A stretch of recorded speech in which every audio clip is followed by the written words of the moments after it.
this has been a success regardless. And they're going to get shot out by Biel as he's been able to survive through the majority of this game. So that's a nice little start. Getting destroyed. Gets himself Himas. Can he get himself all three? He said the start. Yes, he gets it. What a recovery. On fire. I wonder what the comms are like right now. Mime's a very vocal guy. I love that.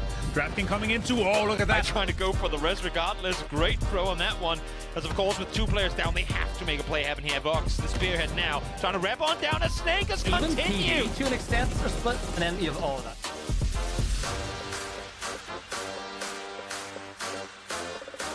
Time to send it, see what you can get, and look at this. Everybody's taking shots. Yeah, that shift was pretty rough for Falcons there. But Game P90 might just be too much to deal with in the end, and Luke 12 finds another one. Baron will go down and kiss the last one alive. He's been spotted through the smokes. Luke 12 better. RBN, who we just heard from a second ago, finds Purdy Curdy and gets the knock onto him. Yeah, they've been completely silent. Be consolidated with likes of Falcons, Gen G, and Fury have to go, but Falcons already stretching their way out. SDG get caught not just once, but twice.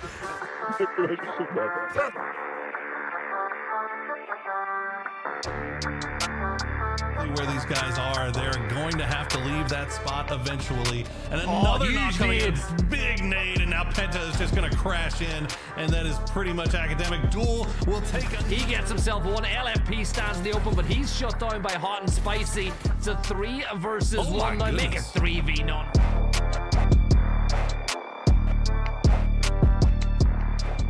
For a team like New Gen All-Stars that are sitting up at the top. Yeah, oh, that's a great shot from Gladiator. Now he's got Zero to deal with as a pink battle. Do not get the headshot multiplier. So this fight really works in favor of X10. Big nade launched on the edge, and it does a ton of splash damage to 2. That's a focus on to X10. X10 lose 2 in the blink of an eye. Mars is going huge on the opposite side for his team. Mars steps through and he gets another one. Is he going to get all 4? Safe until suddenly it's not. Here comes the speaking of it's safe until it's not. Oh my God! Basically injected and a little bit of this hillside cliff that drops down over into the, I guess, the center and the west of what we're watching. K-Mine though.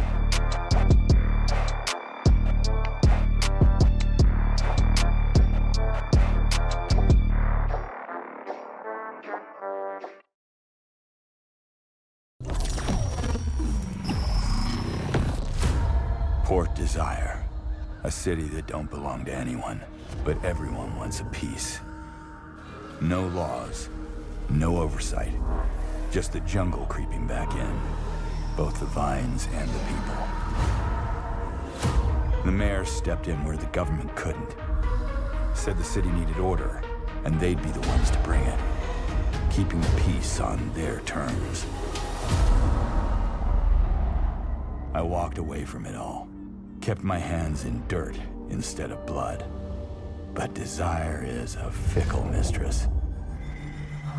The city won't let me go. It won't forget my name. I asked for nothing, and they still came and took everything. The mayors and anyone that stands in my way, every last one of them. They're gonna learn something real simple.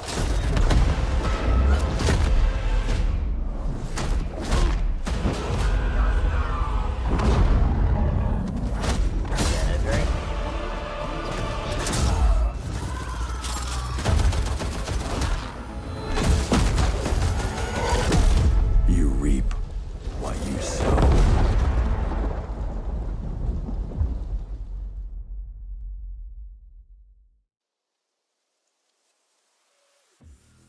The edge, but it looks like No Way and Team Liquid are going to be doing a lot of damage to each other here. Kick now working out. Oh my God, that nade barrage has done so, my word. This is an air raid as it's just nade after nade after nade. Alo and Cowboy combine. Lopez, the last player up. There's an explosion of a Dacia. The BZ, the flames, that BZ. Is it going to spread? Those damn things bounce so far, but I think they'll catch them in the midst. Is there a gap? There's a gap. Oh, there's somehow a gap. Oh my God, the tiniest of gaps. Lopez trying to find somewhere, but no, Tickleton will take him down. All-Stars and Toyo inside the compound. Rock trying to come up on that western nades, good line. nades. Rent Free is taking shots at them. Is Posa going to get the couple of knocks here? Luke 12 and Purdy Curdy staying alive right now, but the utility is raining down from Furia. It's that bounce. There it is. The bounce will get Luke as well. And now Purdy Curdy, the last one up for Team Liquid. So Kickstart and Shrimsy now the last one alive. Shrimsy's taking AFI on by himself. He's going to find two. He's going to find all of them. Shrimsy gets 3. Irvin, I know Sparky wants the kills, but here we go. Athletes of Christ making the push to Furia. Runs right in, but Posa gets the knock on a 1, follows it up. Well, Athletes of Christ shut down. Furia wanted nothing to do with that. They were like, nah, thanks for the loot, bro. We got stuff to do.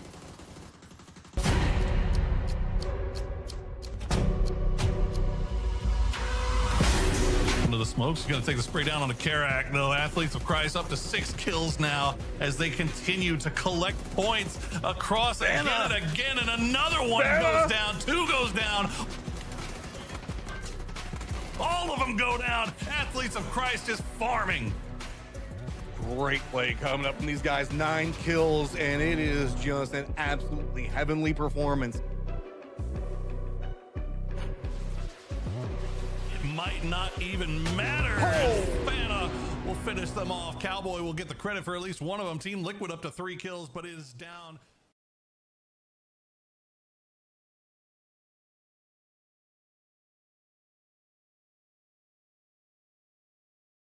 They call us bad players. They call us noobs. And they are. Covert in reason. But now, we are tired. Tired of losing all the battles we fight. Then our final card will be hire one professional player to battle on our side. Hey guys, I'm Gustav, the new player for Falcons. Today I'm playing with 3 new players who's never touched the PC in their life, probably the worst players to ever exist. And we're gonna try and win a game, and maybe next time they can carry me. I'm also gonna try and teach them a little bit about the game, and we can take it from there. One of the best players in the world, along with the 3 worst players in the world. This only happens here in 3 noobs, 1 pro. What a zone we have here, boys. Alright, so when you land on the ground, you need to press F to get into the car. Alright. I'm going to pick you all up, stack up on each other, stand on top of each other. That afternoon, we were very happy. Gustav was a very kind person and gave some very important tips for us. Alright guys, let's split out here and loot now. Take a corner each of the city. One of you go south, one of you go east. I'm going west. Alright. Loot up. Where is south? Alright. Alright. To better follow the journey, we split into 4 cars.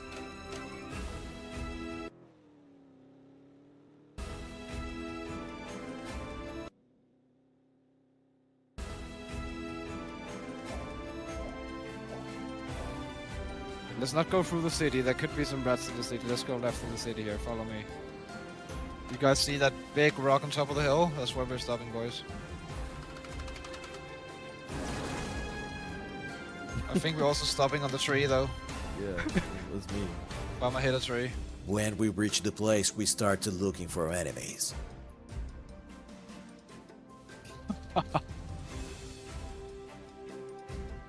What's going on here? I see nobody here. We're just roleplaying now. I get it. We had family found. There's people here. I'm stopping on this ridge on me. You guys can stop on my ridge as well, onto my right on green. The enemies were not that close, but it wasn't a problem for Gustav. There's green, the grass on the left, running on green. Knock him. He was very fast and was leading our team to the battle. On the close wall.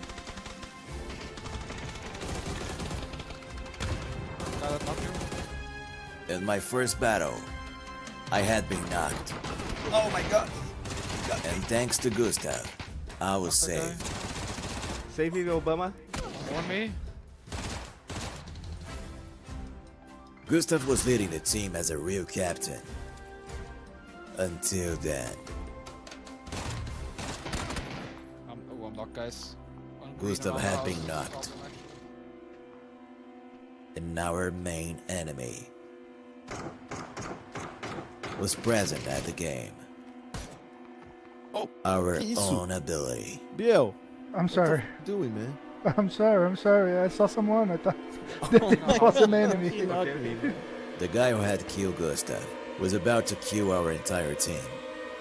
And only the guy who had killed his own teammate would fight him. In one shot. Wait, you just killed him? What the f did I just watch? Not even Gustav believed what he saw. That is unreal what you just did. Actually, this is my second day playing PUBG, so don't worry. Yeah, sure thing. I've been playing all week, I can tell. And the first major kill in PUBG, we never forget. Biel was proud of himself. On the battleground, Gustav decided to change his clothes to camouflage himself.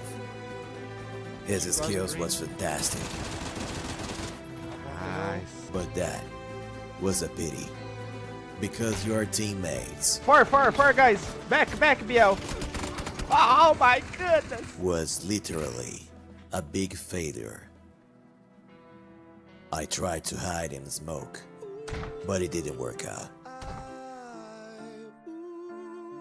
Death after death. Gustav couldn't save anyone. But even that, it was nice to see Gustav play.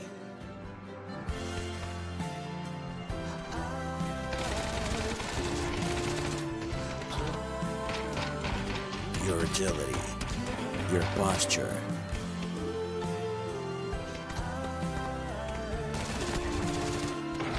everything that player could want. My biggest dream was to be like Gustav. He would take us to the victory.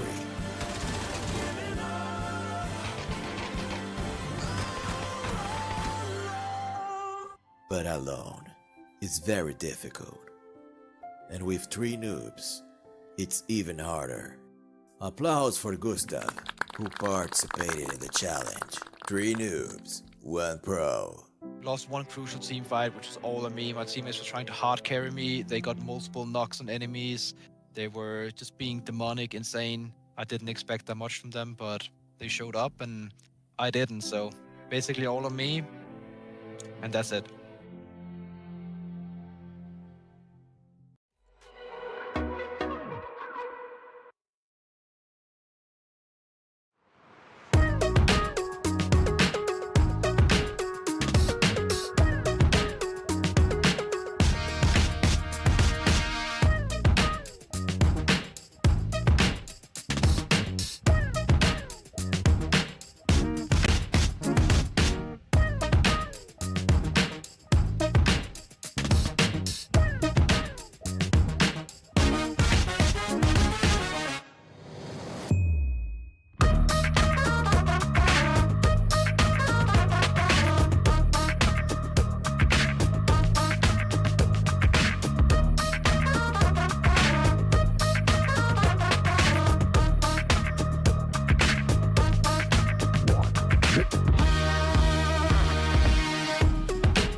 Good morning, good evening, good afternoon. Welcome, my friends, wherever you're watching around the world. It is time for the final day of the group stages, the qualifiers here at PAS1. My name is Toffees. I'm joined by Porosaurus and Matchman as we break down the action.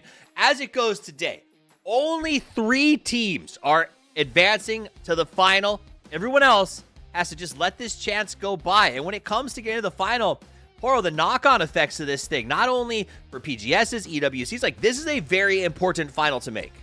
No, absolutely. Like the amount of the rest of the year, really, that kind of, or at least a good portion of the year that relies on the results here today is actually shocking. And a lot of that is having to do with the fact that Godlike has just not been very, not living up to their name.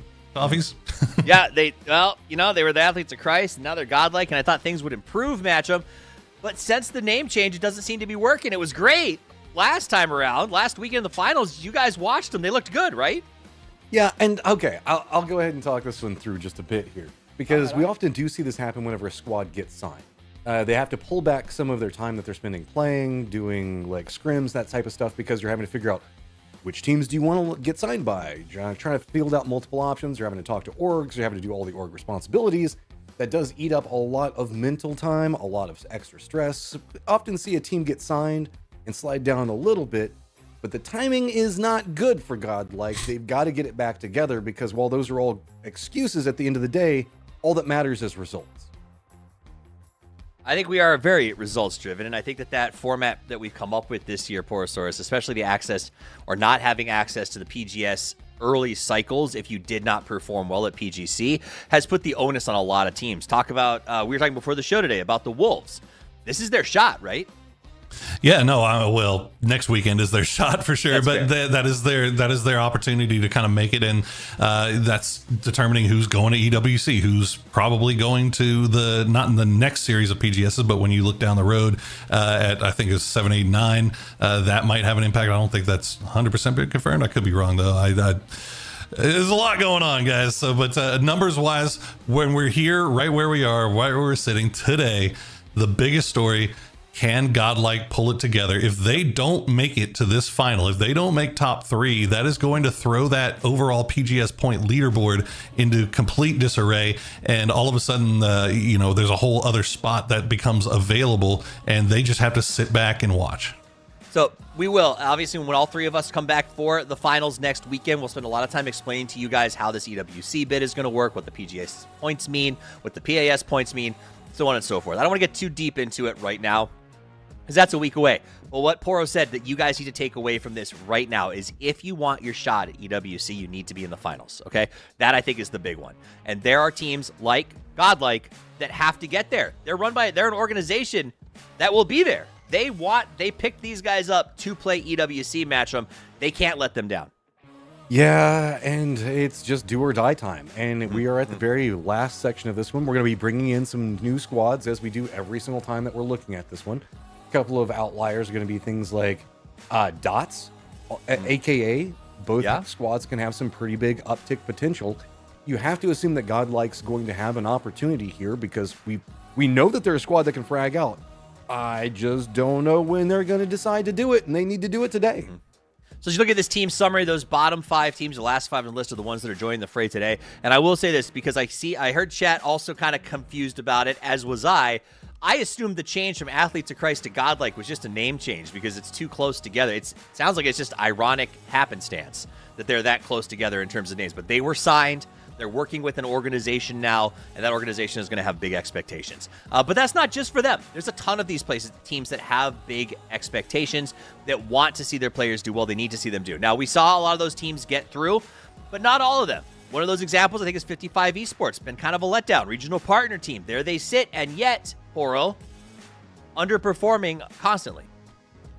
Yeah, I mean, it's been kind of rough, hasn't it? And it's just that's just kind of the tail of the tape for 55. To be fair, like I think the most of our grand final lobby right now, I think, is the same as it was last time. I think the 3 teams that we're looking at that haven't made it in just yet, obviously Godlike, but then Affinity, and then Pest Control. Pest Control, one of those teams that I think they came in first place overall last time around to make their way into the grand final. But it feels like they've had some good performances, Matt, but for some reason they're not able to string two together. I don't know what the deal is. So maybe they'll get some circle luck today.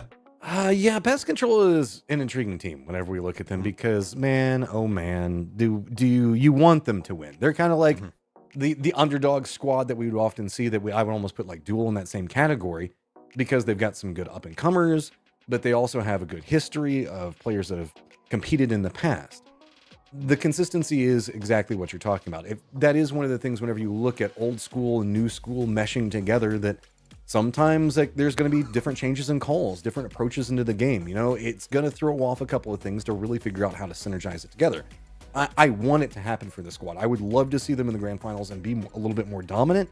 They just keep getting so close. And that always hurts me whenever I see a team just constantly getting so close to success and then just can't quite squeak it out. So let's talk about the other teams. I'm hearing there's a little bit of a delay getting game number 1 started. We want to make sure the players all have the best playing field they can to start. So let's go over some of these other rosters to keep an eye on. We've talked about Pest Control. We've talked about Dots and sort of they're coming into this one. The giant expectations for Godlike. 55 maybe dropping the ball as regional partner team. Is there anyone else on this list that you have sort of kept your eye on, Poro, or that you're interested to see how they do today? Reading.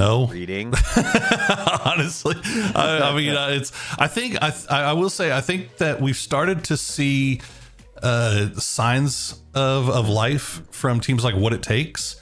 Obviously, it's hard to say whenever it's 5-game sets, right? But they had a game yesterday where they finished, like, what was it, second place with 12 kills. Like, they actually popped off. Like, they had a lot of things go their way and they managed to make a big jump, but didn't end up being able to do enough to get into the end. It's hard to say because these 5-game sets, as we've seen from the players and coaches on social media, are absolutely brutal. Everybody hates them. It sucks.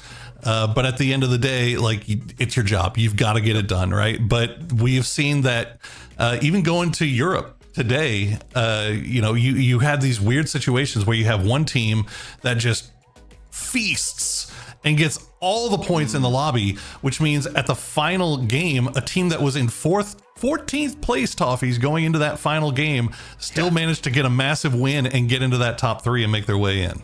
Yeah, I think that's spot hop. That's crazy. It was a wild hop. And then we had yesterday where it was like one, what was it we had from Wolves? A 1 kill day versus a... Yeah, 1 kill versus 64? like 67, 64. Exactly. Yeah. I think it was 67. So that's crazy. And the swings are wild, especially in this 5-game series. Now, what I am interested in watching is a reminder of some of these players did compete last week, obviously. Rent Free went through at 40 points. That was the cutoff for day 3, week 1. Team Fate was 2 points from qualification, also known as, and What It Takes were both 3 points from qualification. So all 3 of these teams have to sort of re-examine, how do we approach this? How do we make sure that we are not in that same situation again? And I think that's got to be one of the harder things to do, Matchroom, is sit back and go, well, we were almost exactly what we needed to be. How do you, right? Like, if you had 1 point, you get to make a sweeping change. If you have 67 points, you get to change nothing. Missing by 3 seems like the hardest spot to sit. Yeah, because you're kind of working, right? Like, everything is just almost there, and kind of goes back to the Pest Control conversation that we're talking about. A couple of squads that kind of feel like they're in that category for me, even though we're not seeing, like, I would say points really generated off of it, is Bolivia as well as Last Breath. I can see both the squads making some very smart moves at times, but also, if you make too smart of a move, you put yourself right in the thick of 3 other squads that are making that same smart move. A big part of PUBG is learning to not make those types of decisions. So when you're one of those cusp teams, you've got to realize that if you always make the most optimal choice, there's going to be 10 teams there. Sometimes it's better to make a suboptimal choice and keep yourself in the running in a safer position. Let's talk about the road to PGC, because you brought it up earlier, Poro. There are a lot of points on the line when it comes to the amount that you can pull out of the finals. Because this is the second cycle, right? There's already been a bunch distributed last week. Yeah, I mean, as of right now, if things were to end last weekend, Team Falcons and Godlike would be going to EWC. But that being said, like, Team Liquid, Copenhagen Wolves, not too far behind them based on how they finished, obviously. So that's why there's so much pressure and so many eyes on Godlike today, is because if they somehow don't manage to put it together in this lobby here today enough to get top 3, then all of a sudden that second place spot is up for grabs. And there you go. You can see exactly what we're talking about here. But the PGS points that we're giving away based on placement are the same as they were last time, right? So Godlike definitely needs to pull themselves together. And honestly, if he's talking about the lobby, I would think the rest of the lobby would actually want Godlike to maybe do something like Nemesis did over in EU, where they just pop off and get tons and tons of points, take that first place spot. But that makes that cut line so much more manageable down the leaderboard. I see what you're saying. And it is to remember that if you do, there's also a world where like the Falcons qualify through PGS points, and like kind of goes to like the next man it up starts getting here in the locally. weeds there for sure. Exactly. But I do think there's a world where, like we were joking about this earlier, you know, where Copenhagen Wolves could be sitting at home for 2 weeks just cheering on the Falcons at PGS, because that could be their bid to the final if they don't take possession of their own destiny and win when it comes to next weekend. So that is the road to PGC. You can kind of see where the points stand right now. Teams that have a shot or do not. What's that, Matchroom? I said this second slide is just sad. It is like, sad. oh, look It at is all sad. the zeros. But we got teams like X10 that made it through, right? Nugent All-Stars. These are teams that, you know, them to have the chance to get 250 PGC points on top of what they already have, I think could be like really cool, and maybe even get them to a place where they could be in the running. Because to the counterpoint of what Poro said, if Godlike drops the ball and doesn't make the finals, well, Nugent All-Stars could be making moves, right? Like there's other teams that could potentially make that glow up if GL misses.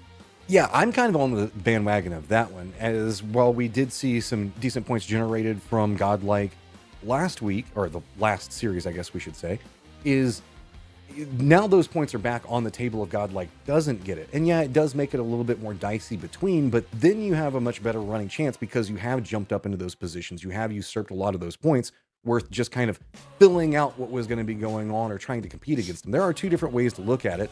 So I don't think that either one is wrong. I think it's just going to be kind of variable based on the team. But at the end of the day, it all comes down to those top 3 spots.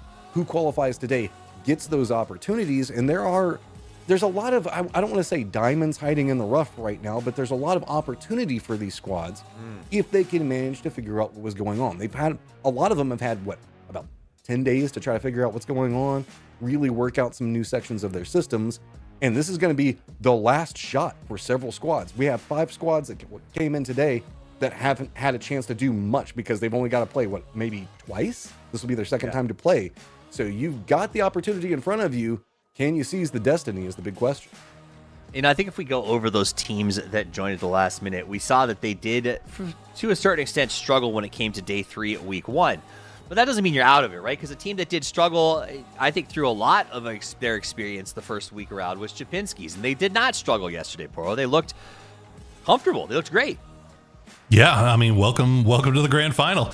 That's so far the first confirmed new team that we're going to have in the grand final, the only new team that we're going to have so far. Right now, there's 4 teams that made it last time that are on the line, so we're going to have at least one at most that doesn't return. So is it going to be 55? Is it going to be Affinity? Is it going to be Pest Controller? Or worst case scenario, is it going to be Godlike? That is the question. And when you have only 5 games to determine who this is going to be, especially with all the changes that we've been introducing during these new playoffs, it's going to be rough. Somebody's going to be sitting at home sweating.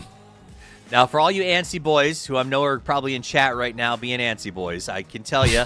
I'm an antsy boy. I want to get this going. I know, I'm an antsy boy too. But I can tell you that there was a little bit of a delay getting our players into the lobby. So it does look like we're projected to be about 15 minutes until start. So I just want to keep you guys updated in case you don't want to have to listen to us yap, and you want to grab a cup of coffee. I totally get it. That said, though, I would just choose to sit here and look at these beautiful faces because that's what I do all day, and it brings me great joy. Speaking of beautiful faces, what else do we talk about here, Matt? A lot of changes, okay? So let's go back to the patch, what has come out recently. Digging seems to be popular. I heard Gunner has a negative opinion of it, and Batulin disagrees, as do some European players. What's your take on the dig? All right, do you dig it? I mean, I can kind of see what Gunner's going for is that kind of putting it out in the middle of the PAS series, because it's a massive change to happen, like right in the middle of everything, kind of throws meta off all over the place. A lot of pro players are against whenever that happens, because now what you've been practicing, you're suddenly having to readapt to. And we had that whole conversation about pro players resisting change, up and coming teams having more opportunity to it, but that's a different viewpoint. Other side of it is, hey, we get in more reps, we get in more competitive timing right now before we get into the PGSs, where it's even going to be more problematic, because now what you qualified off of might not be the same thing as what you're going to be playing for whenever you get into that level of meta. I kind of see the both perspectives of it. So in a world where I guess it would be best is to try to get in before we got into the PAS series, but that's hearsay. There's nothing else to be really said about it other than the fact that it is going to be here now, and you have to figure out your approach. I don't think that pickaxes are going to be as used as we move forward. I think that they're going to be finding their own like niche and areas that they can actually be applied into, and it's not going to always just be every squad kind of digging around trying to find something, but we are still going to have explosions be very quite literally impactful on the map and finding new dips as we move forward through this entirety of the thing. So it's going to be intriguing whenever we look at the different levels of how players want to adapt and bring this in, because some teams want to roll fast and quick. They don't like the interruptions. They don't like the fact that it has made it harder to hit those headshots. But if you do catch somebody digging, hey, now you've got a free shot. So there is an opportunity there that wasn't there beforehand. Interesting. So first off, we're going to take a look at the highlights in just a second of yesterday. We'll probably see a lot of that digging going forward. Poro, do you feel the same way? I mean, it seems like the pickaxe, because there's no other melee that really has functionality besides the butt protector, it feels like this is one of those things that could potentially stay. If only because you can say, go dig a hole to a teammate who's really starting to irritate the crap out of you. Yeah, I mean, that's always an option, right? Like if somebody just continues to miss their shots over and over again, you know what? Let's find something useful for you to do. Go ahead and dig a hole. No, man, I think it's going to stick around. And obviously, like Gunnar and them and like all these teams that have been around for a long time, like they're working with it. They know what they're doing. Like they're figuring stuff out. They're just, doesn't mean they can't complain about it a little bit too, right? But at the end of the day, like everybody has the same option, right? Everybody has the same ability to use the pickaxe. So like while it might be annoying for you, yes, it's also annoying for somebody else might be trying to kill you. I personally, I mean, I think the BRDM is a bigger issue, but we've seen how teams are starting to adjust and play around that as well. So, everything new can't just be bad, like, right? You just got to figure out, you just got to get the time to figure out how best to incorporate that into your own particular play style. And that's exactly going to be it. Is like right now, it's the new thing, so it seems super strong, but then people are going to start figuring out ways to deal with it more. Like we were already starting to see certain people get knocked where they might not have, because a nade would have bounced over it or rolled a little bit further, instead drops down in the hole that they dug. So there are going to be ways to play around it. We just kind of have to figure out how the best ways to approach that is. And it is going to be a learning period, right? And I think that that's kind of interesting because it does bring in some fresh perspective into the game. I like you bringing up the BRDM because I think that is something that really has evolved multiple times into how it's used. There was overuse and there was no use. So now sick. I actually did not notice that he shot that out of the air like that. Is that what on top happened? of him. That's insane. Yeah, I literally, I've seen that replay like 3 times now and I didn't notice it. That's insane, Cowboy. Sorry, go ahead. Look, so this was just created by explosions. And then here, as we talk about the BRDM, there you go. Purdy Curdy was using it as if it was a weapon. I think you guys talked about the evolution. The M249 Purdy is gone, and so doth now the tank Purdy exist, Matt. And it's fun to watch how he uses it. We've also been seeing Kurt kind of frag out, man. I'm enjoying it true. because it's a very aggressive Kurt coming out. I don't know, what happened in his playstyle choice change, but we've been seeing him. He was kind of like a guy that would sneak in and try to throw an 8 on top of somebody. Now he's coming in a lot more aggressive, much less fierce. Sure, a BRDM does provide a lot more cover for you to come in and make those aggressive plays, but we see a lot of people play the BRDM and always use it for safety plays or just use it for a rotate. I like the fact that we do see Team Liquid starting to be a lot more proactive with it, which we also did see Athletes of Christ / Godlike do. Interesting. Okay, so I'm going to go back to the pickaxe for a second because I do think it's a lot of fun, and I think everybody's going to utilize this a lot. But because we have chat on the slow section, I'm going to bring this up because I think Kickstart it's fair, and we should recognize this. is if the complaint is not that the pickaxe is OP, the complaint is if the pickaxe is OP, everyone should have access to it instead of it being sort of an RNG blessing that you can just find on the floor. That makes a lot of sense to me, right? Because that is one of those things. Like, if you can't dig a hole and everyone else can, it does really, really put a damper on how you can approach the new meta in these late games. So I do think that is something that's kind of relevant, Poro, is this idea of, like, you got to find balance to go along with these new items in terms of availability and how they're used. Yeah, that's fair. I mean, that's fair. But I feel like I just saw that highlight of I think it was Balefrost mowing down 3 Falcons players from the from the dug-in trench, and I'm like, I wonder if Gunnar crafted that tweet while that play, right after that play happened. But no, I think it is what it is, man. It's new stuff. It's going to come into the game, and it's going to change things. We're going to hate it at first, and then eventually you'll get used to it, and we start figuring out ways to play around it and work with it. And honestly, like, what's the alternative when you got a field ending? Right now, you have the option to kind of make your own cover and play from a certain particular spot that may not have otherwise been there, and you would have just been full 4-man sending it into a dip or a tower with no other option available. I think we talk about those times when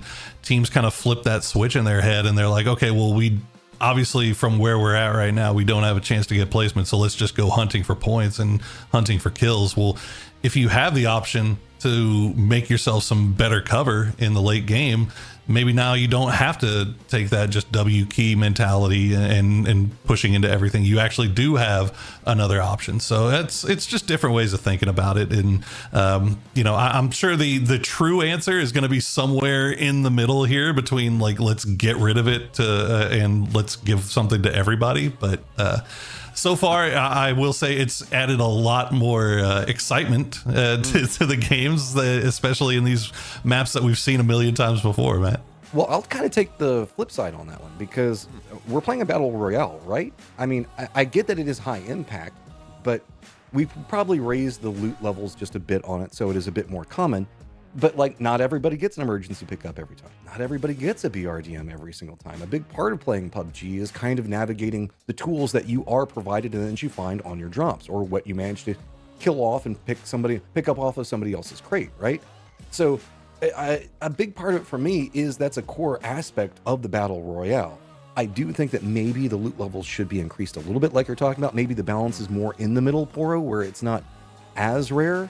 But at the same time, if it's just everybody starts with one kind of thing, then I don't think that really plays into the way PUBG is supposed to be at its core. I think that having to deal with what you've managed to find and create and sculpt a plan around that instead of always having something guaranteed, you lose something inside of the Battle Royale aspect if that's the case. Let's take a look at some of these players to watch. You saw their team comparisons. Let's look at their star player comparisons. LFP over on the left side for God L, which is an organization bidding, hoping, praying that they get to EWC. A lot of weight on these guys' shoulders today. Hest, I would say, has less pressure on them, Poro, because they can kind of, no one has huge expectations. But in that interview where we talked to K-Mine, I don't remember if it was earlier this week or last week, he seemed very driven and serious about, like, hey, man, I have been here. I've been waiting for the right team to make my move and get back into this and prove that we're good. And it seems like these guys have some really good moments, but they haven't quite been able to crack that ice that sits sort of on the split between the top 8 teams in the region and everyone else. Yeah, I mean, I think that they really want to get back to the final to prove that last time was more of a fluke, right? Like they, in the first final, they finished 15th place with 51 points. Obviously not like terrible, but 15th, well, okay, it's terrible, let's be honest. But I think they all think that they're more capable than that, right? Like they are better than that. They've shown that they're better than that in these same lobbies. So I think that they really want to get that opportunity to get back to the final, get back into that high pressure type situation and show what they're really capable of. Because I think that they can do a lot more than we saw. Okay, so we compared 2 of our top teams in this lobby. let's take a look at two other teams to compare matchup. This is I Am Bolivia and Collector. I Am Bolivia finished in 16th place on day 3 last time around, and Collector finished in 13th with 10 and 16 points respectively. Can they turn it around here today? Oh, I don't know. I do like the signs of life that I'm seeing from Bolivia I've watched them kind of progress over the weeks moving into this. They are playing a lot more confident and a lot more, I guess, I don't want to say on meta, but in system. It feels like they've got a lot more of an idea on how they want to navigate circles. They're aware of the threats that are coming around them instead of just coming in a bit more blind like they used to. They still make a couple of blind pushes here or there. That has been the detriment that has cost them. On the other side of it, though, Collector plays and manages to get into position pretty efficiently, but we don't see high kill counts coming out from the squad. So it's a tale of two different tapes right now, as Bolivia can sometimes be a bit too over-aggressive, and Collector a bit too under-aggressive, because you're missing out on potential points either way. You've got to figure out how to get into the circle safely. If you're Collector, great, but you also have to figure out how you're going to frag out whenever you get there, which is going to be Bolivia's problem, because they can't figure out how to get into the circle as often, and that's going to be the tail whenever we look at the kind of setup and differences between damage, kills, and survival times, right? As it feels like Collector more often than not is hoping that they can pick up those 4 or 5 kills if they make it into the top 4, and you can't always be expecting them. Yeah, these are teams that I think roster-wise are made up of like largely unknown on a general sense players that have a lot, don't have anything to prove, but have a lot that they can, I think, glean from these events. And so seeing that improvement is good. I think it's clear that they have some strong basic mechanics, right? It's like, you know how to fish, but the first time you jump on an open water John boat, it feels like you're going to fall off. It is a tough place to stand. I think that's what this is in this tournament, is they've got a good idea. They've got mechanics. They have a plan. But they're trying to figure out, how do you get your foot? How do you stay upright in a lobby that is, you know, we got Falcons flying here. We got Godlike in the 3rd day. Like, this is chaos. And I don't think there's a way to train for that, especially when you're coming out of like a pub system and scrims. You had never really been at this level of execution before. Yeah, that's exactly what it is, right? Like they're obviously, I mean, they made it here, right? That's a big step, and that shows that they deserve to be here, right? So it's just getting those reps and kind of figuring out how you want to play, as you said, in these lobbies, these high pressure, high intense lobbies, when you've got these big name squads that are bearing down on you from all directions. And it's also just kind of learning how the game flows at this level, and it's getting more reps where you're put in bad situations, trying to figure out how to get yourself out of that bad situation to put yourself in the best situation that you have available to yourself. So I mean, you could see it all the time. Like a lot of these teams, like I Am Bolivia, like Collector, they'll start to do stuff where they're feeling like they're being aggressive and they're doing the things that they want to do, but then they're finding out that maybe if I Am Bolivia, I shouldn't be trying to camp Team Liquid on the edge of circle when they're trying to come in, because I'll get roasted in 2 seconds. So, you know, it's just figuring stuff out like that. Well, we figured out how to get players in the lobby, and it's time to get game number 1 underway. Let's do this.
It is time. Game number 1 has finally come.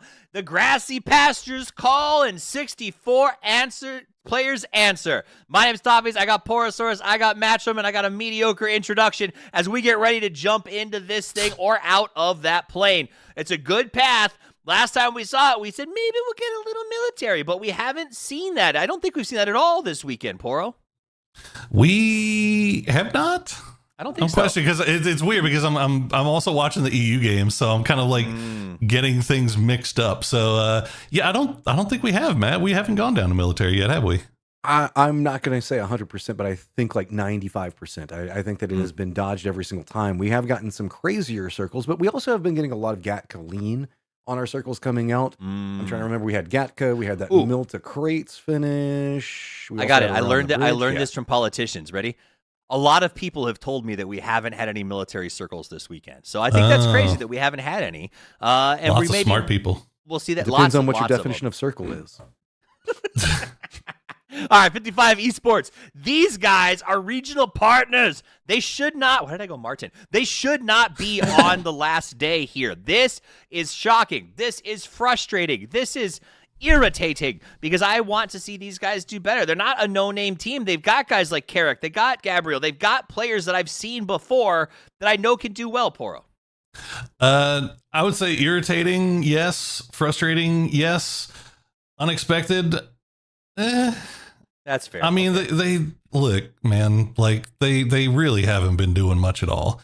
Like, yeah, they even when they get into good positions where, and it hasn't been, in fairness to them, it's been very rare. Like they have not been getting very good circle fortune whatsoever. But when they have gotten into these positions, like they're just like, sometimes it's just as easy as they're just straight up losing their firefights, man.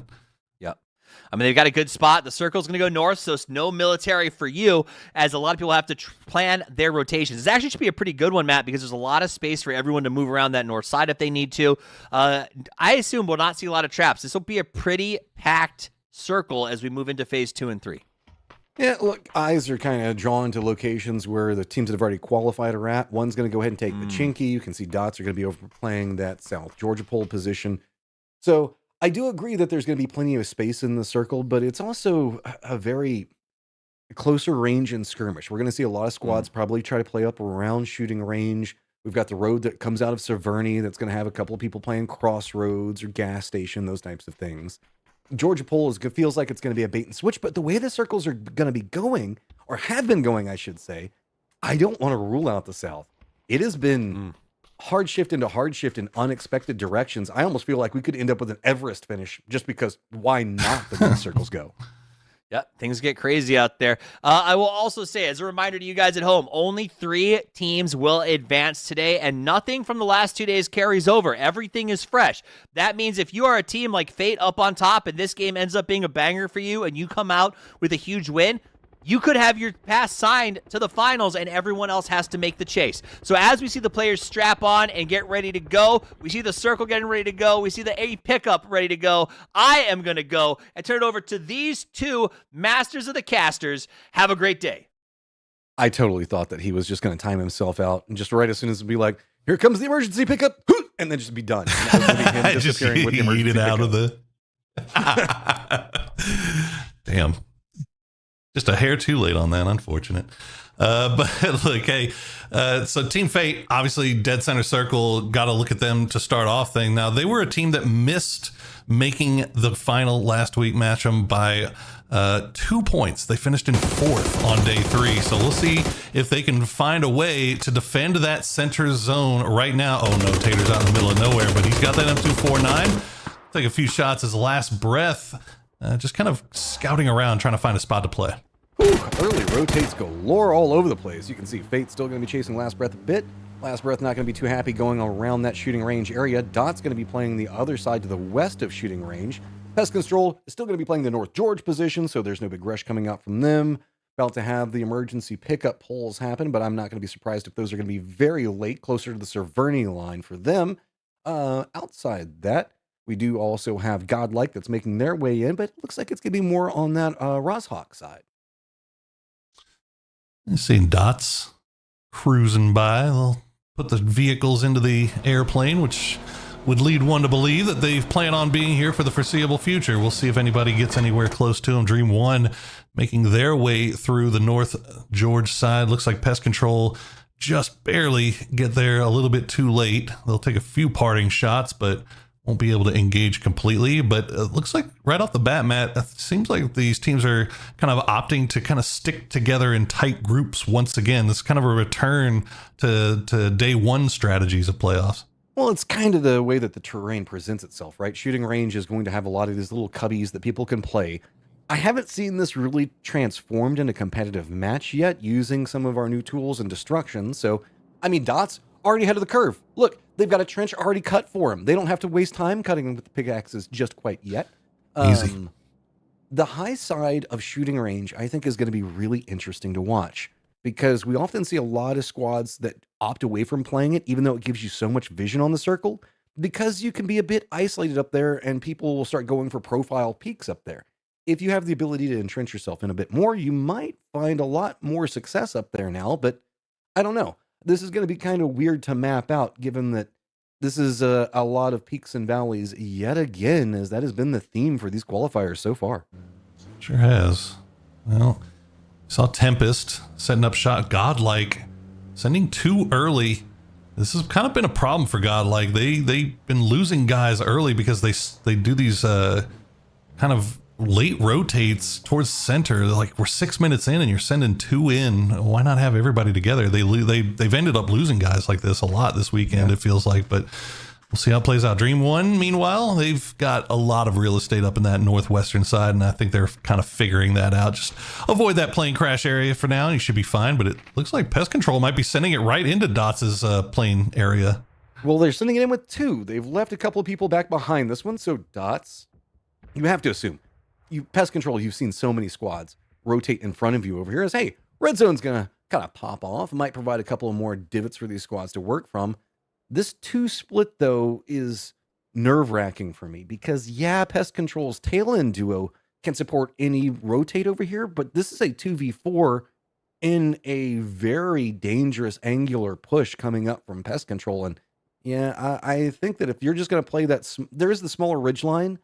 It's safe now, but you have to assume that somebody's going to backstab you because that is foot push range. It is, but I think if you're Pest Control, you also got to think about the fact, look at the clock, man. Like, you have to assume that somebody's probably already here, right? Like, they're being very sneaky about it. They are very, very sneaky about it, and that's credit to Dots. Like, this is, despite the fact that they're lying prone on their bellies with Panzerfaust in hand, this is an aggressive play. Like, they're not peacocking right now to try to force people away. They're waiting to see if these guys will try to push in and they can take advantage of it. It's all going to be about peaks, and nobody from Dots revealing themselves is going to be big. Couple of eyes up, make sure you don't have a mortar landing on your face, but hey, there was one that landed close to you, so that'll give you something to play for the time being. Surprisingly, though, nobody else is actually rotating over here at the time. It's going to be way over to the west, and that's going to be FN as well as AKA a little bit caught up, and AKA has one of their players playing up to the north. That's going to be Lips trying to hold out, and FN, that's, let's go back to that. That's going to be pretty bad off. That's a coastline hold, and it looks like it is AKA with a lot of control on that rotate. Yeah. Let's go back to that fight, guys. Why are we watching Pest Control not do anything? Dots. Tactics. Yeah. Okay. Well, there you go. 4-0 does get eliminated by AKA. Oh, it was all 4-0. I assure you it did happen. Yeah. So there you go. AKA, nice 4 points picked up to start off. They should be able to get their reses back up as well, so they'll be 4 deep once again. As Haven doing a little casual scouting over here. But again, you see the big wide split from Godlike, but right now it doesn't look like they're going to get punished for it. So this might be whatever it is that they're trying to do right now that may be different than last week. It maybe this is the lobby that they can get away with it in. Potentially, but I mean, we also saw them competing with the best of the best in the Americas. And I don't know, it just feels like their entire mindset might have changed, but it also could be that they're still just trying to figure out how this new meta works, right? Whenever you're a squad that was very prone to early, I guess, traps, and then trying to wait until circle 3 to follow up and jump in, this whole new edge meta is not going to be quite as effective as what we've been seeing, because we are seeing a much more central meta due to exactly what's going on here. Circle pops, it is going to be around shooting range, not too many teams having to move. You can see even Godlike not having to move. It's just going to be, what, Wit, 1 AKA injected, and then Nevermind. Collector just has to regroup a bit, and that's about it. Yeah, this is basically the best circle that everybody could have hoped for, and Looks like that southwestern side, as you said, might be the spicy part of the next couple of minutes here, as Team 1 is going to be all by themselves up in the northwest. Team Fate just taking shots at anything that passes, but this, I mean, remember, this is Team Fate. Like, they had this all to themselves. They had their choice of where they wanted to play, and they're not getting paid off for it just yet. Yeah, Pest Control kind of decided that they wanted a piece of what was going on over here. They are going to spot out dots in their rotate, so Fate, you're still controlling the center and also taking those shots at Pest Control to keep them distant. Dot's now going to go down the hillside more into that 55 area. Well, I say 55 area, one player of 55 into shooting range himself. So he's probably going to regroup. Wit is also right back behind Pest Control, and that's a potential firefight that's going to be brewing, as even AKA looks like they might have a path that's going to lead them into that Wit, Pest Control, maybe even Fate angle. Okay, Dots creeping around in waves. Or just off of shooting range. Just nobody. I don't think you really want to play that just yet. I think they were kind of scouting by field to see if anybody had them dead to rights, but they're all going to creep back up to shooting range. So we'll see if they end up getting involved with Pest Control once again. Never mind. As you said, just on this southeastern side, looks like Fauna's going to be the one to shoot. And again, look how much real estate Godlike is taking up here. Like, this is kind of something that they were doing last week, and they ended up getting paid off very well for it. But unfortunately, the problem is this week is that they were losing players. Welcome back, Dots. You gonna hang back out exactly where you left at. Pest Control also, remember, they were looking around, so we've kind of reset, and it's like nothing ever happened. Well, except for the fact that faces have changed a bit. Pest Control's got a couple more players that are gonna be close. AKA Lips is gonna be shot at by Rozhawk, as well as those God compounds that are up on the hillside to the north of the Rozhawk. So AFI, Tempest, as well as Fate, all taking shots at them. They're going to regroup and push them away from Wit.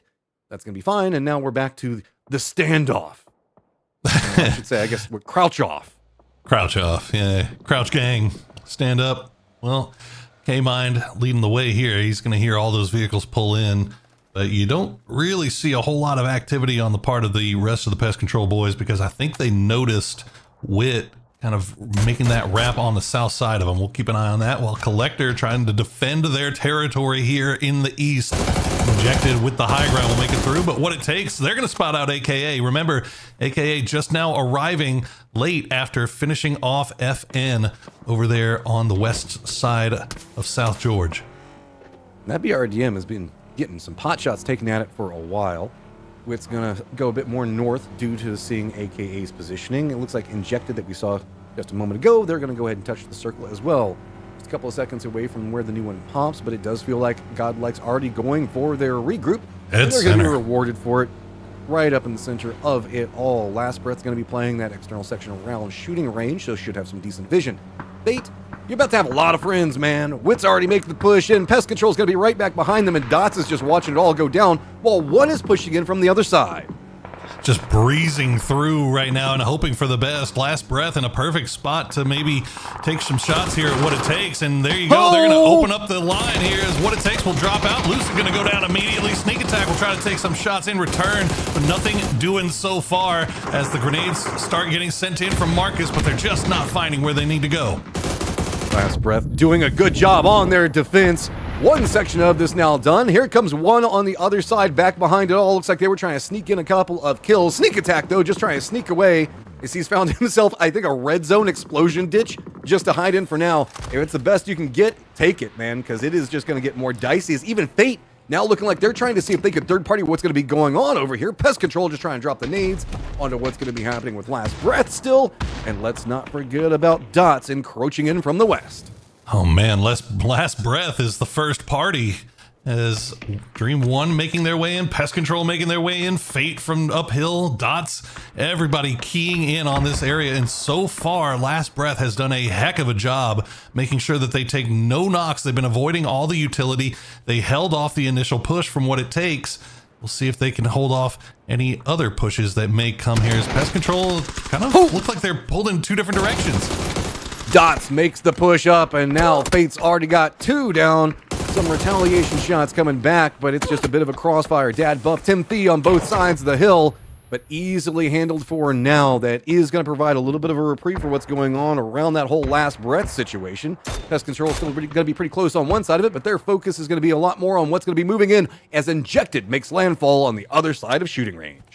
Oh, and now Pest Control is on the clock. They've got only one guy on that northern side, Hot and Spicy. You see, being that front man, the rest of the team starting to pull back down from uphill, and they're going to try to provide some support on the edge of this new zone. Fortunately for them, 55 might actually be forcing their hand, might force Injected to push into a bad fight here. And Injected, no options. Hot and Spicy does go down. Choppy's going to be the one that finds it.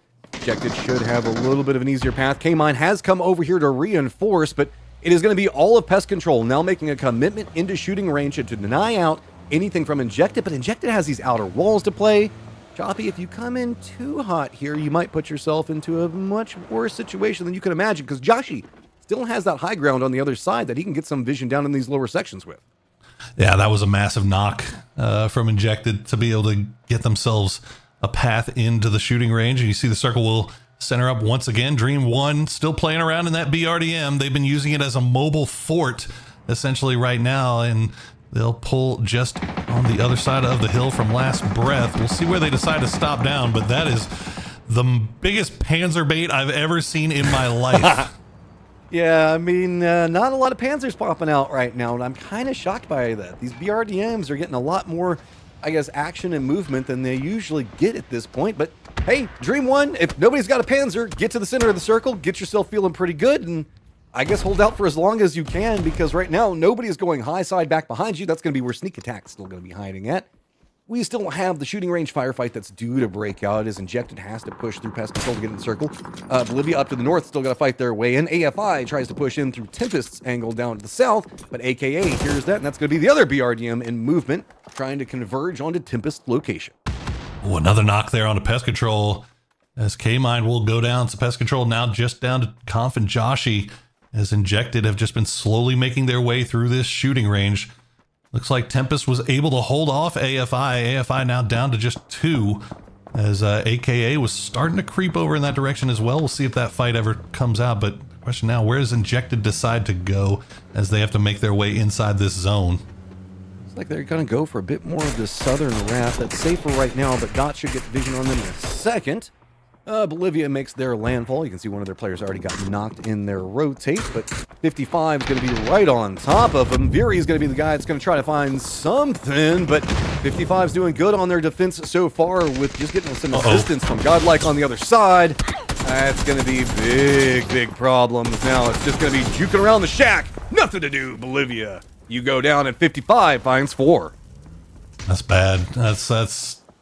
That's rough. Yeah, I mean, this I Am Bolivia tries to make the crash, but unfortunately for them, 55 did a great job of holding it. So good signs here early on for 55. After they took the E-pick up in, they've been playing from that north side, and they will win that 4v5 straight up as Collector will finish off Affinity in the most unceremonious way possible. Oh, that girl's not gray. The whole screen is gray right now for Affinity. That's going to open up some. Oh, we're still doing it. I love it. Hey, you got to sneak them in, man. I'm still waiting for them to like pop off and use the boy who destroyed the world joke, but that one feels like that one might be next. Maybe next time we get a PA. Maybe they get a shot. Not this game, anyway.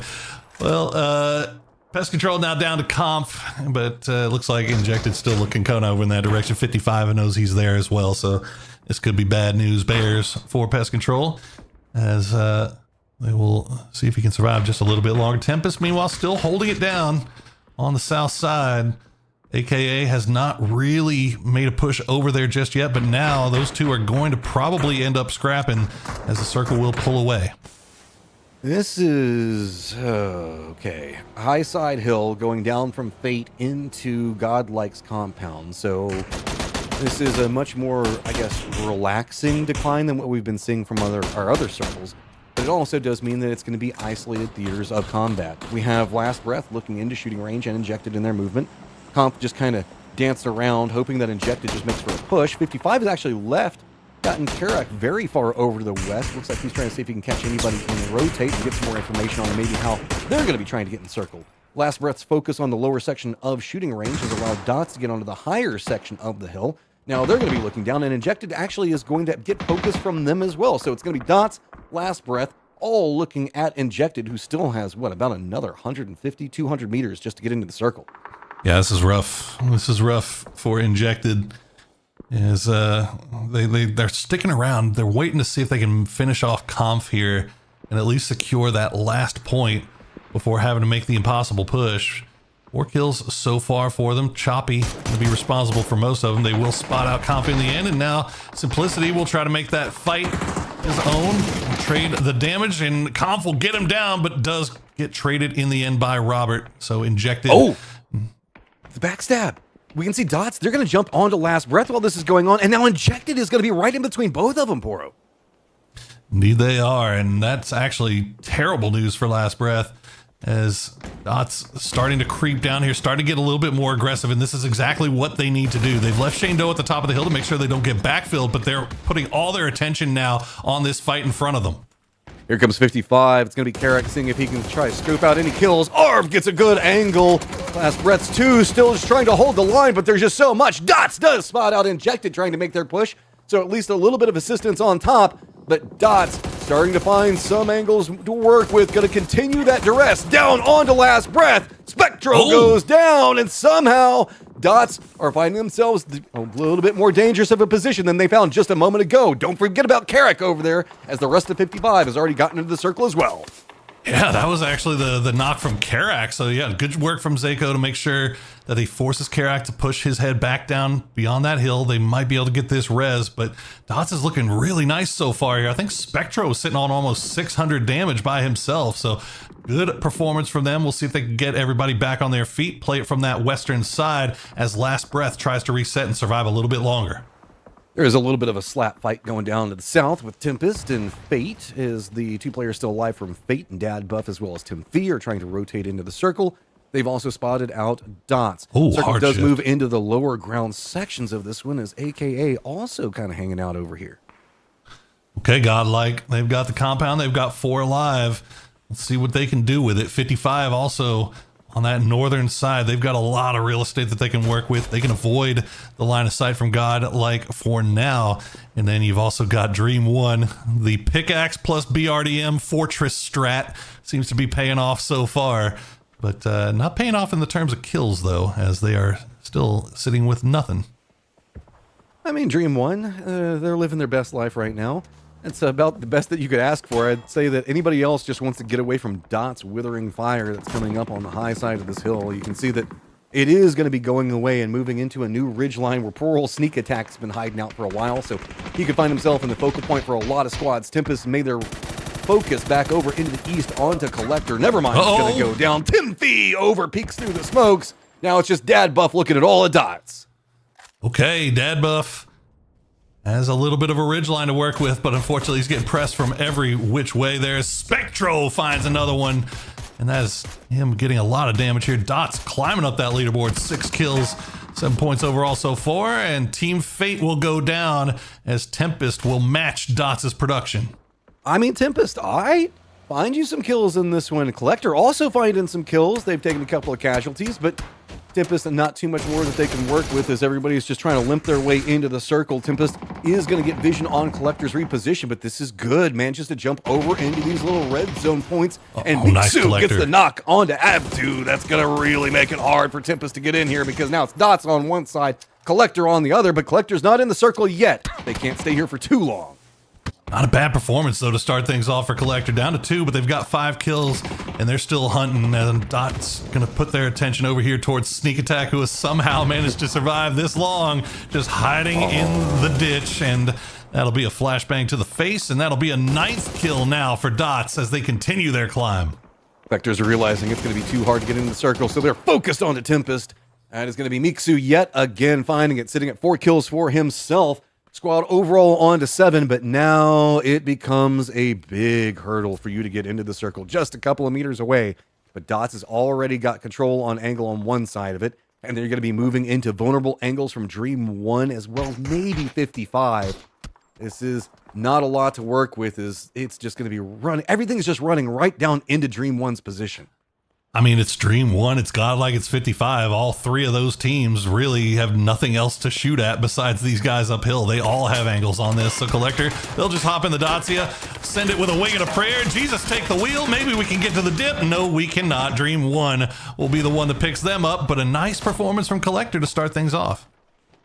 All right, Dots, you got the high ground. You're running the Obi-Wan strategy, but there are a lot of Anakins down below you. I don't know if it still always holds up high ground advantage whenever it's 3 different teams taking shots at you every single time you peek. Only benefit to this position is it is going to still be inside the circle, and 55's got to fight their way through.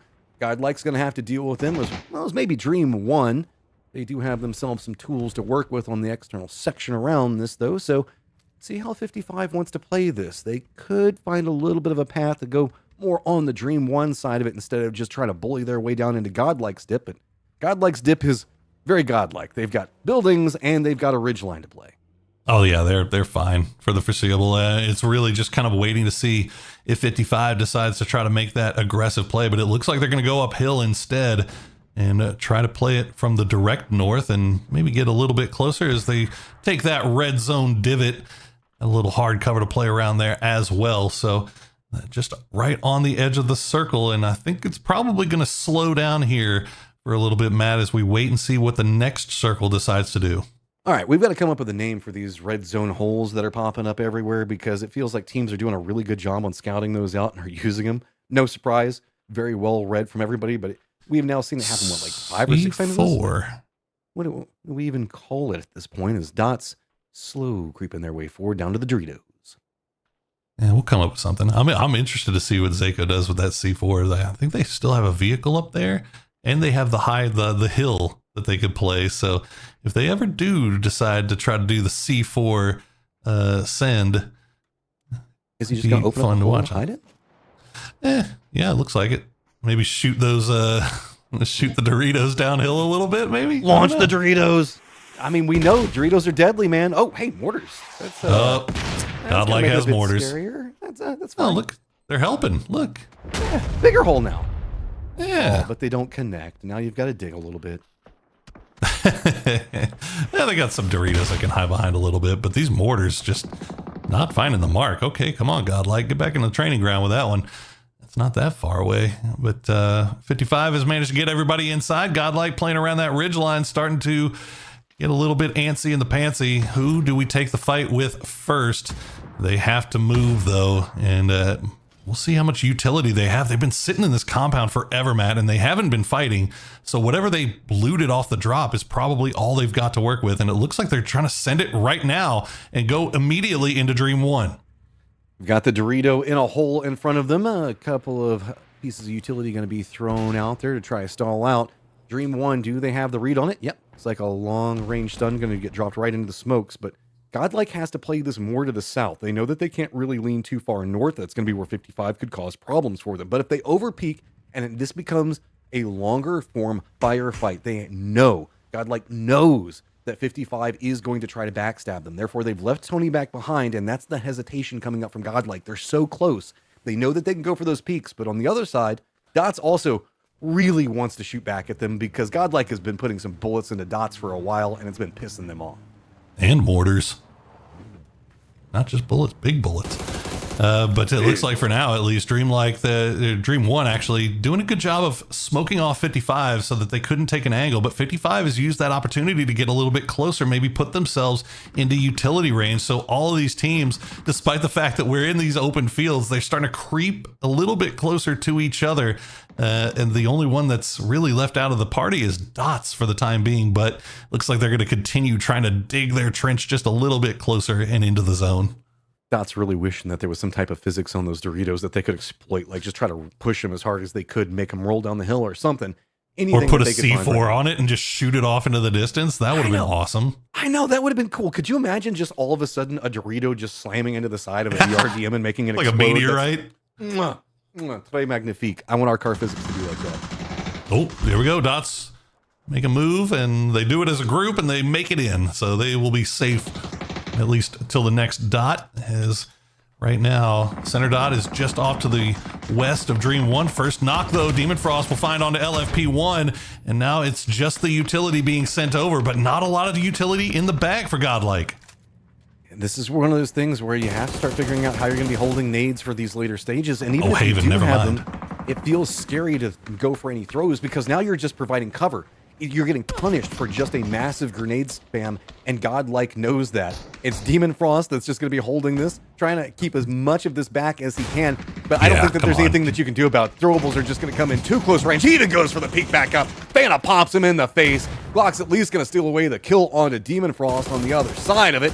55's gotten this one really close. Dots tries to use the opportunity of the firefight to creep down, but Godlike's getting punished. All of a sudden, it's just down to Fana, the only one up, and oh my God, Dream 1's gone, and Godlike's in trouble. Boy, 55 picked the perfect time to throw their grenades. Fana, the last one left alive. He's going to donate his point over to the blue, and 55 will end up getting our first win of the day with 9 kills to go along with it. Good turnaround for them as they start off the day strong. Patience pays off, Toffees, as 55 finds it at the very start of this series. So big on them.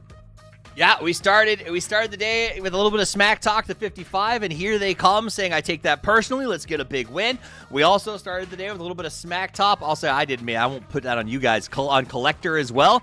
Collector comes out and has a really good game. So a lot of these teams making it to the late game that was unexpected, and that was, I think, something that could set a hard stage for the end game today. Nice spray, Dots to the high ground, got the pick in the hand, makes a nice move there, and then we start to see the digging of the squat holes. And I don't think that that area on the map is has been terrible to watch, to be completely honest, Poro. It's been such just you either have range, you either have house, you either have the tunnel. There's not a lot of options. This proves I can now shove 6 teams into here and make it work. Yeah. I mean, that's kind of the point too, right? I mean, back in the day, it would be build a vehicle for it, pray, hope that you can keep everybody from getting within throwable range. But at the end of the day, as soon as somebody gets within range of throwables, it's just as much of a problem, right? So all those grenades spamming down on top of them ends up taking down Dream 1 as Godlike maybe getting a little bit pulled in a couple of different directions. They do get a nice little stack of points to go along with this. Well, maybe not so many, actually. I think it was only 3 kills there for Godlike at the end before he donated himself over to the blue, but still not a terrible way to start the day. But look at the boys in Dots, second place with 12 kills. Let's go, Dots. They put the ellipses on this bad boy. I also want to say, I think that people are starting to utilize additional explosive strategies. I don't want to say that this is what they meant to do. Maybe it was a bad mortar. But it felt like in the mid game we had a team. I think it might have been Dots, sort of dug in on the top of a ridge, and they were crouch peeking and just making everyone miserable. Well, the mortars didn't hit them, but the mortars blew off the entire front of the ridge, and from that point on, they just had to sort of lay down and no longer pepper as much as they used to it. So I think we're starting to see teams expanding the functionality of, okay, well, you can dig a squad hole, but we can break yours. We can expose you however we want to. And I think that is something that is also going to develop as this goes on. 55, Dots, head-to-head. Dots just entered the fray, Matt, and to come out this strong on game 1, you gotta love it. I mean, you gotta love this squad. Whenever we look at Dots, it's got a lot of names on it that everybody knows, and you always want to kind of root for them in that regards. They've often felt like they were in an underdog situation, 55 in a similar situation, what we were looking at, but Dots just comes out the gate absolutely swinging, man. These guys were on hillside firefights. They were pushing into points, like you said, having to deal with mortar fire that in Godlike's defense is a bit hard to hit because that was pretty vertical in difference from where they were shooting. But it's kind of like what you're talking about. If you miss with throwables, if you miss with explosives now, you're just making it easier for teams to survive. And Dots survived in a very, I guess, precarious position, just barely hanging on to some form of cover up there long enough to find kills. All right, so we have a very short break before we start our next game. I am going to go to a break because these two fellas had to talk for a very long time before the game even started. So take a breather, gentlemen, catch your breath. And when we come back, we have more PUBG, more of Poro's mustache, and more wondering, will Godlike do it? Don't go anywhere. They call us bad players. They call us noobs. And they are covered in reason. But now we are tired. Tired of losing all the battles we fight. Then our final card will be hire one professional player to battle on our side. Hey guys, I'm Gustav, the new player for Falcons. Today I'm playing with 3 new players who's never touched a PC in their life. Probably the worst players to ever exist. And we're gonna try and win a game. And maybe next time they can carry me. I'm also gonna try and teach them a little bit about the game. And we can take it from there. One of the best players in the world, along with the 3 worst players in the world. This only happens here in 3 noobs, 1 pro. What a zone we have here, boys. Alright, so when you land on the ground, you need to press F to get into the car. Alright. I'm going to pick you all up, stack up on each other, stand on top of each other. That afternoon, we were very happy. Gustav was a very kind person and gave some very important tips for us. Alright guys, let's split out here and loot now. Take a corner each of the city. One of you go south, one of you go east. I'm going west. Alright. Loot up. Where is south? Alright. Alright. To better follow the journey, we split into 4 cars.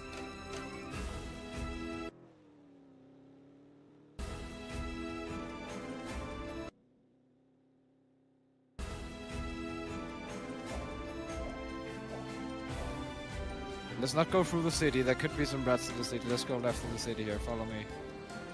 You guys see that big rock on top of the hill? That's where we're stopping, boys. I think we're also stopping on the tree, though. Yeah, that's me. Bama hit a tree. When we reach the place, we started looking for enemies.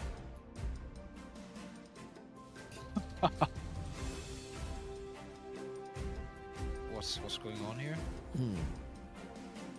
I see nobody here. We're just roleplaying now. I get it. We had family found.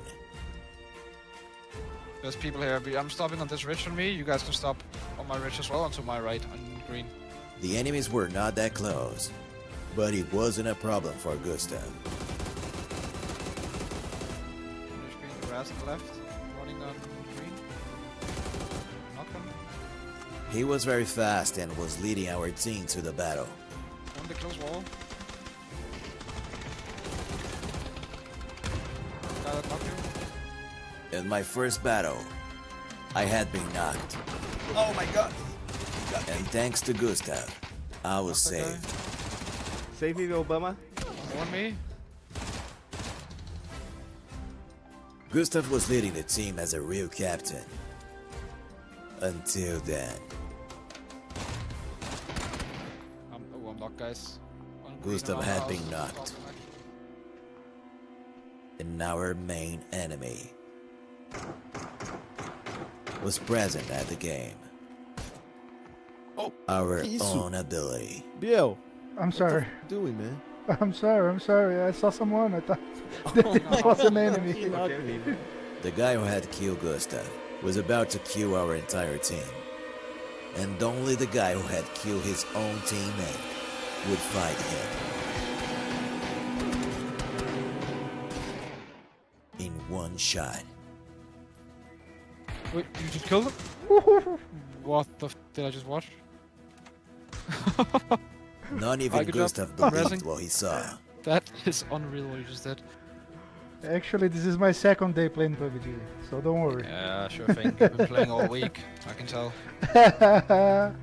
And the first major kill in PUBG, we never forget. Biel was proud of himself. On the battleground, Gustav decided to change his clothes to camouflage himself. His skills was fantastic. Nice. But that was a pity. Because your teammates Far, guys! Back, BL! Oh my goodness! was literally a big failure. I tried to hide in the smoke, but it didn't work out. Death after death. Gustav couldn't save anyone. But even that, it was nice to see Gustav play.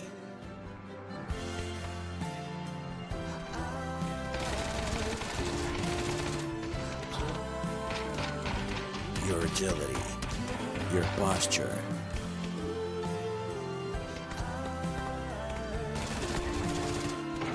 everything that player could want. My biggest dream was to be like Gustav. He would take us to the victory.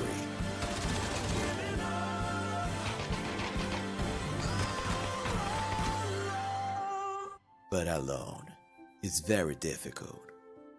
And with 3 noobs, it's even harder. Applause for Gustav, who participated in the challenge. 3 noobs, 1 pro. Lost one crucial team fight, which was all on me. My teammates were trying to hard carry me. They got multiple knocks on enemies. They were just being demonic, insane. I didn't expect that much from them, but they showed up and I didn't. So basically all on me, and that's it.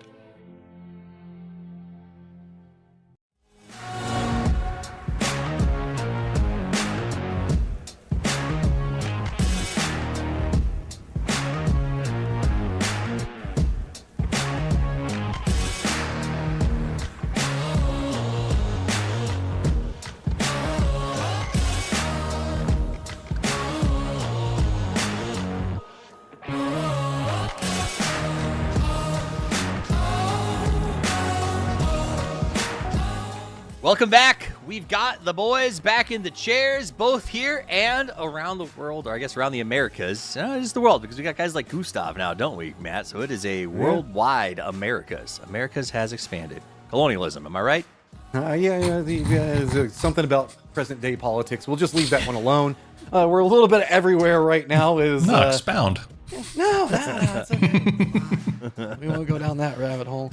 All right. Yeah, we do have everybody kind of crossing everywhere when you think about it, from Australia all the way over to Europe right now. So the Americas is everywhere. A veritable melting pot. Hey, nice. That's what we do. We like melting pots. So we got everybody here. They're all ready to play. I guess Gustav isn't in the lobby today, but we do still have folks from all over the place. We're getting ready to kick off game number 2. Now, the results of game number 1 are that Godlike had points they needed to get, right? So we're kind of all watching them to see if they make it through, because their EWC bid depends on this. But there's still 2 other spots that we have to watch closely. And for me, Poro, Dot's coming out and putting up such a big game. Number 1 is actually really impressive. When we go back over their performance on day 3 of group stages, keep in mind, we only have 1 day of results from this team. They only got 13 points in total for their entire first day of high-end comp play. This is already a big glow-up. Yeah, I mean, absolutely. And honestly, what was impressive was the way they managed the game from the spot that they were at. Remember, they took that airplane crash area early on, managed to hold off pest control, or at least not get involved in fighting pest control, and then played that hillside very, very well, using it as an opportunity to third party kind of everything that was going on downhill. And they were the winners coming out of the West. So very impressive stuff leading off from Dots, but we still got 4 games left to play. All right, the Dusty Dunes calls to us as we take to the air right down the middle. The question is, will it be a crazy circle or not? Everyone should be able to get to their locations, generally uncontested. Miramar yesterday proved to be a bit more chaotic than I expected, Matt. It seems like the ability to dig, plus the already difficult to traverse terrain on this map, especially when it comes to vehicles, can make it even harder to sort of find these tough, tight transition spots, especially like north of Picado, spots where you don't have a lot of options in that transition. It seems like we're running into more problems, more pitfalls, if you will. Yeah, I mean, the circles haven't been doing us any favors, but this one's going to be pretty nice. Dream 1, living the dream, is they are going to not have to move too much, even having Los Leones. We have power treatment in there, so we do have the center pretty flat, but then everything around it gets a lot more vertical coming out of it. So a lot of space for these teams to kind of hold down, get some different sections, but we do have dead zone that's going to be very far over to the east that needs to be avoided. You got to avoid that section to the east. It's going to be very congested just north of Los Leones, I would assume, as teams start to come in. What is shocking to me, Poro, is how many teams are up on the north. Yeah, I mean, obviously, that's just kind of symptom of the playing path, right? But okay, all right, Godlike. This is what I wanted to see, right? Start being more aggressive. You know, you're the best. You're probably one of the best teams, if not the best team in this lobby. Go hunting.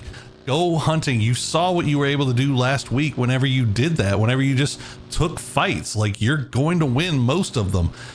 So we'll see if they continue to stick with that strat. But so far, so good. We'll see if Godlike can add to it.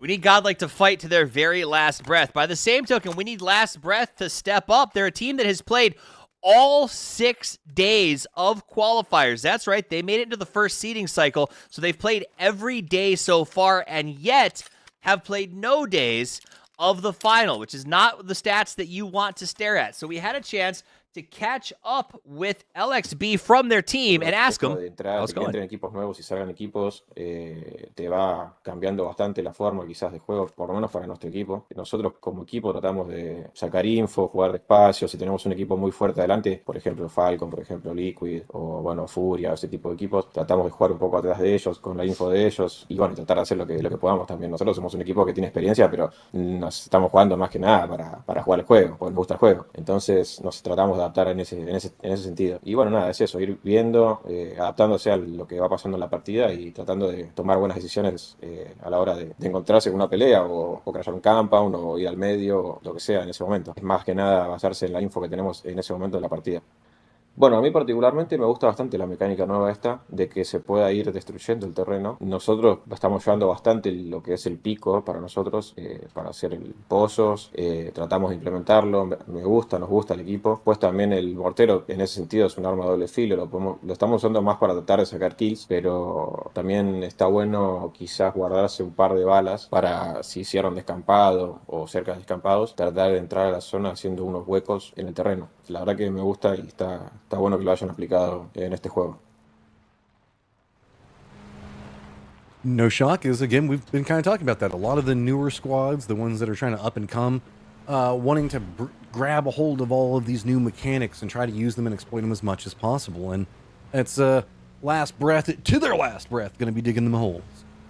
Yeah, and you know, we were talking about it earlier, and I saw Kickstart in the chat talking about how, you know, the point that they were trying to make was the fact that not everybody has gets pickaxes, right? Like that's an RNG drop where they're wanting to say like, okay, don't change destructible terrain, but make it so that you have to make that risk reward decision about whether or not to use your explosives, your grenades, your mortars, your stuff like that to do the destruction, rather than just having that RNG pickaxe. And I get that, and it makes sense. But you know, at the end of the day, the pickaxe is in. I don't think they're going to take it out. So it's really just kind of figuring out how best to play around it. And as you said, the new teams seem to be trying to take advantage of that as quickly as they can.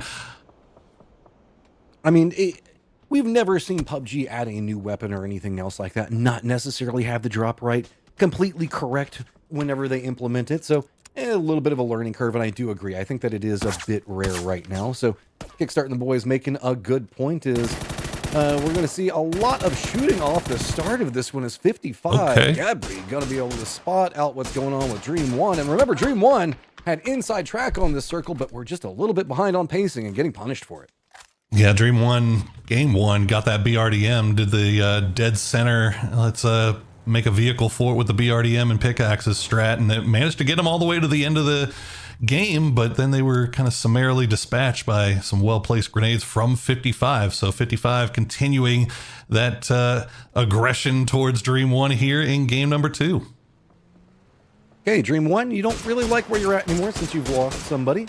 Where you go now? It looks like it's going to be a recenter right as Dots is making a rotate. That's not going to feel too good. Tempest going to be on the other side of pest control, so all of our gray squads hanging out next to each other.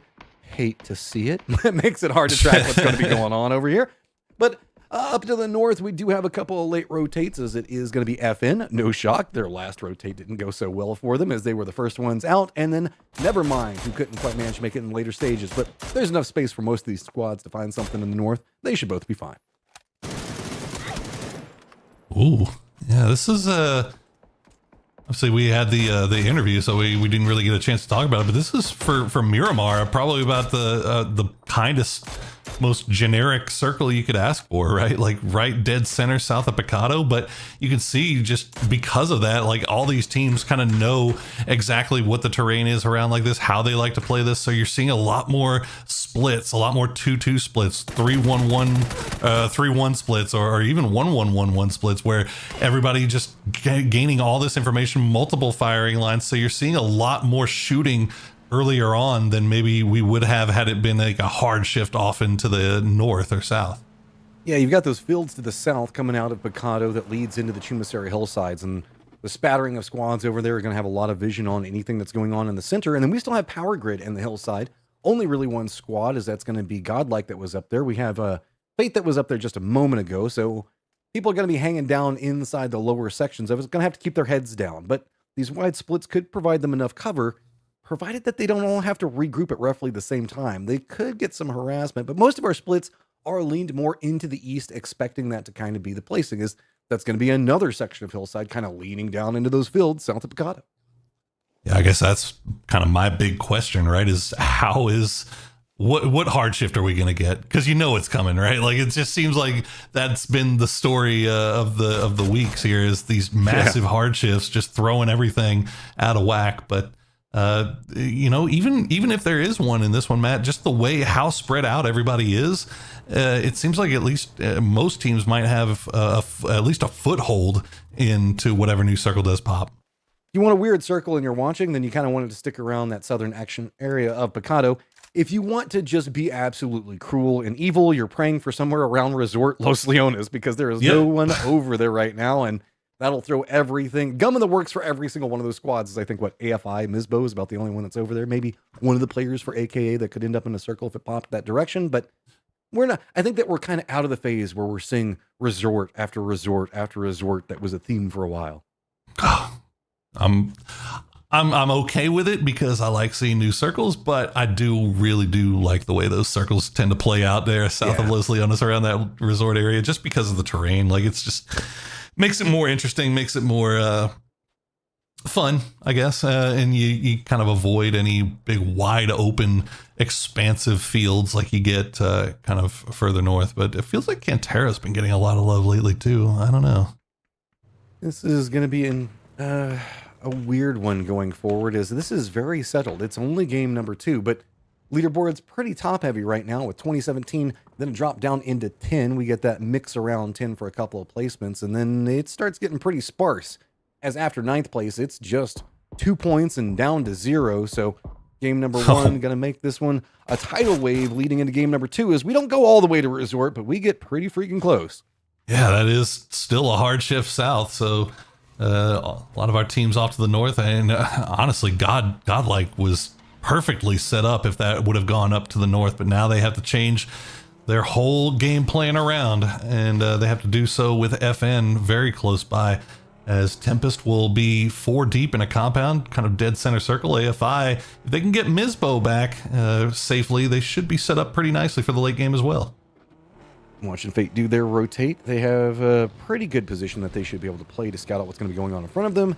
Olivia looks like they're getting a little bit bullied by 55 over here, and the regroup's going to be pushing into those hillsides coming out of the field, so 55 can't quite leave them just yet. Dot's going to be a little bit more bold in their approach. FN spotted out tail end of the rotate that's going to be going on with Godlike, and they're going to be late on this rotate, but can't get the connections that they want to get the kills. I think FN kind of realized the situation that they were in with a team kind of surrounding them, so they bided their time. They waited to see if they could maybe catch one of the trailing members, at least get a knock, and unfortunately it does not go their way. So now they'll hop in the vehicles and they'll just come in late as Dots try to defend the area around them. They've got pest control right on top, though. Dots got to find a place to play, though, but Shane Doe's going to go down, and SKZ not too far behind him as pest control are springing the trap. All the gray squads getting involved in Dots trying to make this rotate right now, and Pest Control keeping it under control and also going for the regroup. Zako as well as Spectro. Zako had to take a second to get his meds back in order, but Pest Control's got some pests that they need to deal with, and they are coming in heavy. Everybody already making the push. Spectro playing along those stairwells, trying to see if he can keep the peaks, keep it slowing down, see if maybe some of these nades can connect, but nothing really coming up big just quite yet. Yeah, this is kind of a standard operating procedure, isn't it? You go upstairs and then throw the smokes down and try to slow things down as much as you can, playing that staircase. Let's see, Zako will hold it down for the time being, but Joshy has that Panzerfaust in hand, ready to lead the way, ready to take a shot at anything he might see through that smoke. Fortunately for Zako, right now, nothing revealing itself. And also, fortunately for both of these teams, no other team has arrived for a third party on this, so they get to play it out. I get worried whenever you see somebody holding the stairs. It's the instant. That's a grenade. The Panzerfaust goes for, but it's going to be Comp that just drops the knock. Easy peasy, and here it comes the push with the Panzerfaust. Connects and dots after having a great game one. Gonna go out pretty early in game two. Clean from Pest Control there. That was very well played. Great grenade from Kampf right onto the staircase. And then the immediate follow-up with Panzerfaust in hand. So Pest Control does not take a single knock and does not open up a window of opportunity for anybody that may have been lurking to go and take advantage. So Pest Control should be okay for the foreseeable future. We got a few teams still trying to make their way into the zone. Dream 1 and Collector eating a little bit of blue coming in late, Matt. Yeah, I mean, I don't necessarily fault them, as it's not too many different ways that they're wanting to handle this. Another hard shift down to the southeast, though, so that's going to This is your fault. Yeah, no, but we didn't go to Resort. I said Resort. We're going to be playing that, like, lower dropped position coming out of Los Leones, so Last Breath going to be pretty good, provided what Collector does. Death Funnel is definitely going to be to the northwest, though, as it is going to be Pest Control having to rotate, not even inside the circle, and everybody around them. Do I put on, is this when I start putting on my tinfoil hat and saying the circles are starting to favor places that have a lot more open field so they can display the destructible terrain? Oh, I thought you were going to go with the fact that people tell me where the circles are beforehand, because I talk about certain locations and then somehow we end up going there often. So. Oh, yeah. No, it's not like we watched a million games. they show us the heat maps too, right? Like, yeah, no. Kind of sort of figure it out. I definitely don't have a script for this entire show. It's perfectly fine. If I had a script for the show, do you guys think that I would repeat the words as much as I do? Come on. Pest Control. That is intriguing. It is intriguing. Pest Control is going to survive. They'll go for the long grab up to the north. But what is the play here, man? Do they go through Los Leones? I mean, that's kind of a late wrap into the city, especially when you know that those western parts of the city are most likely going to be occupied. You know, the ones with the tall buildings where you can kind of see everything, right where Godlike is right now. Yeah, I mean, it's good, but you can't help but feel like it's not going to stay there. You're going to have a lot of vision, but if you have to make a push in, you're going to be vulnerable for a lot of different ways to go. So Pest Control, I wouldn't necessarily fault them if they stay on the high side of Los Leones and maybe wrap closer to the oil derricks, or I guess oil silos, whatever you want to call them, down in the south, closer where Dream 1 is at. This is a pretty good approach angle to at least get information, and you still have a road for your vehicles to kind of get out of. It's not going to be too clustered in the south versus the way everybody's going to be playing more of those warehouses that are going to be north of this road. I like this Dream 1 actually using that dust storm to make their way across the road and actually get a little bit further into the circle. It's still playing on that southeastern edge, but getting a little bit better position. We'll see how it plays out for them as we see I Am Bolivia up in the northwest. They've got Tempest to the north and Fate to the west and south, but they're still being a little bit aggressive, trying to look around and see if they can spot anything out. Bolivia has themselves this spot that's right next to the ravine that's pretty central right now. Nobody's wanting to play in it because that place sucks. Even if you can dig holes, it still sucks. So we've got the cluster of players that are going to be around Bolivia right now, and their splits in the way they hold it. Godlike's going to catch the rotation from Pest Control. It gets pretty close to them, but not overcommit. And I like that coming out from Pest Control. This is the safer approach, but they have to be careful. Tony is also still down here. They're not going to go for the easier access point, and they are going to go more down in the south. I like that. Oh, yeah. That is a hard western shift. Again, hard shifts. But they also, they lost Conf. Conf is still off to the north. So Pest Control having to play as a 2-1 split right now. We'll see if they're able to get everybody back together after losing K-Mind early on.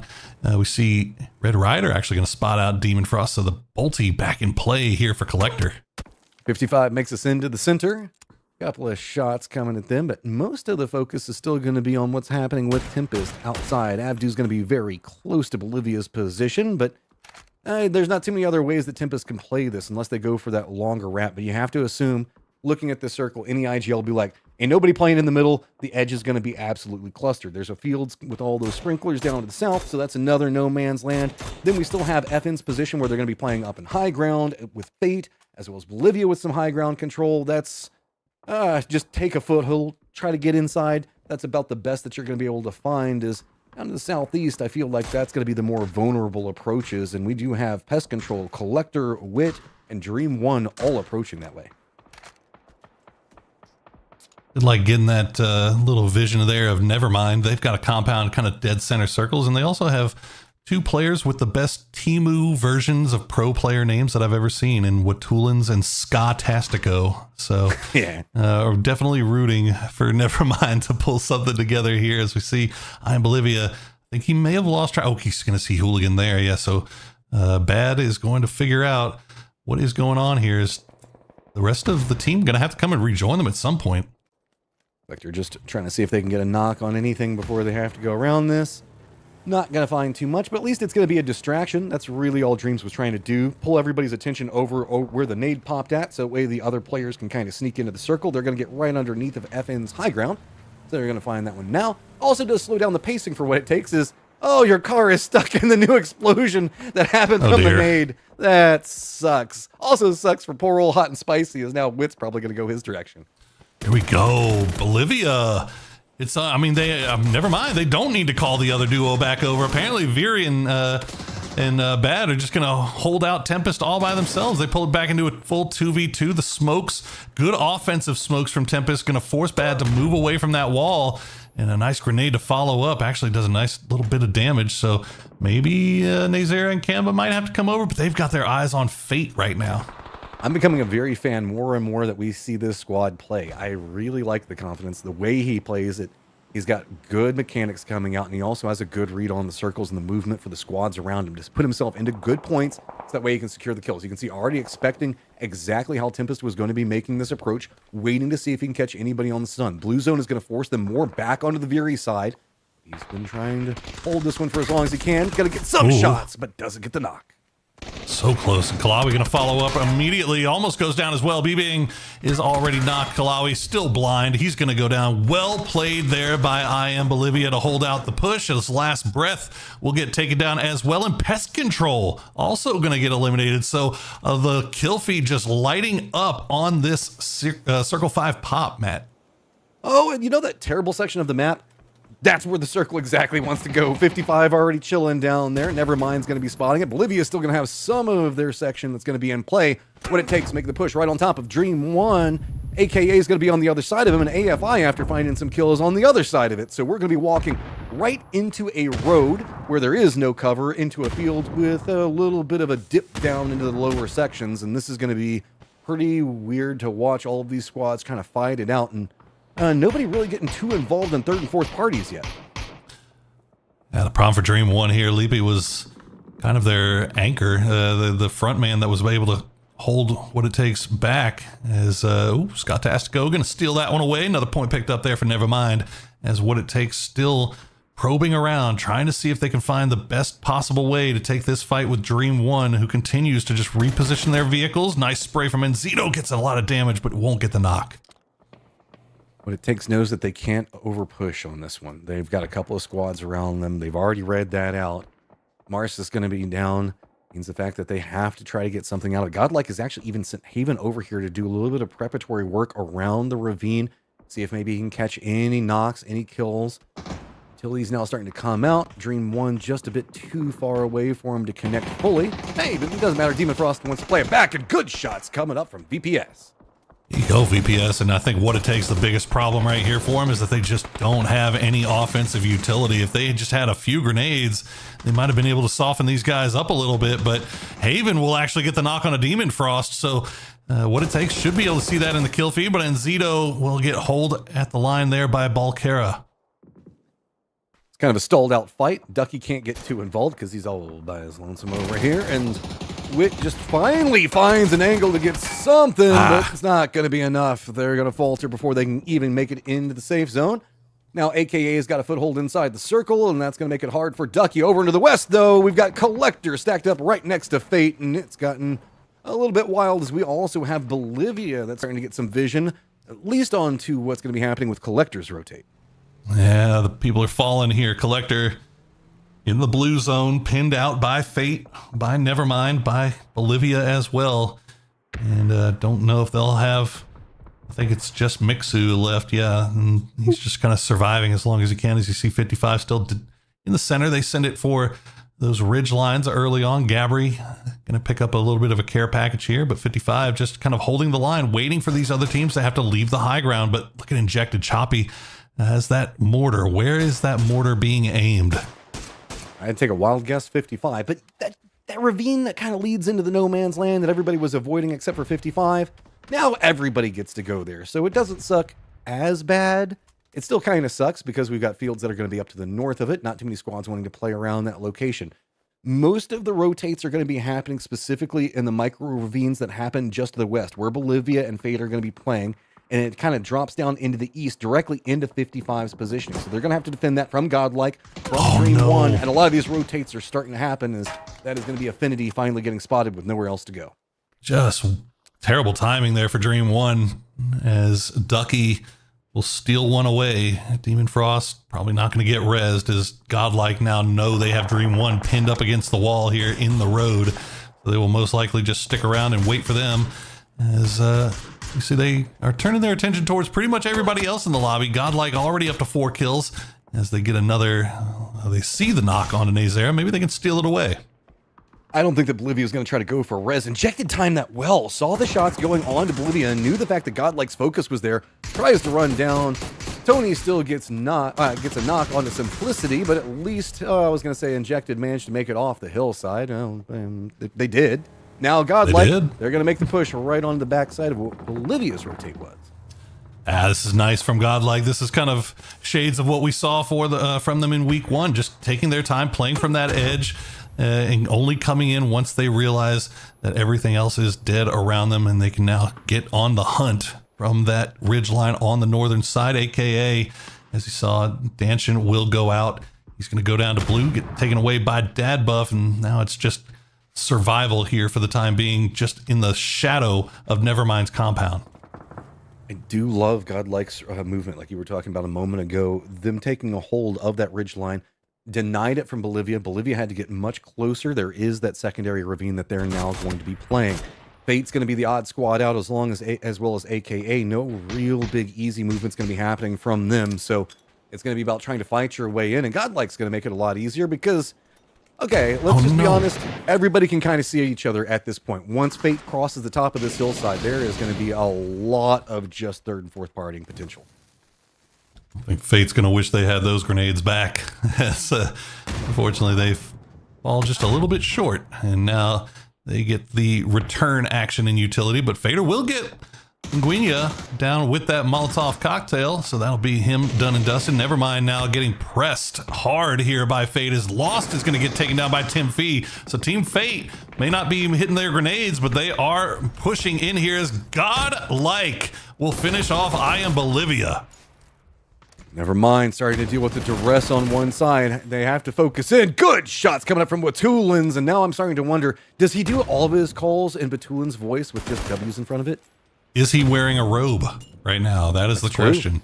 You gotta have the robe on if you're gonna be if you're gonna really unleash the true power of the name. Okay, not even wanting to get too involved in this. They don't have vision on anything that's going to be happening with the backside of Nevermind due to the way that the buildings are going to be set. Godlike continuing their wrap around, trying to find more kills, getting very close to the firefight that we're watching right now. That's going to be more duress going on to the Fate side of all of this. Is Nevermind not feeling too good, even though they've got those compounds just kind of trapped in here. Look at all the vehicles that have been stacked up around. Godlike's taking more control over this western side, and if Godlike can take out AKA as well as Dream 1 over into the east, they're going to have high ground to really just harass everything that 55 tries to do. The good news for Nevermind is that they're able to get Lost back on his feet. Dream 1, oh man, they had a brutal game and managed to get a lot of kills despite the fact that they were in such a bad position, but Lost going to go down as well. So never mind, down to 2 once again as Godlike continues to just farm everything from this northern side. But they've got their eyes on 55. Remember, they are dug in those trenches. The strongest squad that they have to deal with, and if they can remove that threat, they have so much more movement around this circle as everything's kind of focused on the compound that Nevermind's been playing. So 11 kills and eyes on a lot more as Tony manages to get a knock on tonight. Tavon, but Carrick gets the counter knock. That is going to slow down Godlike's movement somewhat, but Fate's really the only team that has to try to get in the circle, and they're just going to have to brute force it right into Nevermind's face. Yeah, Godlike not going for the res just yet. It looked like LFP was sending it back into the dip to try to get some more utility off of crates back there. We'll see if 55 can reset. Looks like they might. Nevermind. Meanwhile, Scott Tastico will find Dad Buff, but will get spotted down by Timfy in the end. Watulins will take his own self out with a Panzerfaust that hit nobody else. Nobody takes down Watulins except for Watulins is the circle. Only going to have 55 in it, but that's its own problem. Is Godlike has got a focus and bead onto 55. 55 is going to lose that little bit of a ravine that they were playing for cover, and that makes them more vulnerable to AKA. But AKA is caught up looking what's going on with the remnants of Fate above them. That's an interesting decision for 55. Like pushing right into, basically pushing into utility range for Godlike. So if Godlike has any amount of grenades left, I think they might have used most of them trying to get rid of Gabri, but unfortunately Gabri just did not go down. So maybe 55 realizing that Godlike's utility count not as dangerous now. They got close to Godlike a couple of times. I think that 55's been eating most of the nades that Godlike was trying to connect with, but just couldn't come up. But you can see 55's woes just going to continue. AKA is now starting to focus in on that low ground movement. They've kind of surrendered the high ground control over to Godlike, and those shacks are providing some cover, but not really enough to get you a game win. Other side of this one is Fate did manage to at least get on the section of the circle. They're still going to have some high ground, but it is going to be under duress from Godlike's positioning. Honestly, Karak doing God's work for 55 right there, just keeping eyes on that ridgeline, taking shots at any of those Godlike players once they reveal themselves. But the problem is that Godlike has that whole ridgeline to play around with, so they can peek from anywhere at any time. AKA still in, still 3 up. Nice game from them so far. We'll see. Well, it looks like they're just going to hunker down here and wait for the late game, I'd imagine.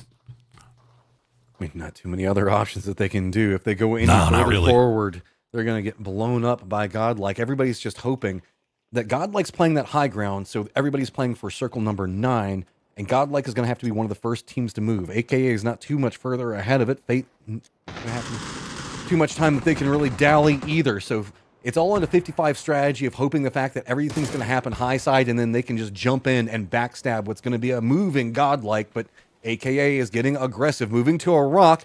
That might make things a lot more complicated, as now Godlike's going to have high ground one side, AKA on the other. 55, not much cover to work around, is going to become the focal point for both. I actually like that from AKA. They got the knock. Godlike went to go take the peek onto 55, and AKA capitalized. Falcon gonna go down those. Tony gets a beautiful angle here, and the follow-up blue zone grenade might be enough to finish them off. Here's Haven will now turn his attention towards 55, but that grenade's gonna bounce right on top of him. So trades coming through here. Tony and Fana, the last 2 left alive. Karak off in the field by himself as he's got just a little bit of a ditch to play around, as Tony can't really find the headshot, and he will just continue to stay alive. This is the destructible terrain manifest. Karak's just trying to survive off of his gunplay. Finally goes down. It's going to be the last one up. Looks like he's just going to surrender it over the blue. Maybe he might go for a peek. AKA wants to at least secure that one kill. Not going to be able to find it. And Godlike, 17 kills. Top of the leaderboard. Welcome back.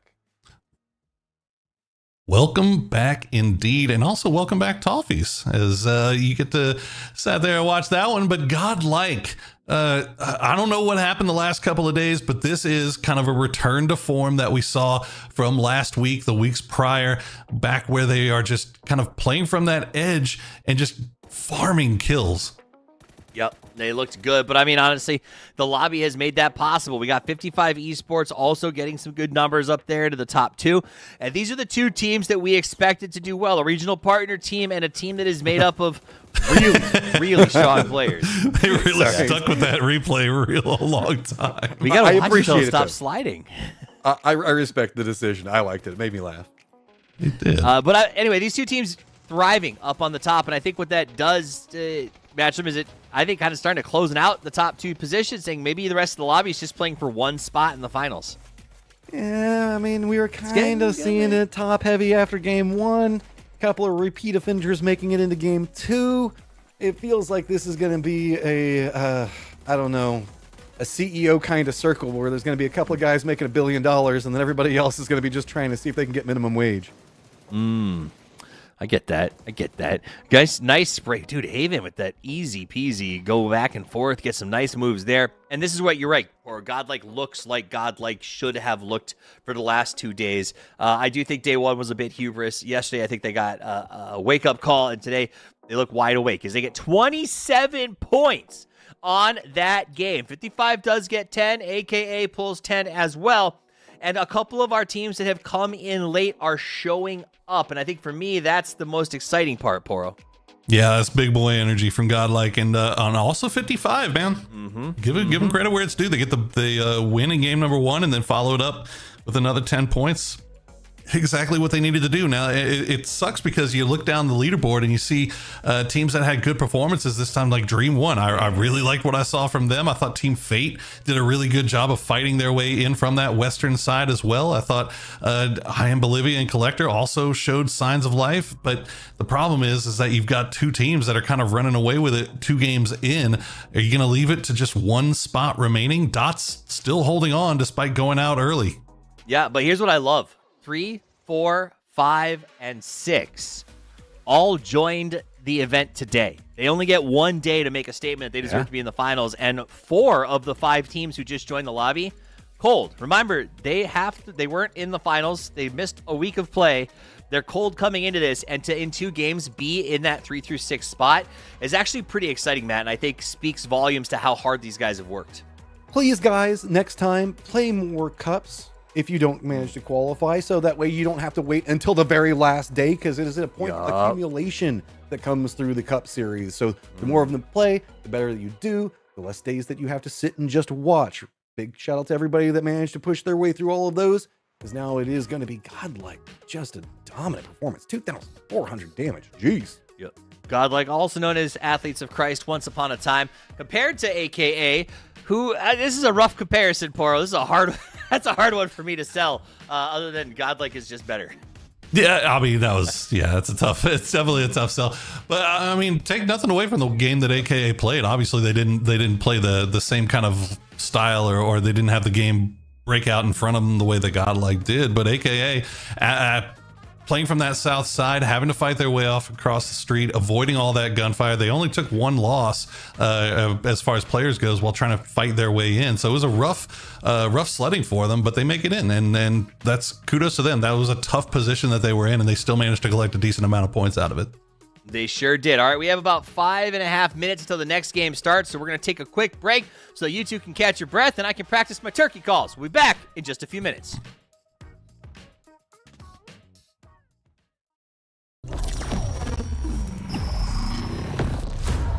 Port Desire, a city that don't belong to anyone, but everyone wants a piece. No laws, no oversight, just the jungle creeping back in, both the vines and the people. The mayor stepped in where the government couldn't, said the city needed order, and they'd be the ones to bring it, keeping the peace on their terms. I walked away from it all. Kept my hands in dirt instead of blood. But desire is a fickle mistress. The city won't let me go. It won't forget my name. I asked for nothing, and they still came and took everything.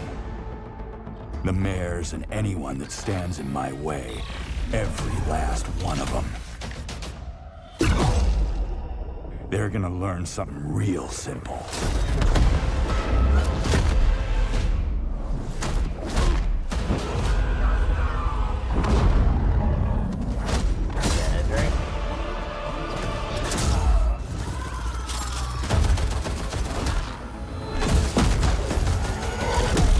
You reap what you sow.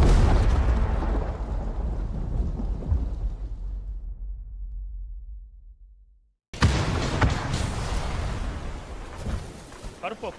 Vou voltar um pouco. Bloquei na Molotov. Bloquei 2 na Molotov e puxei. Vem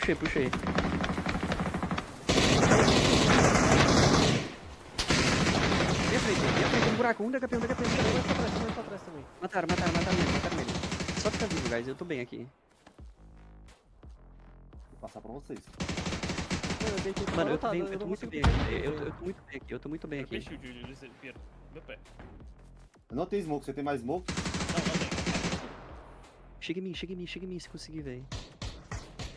Agora eu tomei BZ, velho. Só corre, Piero, e deita no buraco. Só corre, Piero. Não, fica vivo. Eu tô morto, Piero. Fica vivo. Tem shield no meu corpo. Shield, kits, bang.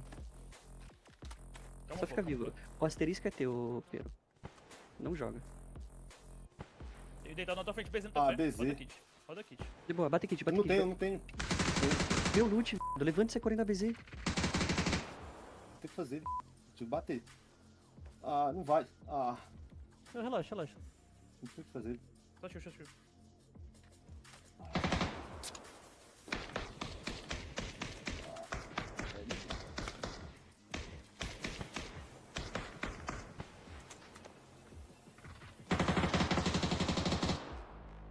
Tem nos triângulos ali? Não. Tem. Não. Tem triângulo não, em cima daqui, dele. ó. Tem 2. Tem triângulo sim. Tem 3 puxando no verde.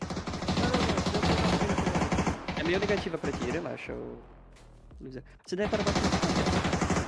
Mataram. 3v1. 2x1. 2x1, Luísa.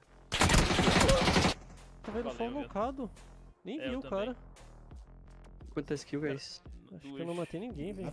Matei nada. Matei 2. 3. Matamos 7 total. Ai, velho, eu acho que deu, Michel. 1 segundo.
Time to go is upon us as we prepare to hit almost the halfway point in the day. 2 games down, 3 left to play, and only 3 teams get to advance to the final, where they earn PGC points, wholesale and a chance to go to EWC, PGS, and many, many things in between. So this is a very important day for a couple of our teams, really all of our teams, hoping to make that cut line. So far, Poro, 2 teams that are expected to perform. Godlike and 55 have done just that. They've delivered. I mean, there was a bunch of pressure on both of those teams coming into today. And, you know, it tells a lot about a team's makeup, how they respond to that extreme pressure. And so far, so good for both of those squads. Now, still 3 games remaining, but they should be pretty much in the driver's seat, barring some catastrophic stuff going their way. So outside of those 2 teams, Matt, who else have you enjoyed watching the most? 2 games in, who has been a breath of fresh air? Oh, breath of fresh air. That's going to deny Dots because I know those guys too well. But well, they only played 2 days. Again, I gotta say, I complimented him inside the last game. I enjoy watching Viri. I like the fact that he's pretty mechanical, so that's always a fun squad to kind of pull my attention into. I also did really like the way that we saw the approach coming up from, well, I mean, they had a big game in the last game as well, but 55. The way that they tried to kind of sneak in under where we saw Godlike holding for so long was just so clean. It was a weird circle. They were in a weird spot, and they did the only thing that they could, and that's sometimes the best that you can do. All right, the best that you can do on this circle is a jump to the right. I think there's a very high chance, Poro, historically, that circle seems like it loves going to the right side. It's done it twice in the last couple of days as we've been on Huiyang. I wonder, with this circle, if if it goes that way again, it's going to be a very tough run for teams like CLR or others, or AFI over on that top section. Yeah, I mean, it also depends on just kind of like where everybody drops and the vehicles and all that stuff, obviously. But now that you said that, I'm automatically assuming it's going to go to the Northern Island, right? Youngshan? What's going on in Youngshan? What is going on in Youngshan? What is going in on Youngshan? Are they Hey, you know what? It looks like it might go off, so I'm just going to leave it to you guys. Have fun. Yeah, I think that with Dots there and Bolivia there, that's not going to be just a casual hot drop. They are going to at least take pot shots at each other, but the way that it's fallen, it doesn't necessarily need to be a firefight. I think that this is just going to be a quick loot and go. Yeah, I mean, especially once you see that circle pop, right? Like this is kind of like it's the equivalent of like a Yasnaya drop, right? Like it's a big city. You can easily avoid, and it looks like that's what Dots is going to do. They're just going to get vehicles and dip on out and start making their way down. But yet again, Matt, another massive water circle here. I feel like we haven't seen those in a long time, and all of a sudden now we get 2 in the span of a weekend. This one sucks more than the zone wall one, in my opinion, because we get the swamplands around Hosan Prison. We get that peninsula area that's going to be kind of hard to play around Songam itself. We still do have some of those cliff facings around where we can see Godlike that's going to be playing high ground positioning. I won't say cliff facings. But this circle has a convergence of roads where it also kind of has some hilly terrain, but it's, I don't know. This section of the map just feels unfun whenever I play it. And I'm curious to see how the teams kind of adapt to this, given the fact that there is so little to play in this outside of the high ground hills and what's going to be due south. Yeah, and it's you also think about the teams that are already kind of near dead center, like Last Breath, aka Godlike, kind of making their way down there. Where do you play? How do you play? How do you go for these splits, knowing that, as you said, there's just such it's so weird down there that you know that there's certain power spots that people are going to want to crash. Going for a 2-2 split seems like it might be a little bit aggressive, and that you might be kind of asking for a crash to come your way, but we'll see how it goes. It looks like Last Breath are just going to keep all 4 inside the compound, dead center circle, and wait and see how it plays out. Studio going to probably be a dominant position to be around, but not yet quite in. Is nobody going to be cutting any green screen videos down there right now? All the squads that are up on that northern island, though, no rush. You're kind of stuck over there. I don't even know if this is an emergency pickup circle, but I almost feel like you might want to hold on to it for whatever shenanigans Circle 2 is going to be bringing, given the way that we've just been seeing so many freaking hardships. Yeah, I mean, taking an E pickup at this point with that little amount of playable ground, it feels like kind of a death sentence, doesn't it? Like there's no way you can avoid somebody. So We'll see. We'll see if anybody. I think that what you said is actually the correct play. If you do end up finding one, just hold on to second circle, and then kind of see what you can do with it from there. As 55 continue to roll around in the hills, they might get a little bit close to AKA. In fact, you see Falcon just on the mini map there. We'll keep an eye on that. Rotates in from the north as Tempest is going to be pretty alongside of the tail end of Dream 1, who's going to be our most eastern team. Pest Control is just going to be to the west of this, but not really up on the high side of the hill. You got a bridge camp. AKA, and then over here in school, getting some attention, as that's going to be where 55 meanders their way into. There's a bridge camp going on, Matt. Look at FN. Over there on the west. They've posted up, and it looks like they're waiting to see if Collector is going to bite. Now, Collector, to their credit, are stopping down. They're scouting it out, but if they don't see anything, FN might catch them slipping here. Curious to see. FN needs something to start going, man. 1 point right now. Collector is sitting at 14 points, but most of that came off of their game number 1. So, FN, this is the defensive line that you're going to want to take. It's got a little bit of the low side and the high side of the bridge, depending on how Collector wants to go for it, but Collector's eyeing it. And it doesn't look like they're biting just yet, but they are dancing around. Most of their little Doritos Red Rider. Their cars are starting to go this way. Red Rider, you're not going to be riding for too much longer. He missed it. Oh, no. Doesn't matter. You end up getting the spray down.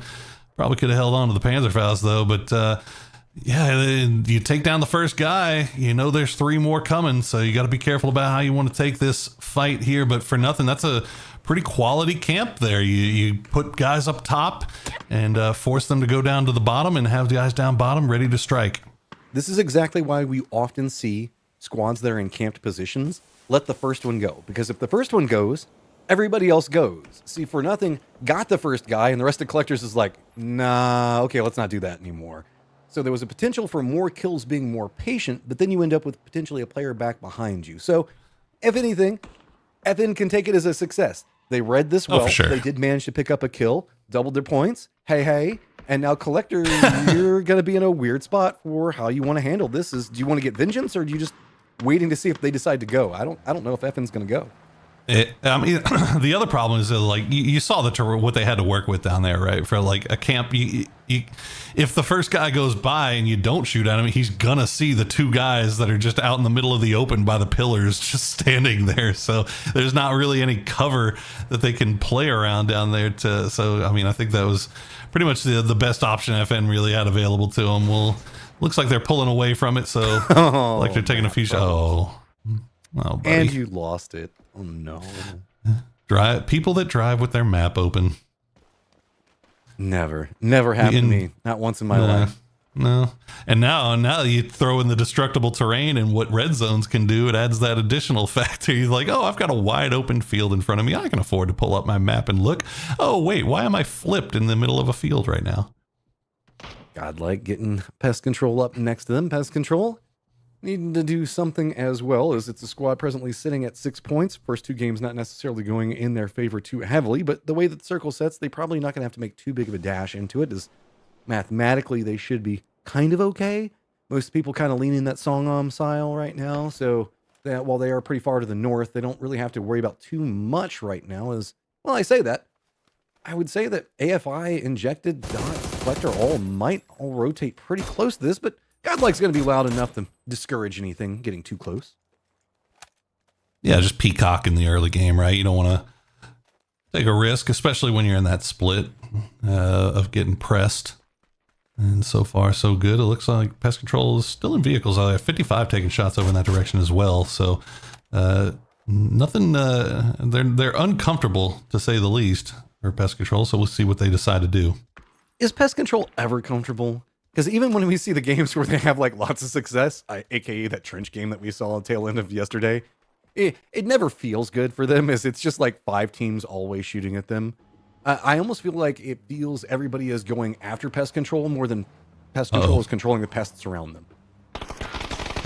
Ducky stopped for gas, and now Injected going to breeze right through. The whole team is there. Is Elodie going to go down? Now Ducky going to go down as the most costly gas station trip for Affinity here. Oh, my goodness. Plushie, be careful. Second most. I think that most people are watching are like, oh man, everything's expensive around gas stations. Cost me my life too. It's trendy. I like it. Doesn't matter if you're paying with Topical. gallons or liters. Look, I got you guys back no matter. Wait, Affinity actually going over here.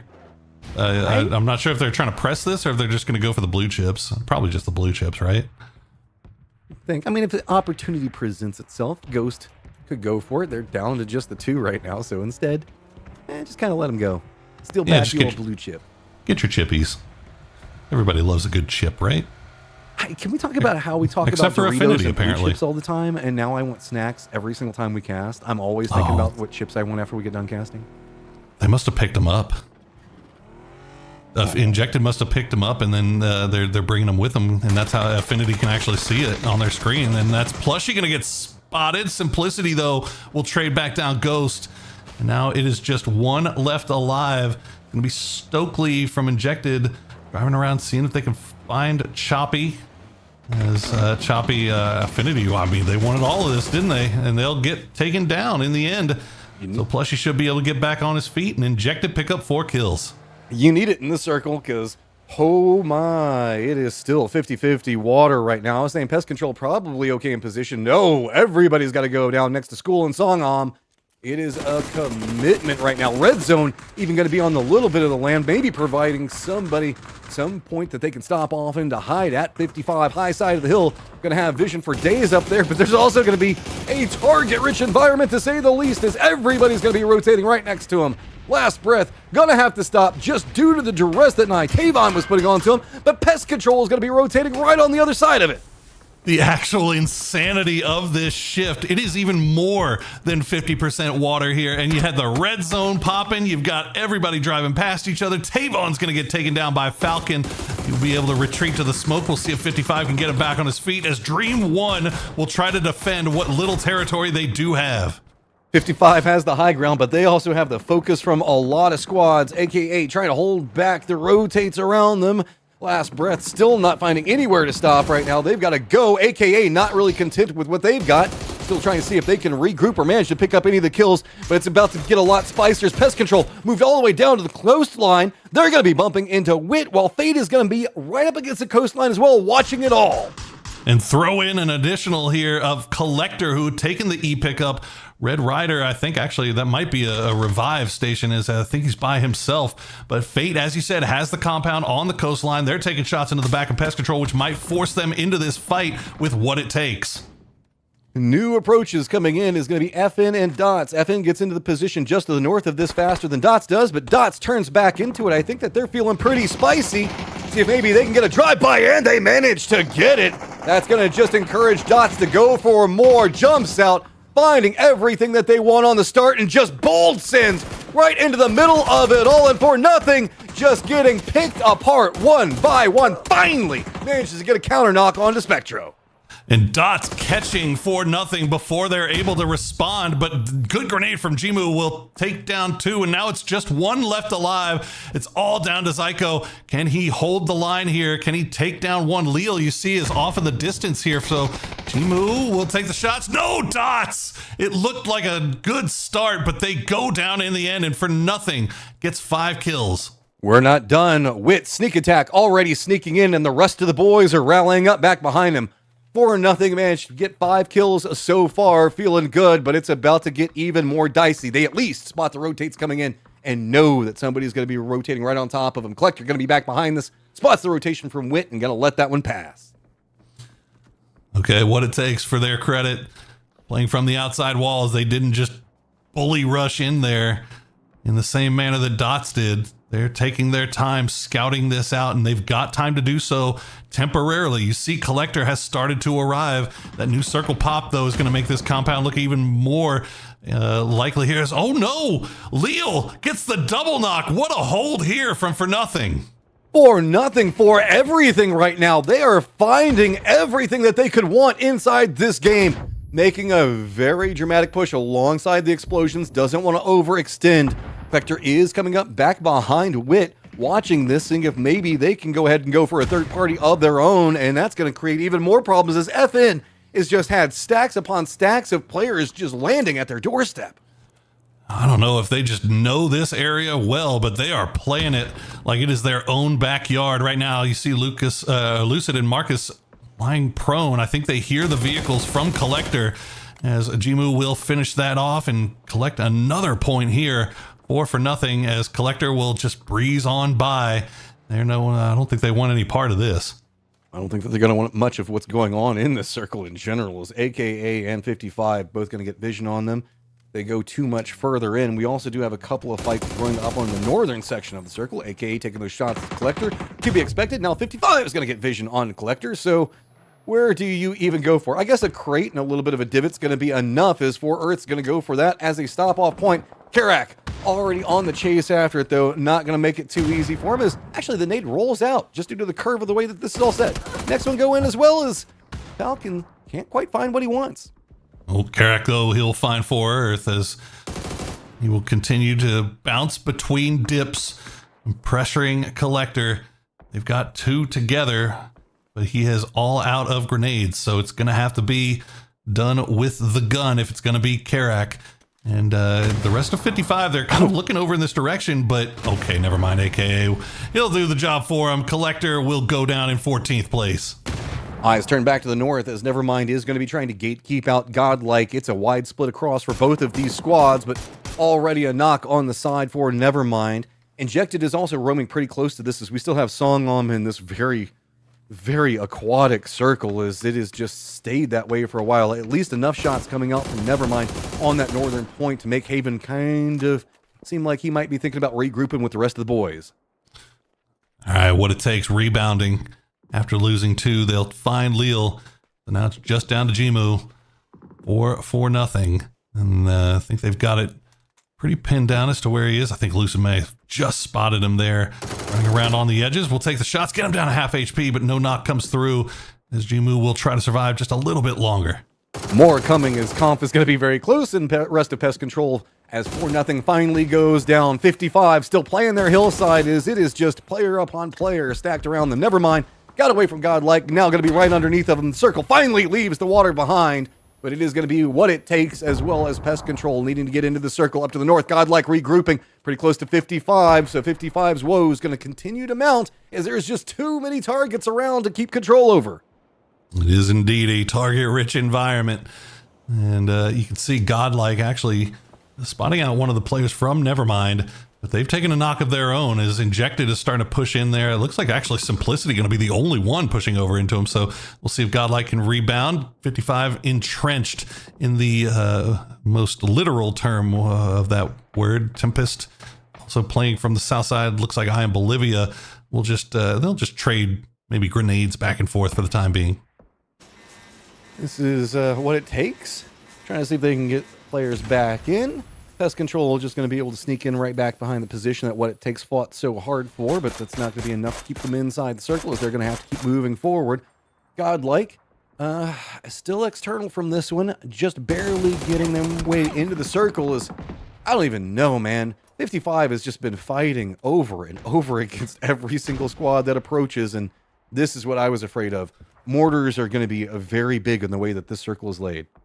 Yeah, they are, and Team Fate has all the time in the world and all the space in the world to really play around, as they send a few over towards AKA, but that's going to fall well short of the mark as they continue to hold down on the south side. Meanwhile, I Am Bolivia starting to get a little bit more aggressive here with Tempest, as they will trade knocks. Actually, I Am Bolivia just getting the knocks. Tempest down to just, I think, 2. Yeah, Hooligan. Here comes the press through the smokes. They want to clear this out as quickly as possible.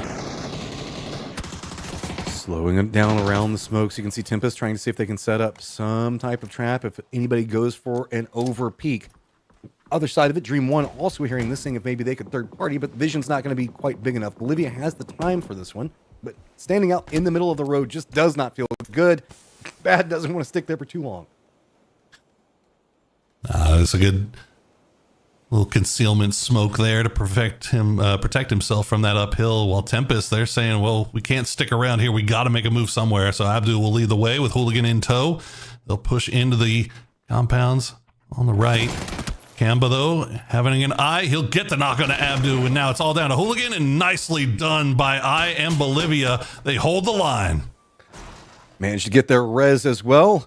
Other side of this one, you can see it's still 55. 55 is just going to be a component in this until they potentially die or kill everybody around them, whichever one comes first. And even if they go down, somebody's going to try to take this position. Pest Control now encroaching from the southwest as they're stretching out of the compounds that Wit were playing from earlier. Southern section of the circle where Fate's going to be playing at, the quietest section by far, is now we just have the remnants of what's going on in Songam not having to move, and the west crunch continues as it is going to be Pest Control as well as Last Breath having to move with Fate down to the south. 55 gets to continue to use their little entrenched fortress for the time being as they'll net up the vehicle. Oh, there we go. Injected. We'll find the mortar right there onto Leapy. Dream 1. A little bit spread out right now on that western side of Songam, and he'll get flushed out as well. So good mortars there from Plushy as Injected try to fight their way out of the city. Yeah, and this is going to be hard. They don't have to leave yet, but they have to assume that if they want to continue in this game, it's not going to stay around Songam. It's going to move into that western hillside. There are a couple of ways you can kind of path over, but it's going to depend on the amount of smokes. Luckily, Injected seems like they're still sitting on a decent stack. Plushy, the guy that's been dropping those mortars on the outside of the circle. It's Pest Control, no real big easy options. They're just going to run right next to what is left for Nevermind. He's going to go down, but that's going to reveal Pest Control trying to make the flank, and 55 turned and focused in. Yeah, this is big for Pest Control. 3 kills. They've needed a little bit of momentum going in their way, but the problem is they're still fighting to get inside the circle, and they're pushing right around that 55 encampment. So we'll see where they decide to go as the mortars continue to fall. They will fall just shy of Falcon, and AKA gets to continue holding on to their position. And look at the crates that are dropping on top of them, Matt. They're about to get a lot of presents. Anything, it's just extra cover is what they might be excited about. Is Pest Control, you're going to be walking right into a potential crossfire between Godlike trying to get in the circle and 55. But of course, 55, it is the focus for everything right now, sitting on 3 kills, just a couple of points back behind Godlike, and Godlike going to let him do the work for him, aka taking some shots on the tail end of 55 and Pest Control, both going to make this a lot dicier as Karak does spot out Kamon. Kamon going down first. Conf was sniffing around, but you see what they're pushing into. You've got these trap holes on the side of the hills that they can't even see, so they'll run right into something and somebody will just pop up and take the spray, but they'll get the trade onto Gabri. Last Breath actually providing a little bit of support there for Pest Control, as it looks like Pest Control is just going to go ahead and cut their losses, make their way back down south.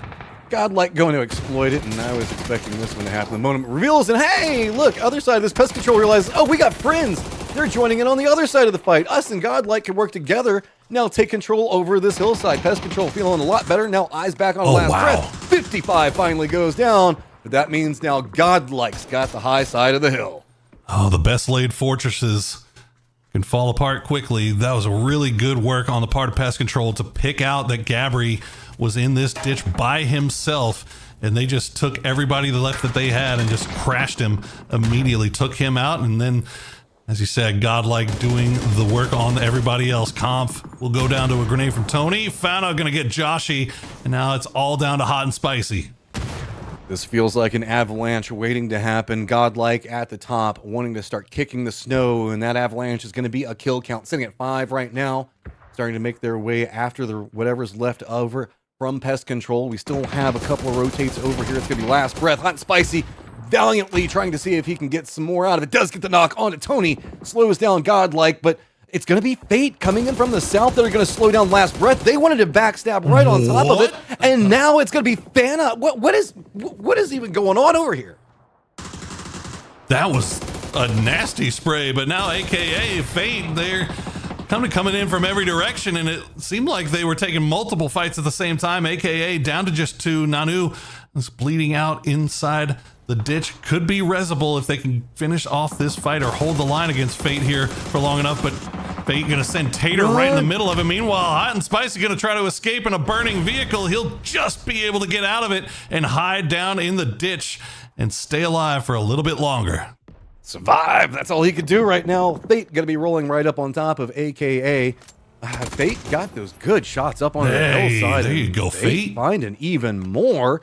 That puts Last Breath in a crossfire between Fate and Godlike up on the hills. Back over in Song On, my eyes are watching Injected, taking some shots at Godlike, trying to just get into the circle, while we have Bolivia, that's gone all the way down to the south, trying to see the wreckage and carnage that's in front of them in this circle. I think AKA maybe paying the price there for being a little bit too passive, and they allow Fate to get close to them and get right up on them. And well played by Fate in the end, as Pest Control will go down to Tony. Godlike up to 7 kills now. That's good news for the lobby. If you're trying to make that cut line, you want this team that's at the top to continue to soak up points.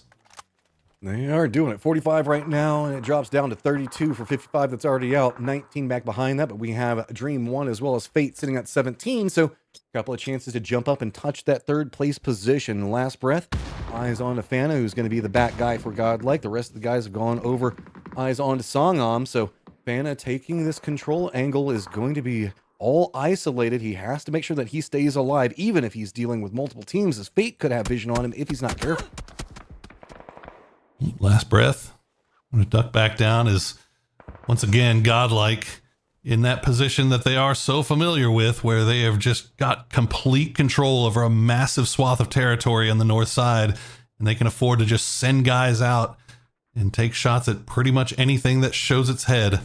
Fate will replay the AKA strat of just lying in these ditches, but they will have to move now that the circle has popped, and it is going to go up towards Godlike once again. Those must be some very comfy craters. Everybody wants to lay down in them, you know, all fluffy and soft. Very It must be squishy, good yeah. soil or something like that. I think it's more just everybody doesn't want to deal with Godlike and the vision that they've got. But Godlike's so focused in on Song Am and Injected and the movement that they're trying to do, as well as Dream 1. Livia's going to be on the other side of the hill, very far to the south. They're going to spot out Dream 1 trying to rotate. And I don't even know where Dream 1 can go, because if they try to cross this just to go up into the hill, both them and Injected, it's a crossfire between two different teams. Yeah, it feels like everybody coming out of the city late is going to end up paying the ultimate price here. Now, I Am Bolivia left Nazera in the city itself, and he is taking a fight here with Dream 1, 1v3, while the rest of his squad is providing him support from range. But now Fate is on the move, so Dream 1 trying to... Oh, nice grenade. Never mind. Not a nice grenade from Demon Frost. It was a great nade. He's stacking up those damage numbers on his teammates. As now that's going to be an opportunity. Nazera does go down, finally get flushed. But Injected, you've got to get into the circle. Bolivia is focused on what was going on with Dream 1. That's allowed Fate's Tater to get into the circle. Last breath, still just trying to creep up next to Fana, as the rest of Godlike stays just beat it in on Injected. Yeah, Injected.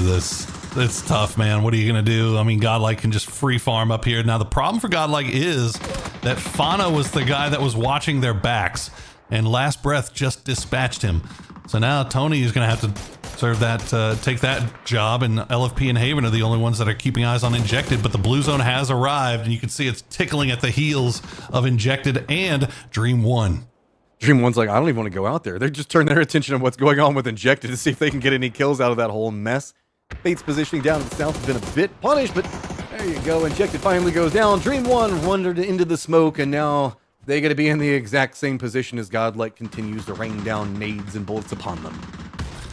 Yeah, Balcara, the last one alive, will go down to the blue, and we've made it to our top 4. Godlike with control over the high side of the hills, the north. Fate have managed to get 2 inside the zone, while I Am Bolivia still 3 strong, pushing in from the south. That's going to be our next fight that takes off, while Last Breath is just holding on to the west.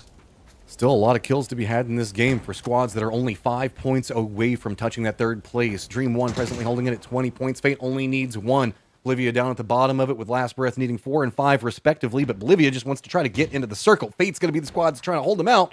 Last Breath on the other side also has to move into the circle, and they're losing a lot of the cover they've been playing for. Flanker, though, lives up to his name. Beautiful play onto Bolivia. Takes down 2.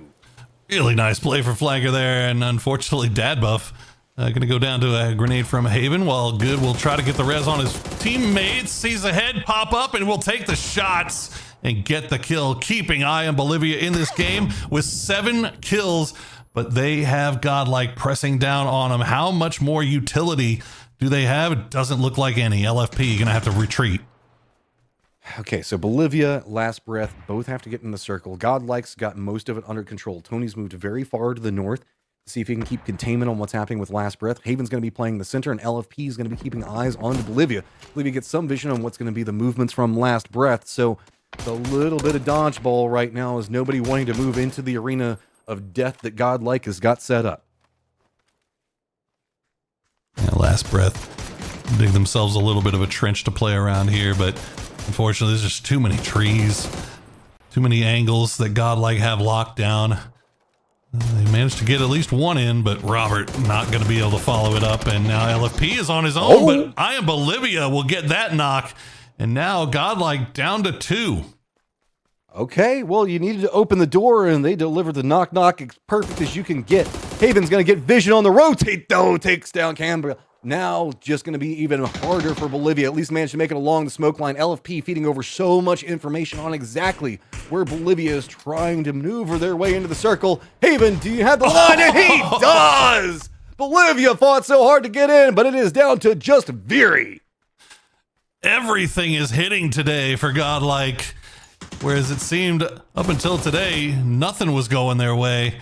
I Am Bolivia does go down in the end. Tony will be the one that takes him, and now Danny has been spotted out in the blue. Tony will get the last shot, and Godlike will get another win, up to 56 points on the day. They are running away with it.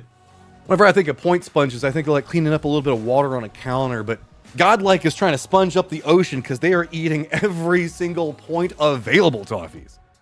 Oh, they are coming in hot, and you know what? Everybody else is happy to see that. When the team in front does well, you like to see that. Bolivia put in a good push, but they ran into Haven in the knock-knock express as he just made a wonderful play with that Panzerfaust. You know what I love the most about it, Poro? What's that? Used it against the tree because they had middle position, so it got the knock, and even if he hadn't been able to kill someone with it, he also wasn't creating forward push cover with the explosive mortar or the explosive Panzerfaust. So I love that he made that choice to keep coals out of the ground and throw shrapnel in the air. Splash damage, baby. It Yes, is huge work there. Sometimes a grenade falls right at your toes.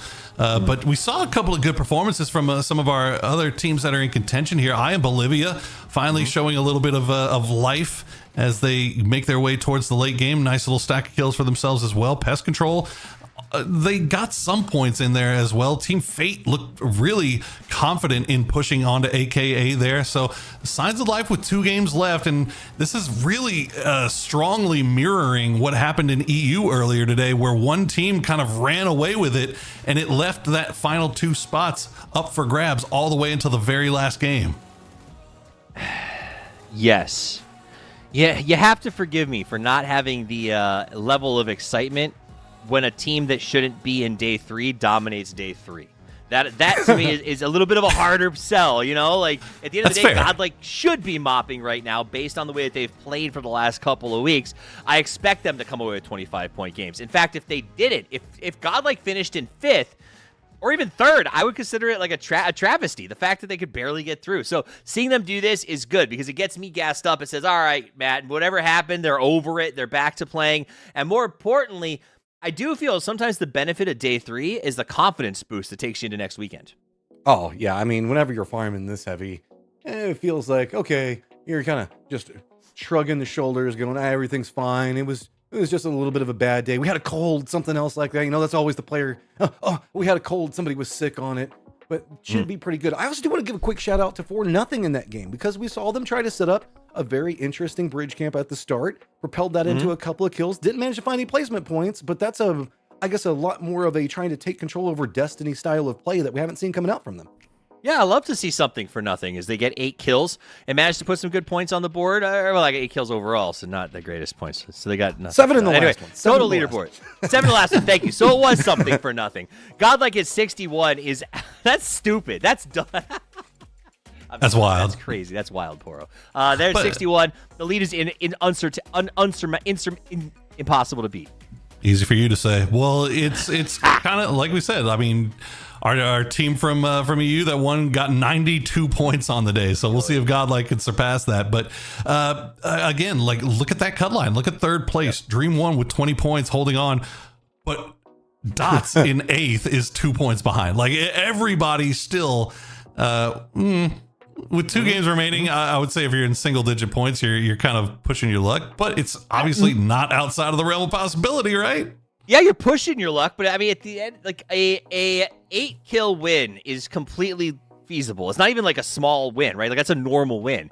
So that's 18 points, which means anybody on that list with 1 game jumps into 3rd, essentially. And so that does mean that this is a very stressful time for everyone who is not GodL and 55 as well. They did 55 dirty, man. Yeah, but this is team 1 and 2. Like, you have to. It's the best they could offer us.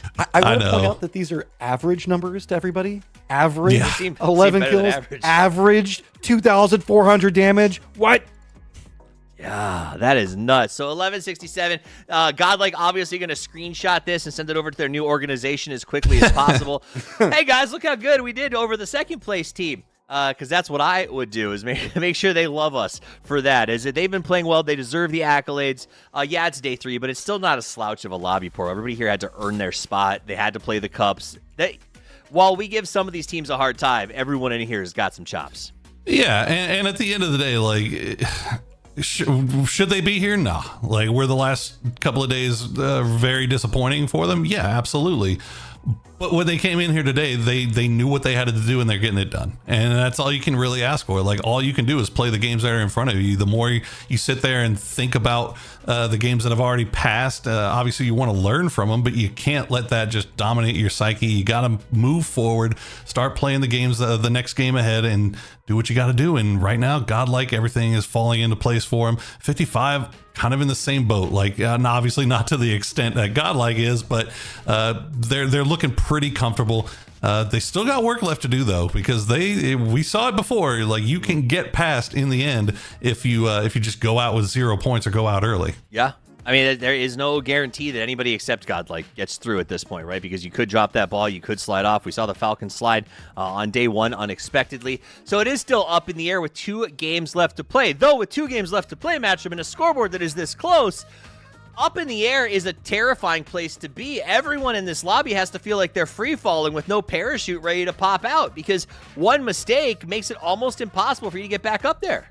Yeah, everybody is kind of hoping that the one mistake is going to happen to Godlike, because maybe you can find some points to get some distance, but I don't know. I don't even know who I would want to be the 3rd right now, because it feels like everybody that is fighting and in that race right now all has a point that they can make for themselves. We even still have a couple of squads like Pest Control that's over on the left side that you can even make some statements for. So going into these last 2, it's going to be really spicy, because I don't know how it's going to play. We've got Dream 1 in 3rd right now, and I don't think I could have called that. That is a very good point. I think that that's their dream as well, to stay in that position, and the race will continue to be difficult. Now, we've got about 2.5 minutes till the next match kicks off. We've seen the leaderboard. We have a pretty good perspective of where this goes. So the question then becomes, well, obviously, there's nobody in this lobby that I feel like GodL is going to say, we have to keep them out, we have to do anything crazy. They're not looking to steal loot spots from anybody. So they just kind of, I guess if that's the case, and there's nothing, like what do you do with all these free points? I'm trying to figure out what you do with the next 2 games when it honestly doesn't really matter. I mean, I think you just kind of keep playing them like they're you know, that you've got 0 points, right? Like I think you go in there with a mindset like, hey, we need to go in here with the mentality that we're chasing a spot, right? Like, let's keep playing it as if we've got everything on the line, and you know, not approach it any differently. But if they do that and they continue to find that success, well, that makes the lobby that much more interesting going forward. Because if Godlike continues to win and get a bunch of kills in the process, that cut line is going to remain very, very low going into our final game. So we'll see what happens. It'll make it tough for everybody. We got 2 games left to play, 1 minute and 30 seconds till they kick off. Take a quick break, and when we get back, it's game number 4.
We're back! I know, you missed us. It was so fast. But it was everything that we needed to get to the next game. Game 4, about to kick off. This is the time when you have to make a statement, especially with the fact that the game is so close. The last thing you want is to have 12 of you fighting for one spot in the final game. And so if you're one of the teams on the bubble, now's the time to burst everyone else's. Come out, get yourself a 10 or 15 kill win. And then if you don't, yeah, you still do it in the next one. You know what I'm saying? Like, throw all your chips in, Matchroom. Go all in on game 4. I don't know why nobody does that. Well, there is one squad that has been trying to do it. Game number 1, they did it with dots. And then game number 2 and 3, double-edged sword hit the other side of the sword and took him out early. So if there is a squad that is going to have a big come up in these next 2 games and try to really start swinging for the fences, I'm going to continue to expect it to be dots because I love those guys. They will be nothing if not entertaining as they try to strive to either kill everybody in the lobby or slam themselves into the wall trying. I love dots. My only annoyance with this event was that dots didn't enter until day 3 because Shane couldn't get the guys to play every single cup as far as I know. I'm not sure. I wanted to see them play all the time. You know what I mean? Like, I love watching them. I know that the community is very strong. So having dots in here is exciting, but only one day of play. It's just so hard to be sharp, Poro, when everyone else has played upwards of 6 to 7 days more than you, and you have to try to come in cold on a 5-game run and make a name for yourself. No, it's rough for sure. And I would never say a bad word about dots. I don't want chat to yell at me. So, yeah, I think that they've been doing what they need to do, right? Like, they're playing aggressive. They're going for kills. They're taking these fights early when they think that they have an advantage. And fortunately, the last 2 games didn't go their way. But I think you got to stick with that strategy, right? At this point, that cut line is still well within reach. Based off of the performance they put in game number 1. So why not? Why not send it? And obviously, you know, to a degree, right? You don't want to just W key into everything, but you know, they're smart enough to know how to play this. Yeah, you got to 6 send it as Godlike decides to get into the car and make their first move right out of the gate. Quick drops. Looks like we might have a little bit of action on the south side of this drop. 3 teams hunting for the same car groupings? No, surely no one takes the risk this early, Matt. I mean, Renjong, they're going to have a lot of people over there, and I think that you got to stretch for it at this point. Looks like Nevermind's realized, nah, that's way too many. AKA Collector, I don't know if AKA can go anywhere except for just kind of landing in between the 2, so that might force them to go back the Collector direction, or at least keep some level of focus over there. You just got to stop here and hope it's enough. Nevermind at least manages to get away as the circle does have an eastern lane, but still keeps in test track. I like that Collector took a little bit. They had one pull early and drop late to make sure that nobody from AKA had sort of crossed that contest station line, Poro. That's very heads up looting. And again, I think that speaks to this team. They have to make up for weaknesses with strategic strengths. And I think that is the key to any new team joining the pro scrim cycle, the pro leagues in general, is you have to make up for deficiencies by outthinking your opponents. Yeah, also just don't drop where you saw 4 parachutes just drop, right? I mean, okay, if you want, and then you know what, and then just shoot, and then just hit heads, right? Like I remember back in remember the early days of PUBG when you'd be like, oh, hey guys, I'm trying to do my job as an analyst very seriously. What's your strategy for winning this event? And Zampo look at you dead in the eyes and go, just click heads, man. Just click heads. Click heads. Got them 3 like, okay, NPL championships. You're not wrong, but I don't know how to do my job right now, Zampo. Oh, God, I miss him. All right, so it's like that's the 3rd callback to Tempo Storm that we've had in the last 3 days, and I love the crap out of it. As we check in with Fate, not enough at all.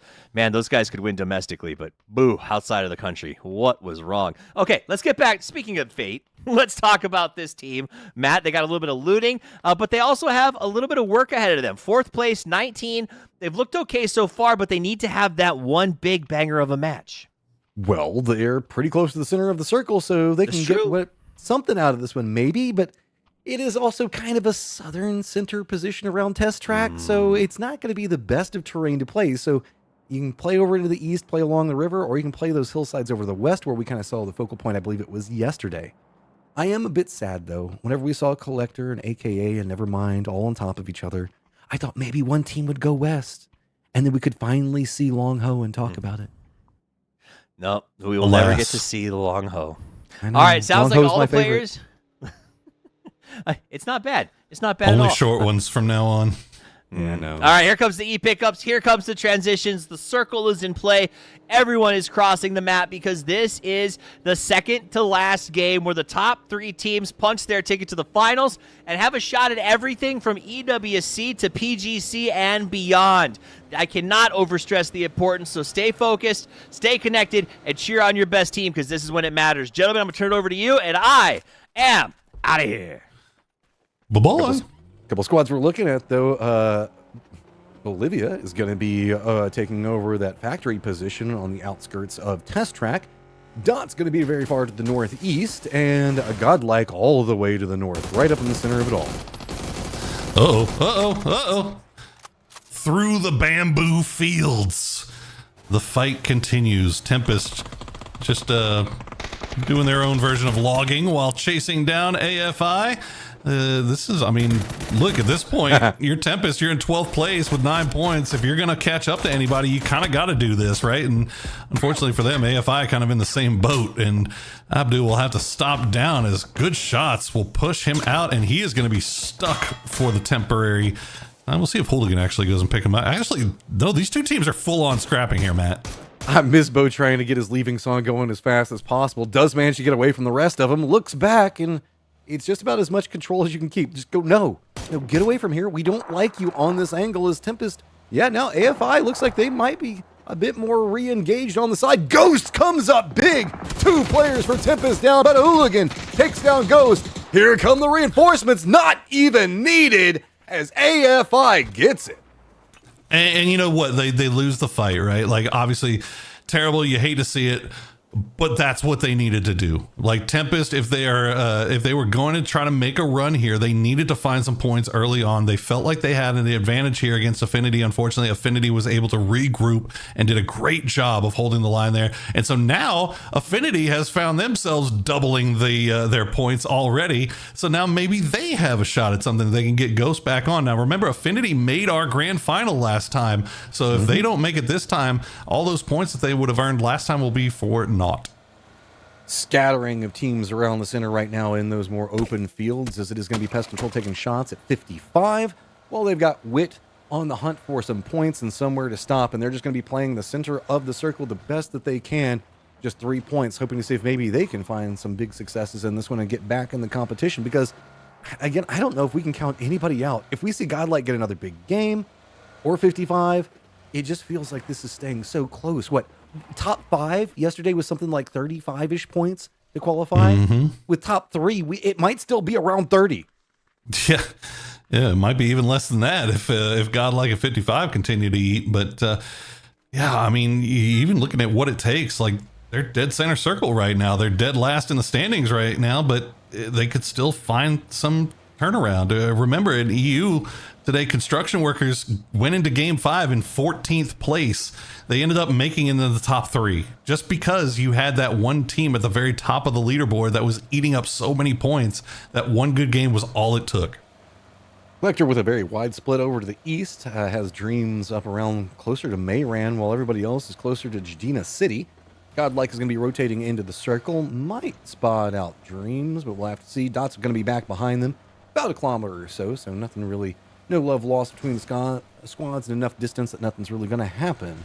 Olivia is staying around Neox Factory, hoping the fact that it stays over there, while AFI comes into the west. Injected still down in Renjiang, and it looks like a Nevermind rotate finally touching the southern section of the circle.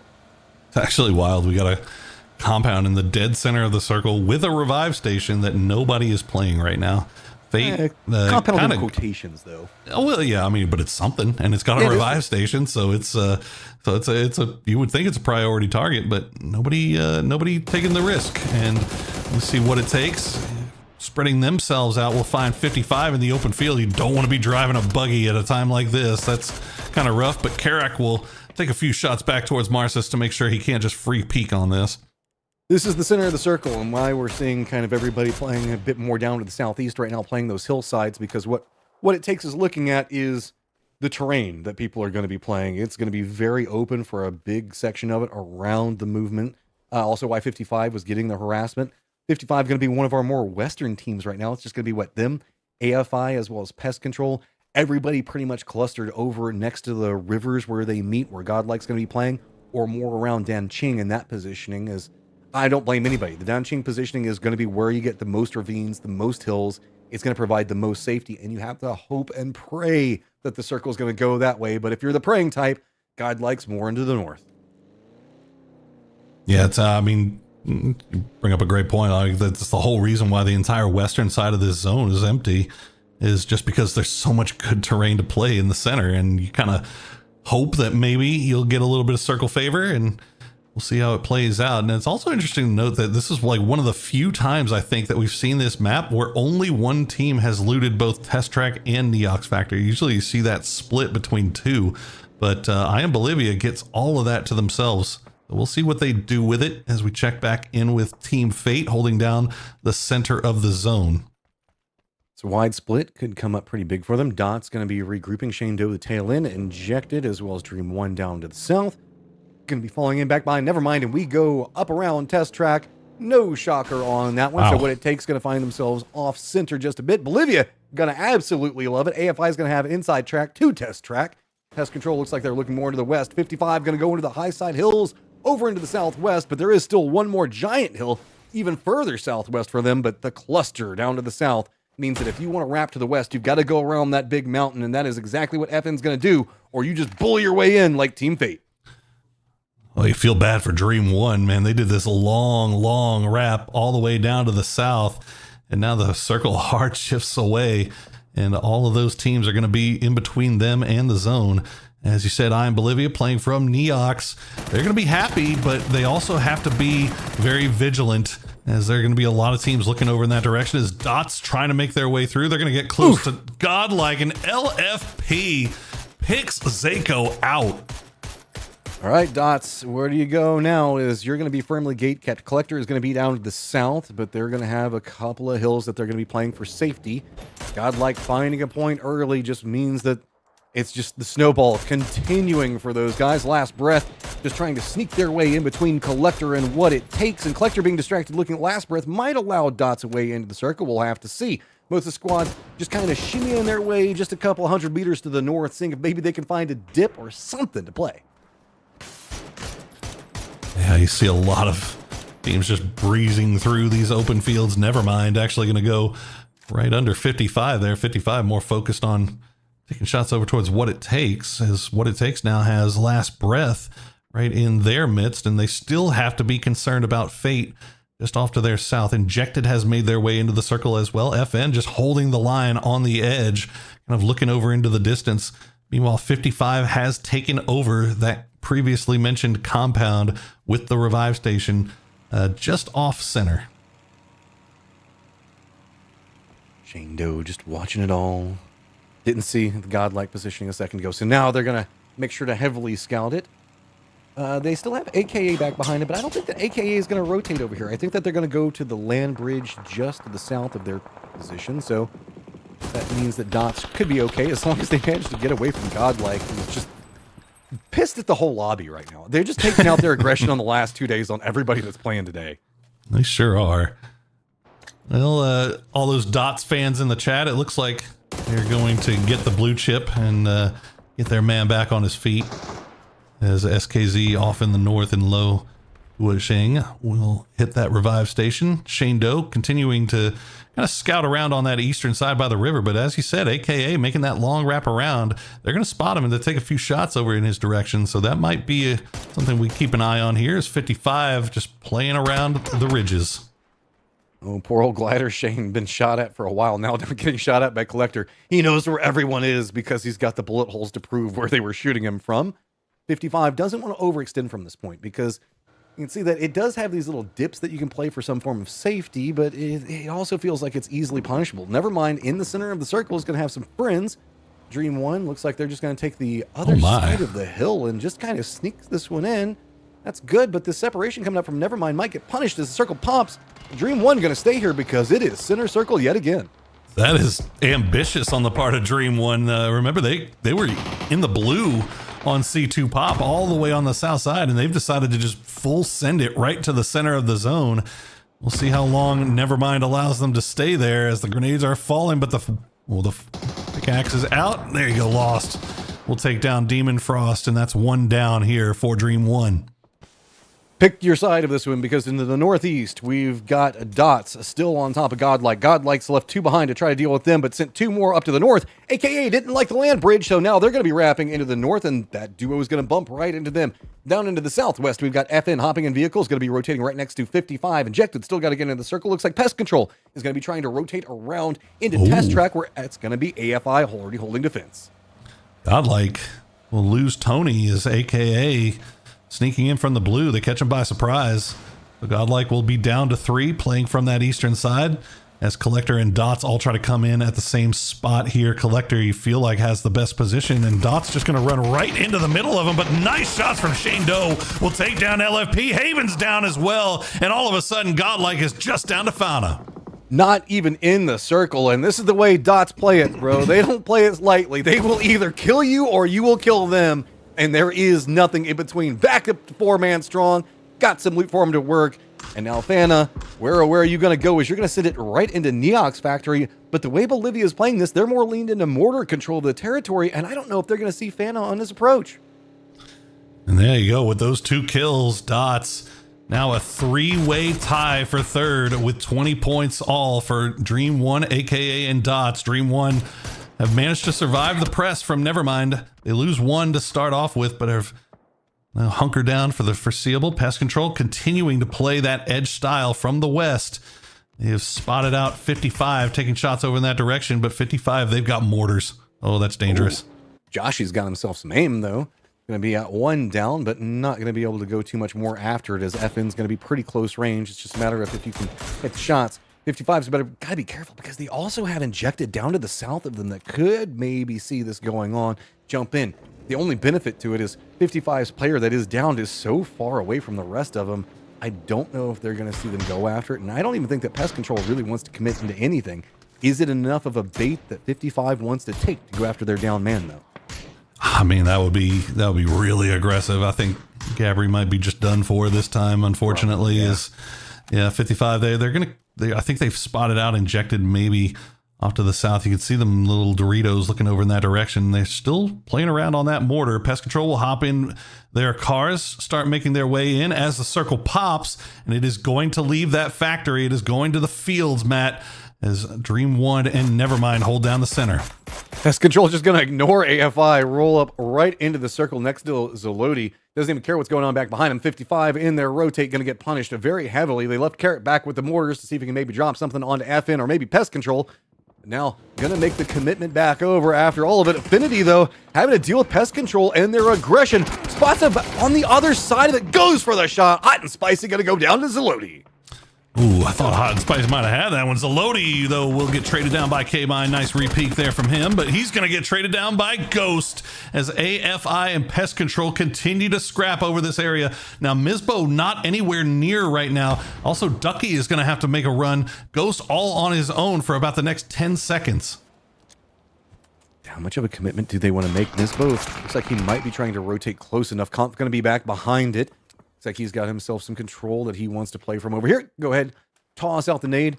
Ghost, we've seen him have some big hero plays. Can he stay alive when the pressure is on? Just jumps back into the vehicle to try to dodge out any of the nades that are going to be thrown at him. Joshy's going to go down. Here is the reinforcements. It's going to be in Ducky that spots it. Oh, and Pest Control down to just Conf once again. It has not been a great day for them so far. Oh.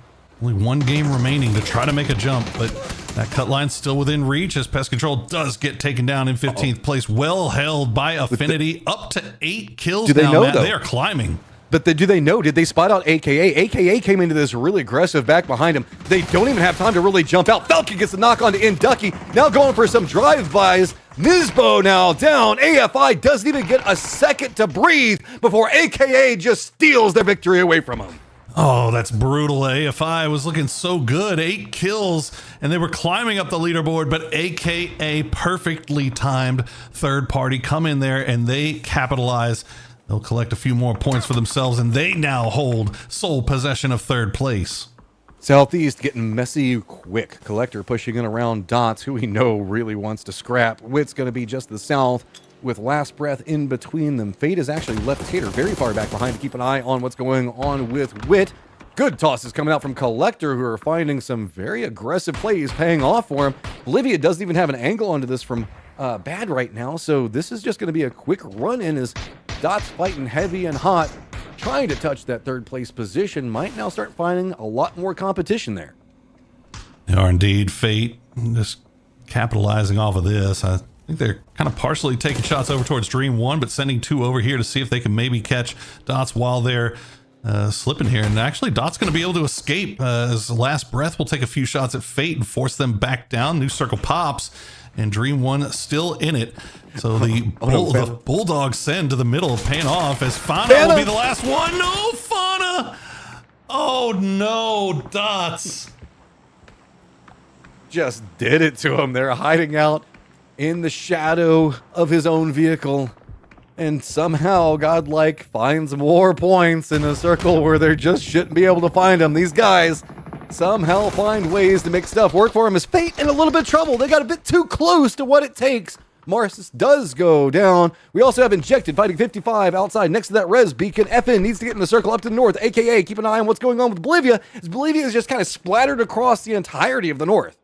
Yeah, taking a lot of different angles there for I Am Bolivia, and they have taken shots over towards AKA. They're forcing AKA to continue to keep on that western side, not make a full wrap. As 55, they're taking the fight with Injected. They're going to be down to just Gabri, as Gabri will try to escape in the buggy, but he's going to go down. Oh, that was so sad. The way we stayed on the buggy, just watching it go. It just made the sad sound at him.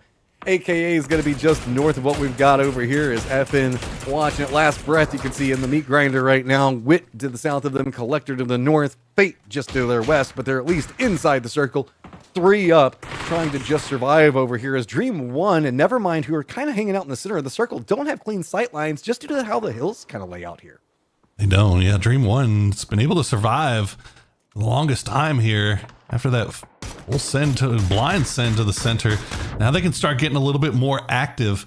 You see they're already taking shots over back towards Fate, and we'll get the knock. We'll see if they can get the flush, but what it takes, you can see they're hovering around on that southern side trying to find a way in. AKA now getting pressed a little bit here by Nevermind. Still big wide split from Nevermind, multiple angles of fire, but the smoke will slow them down.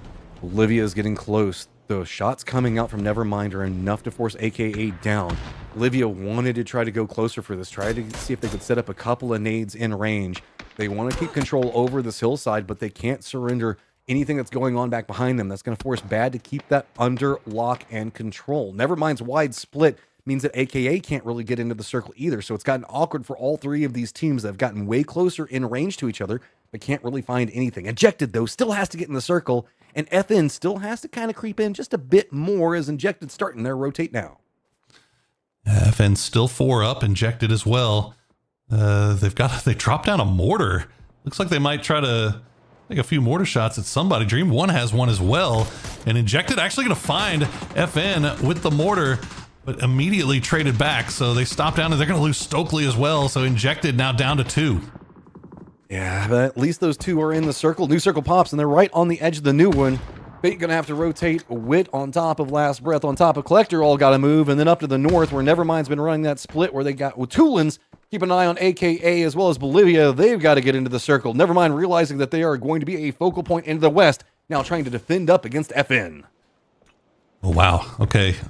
AKA, I think, realizing the fight that they have to take, they have to do something about I Am Bolivia, so they're going to make that press here, while Nevermind doing the exact same thing on the west side with FN for nothing.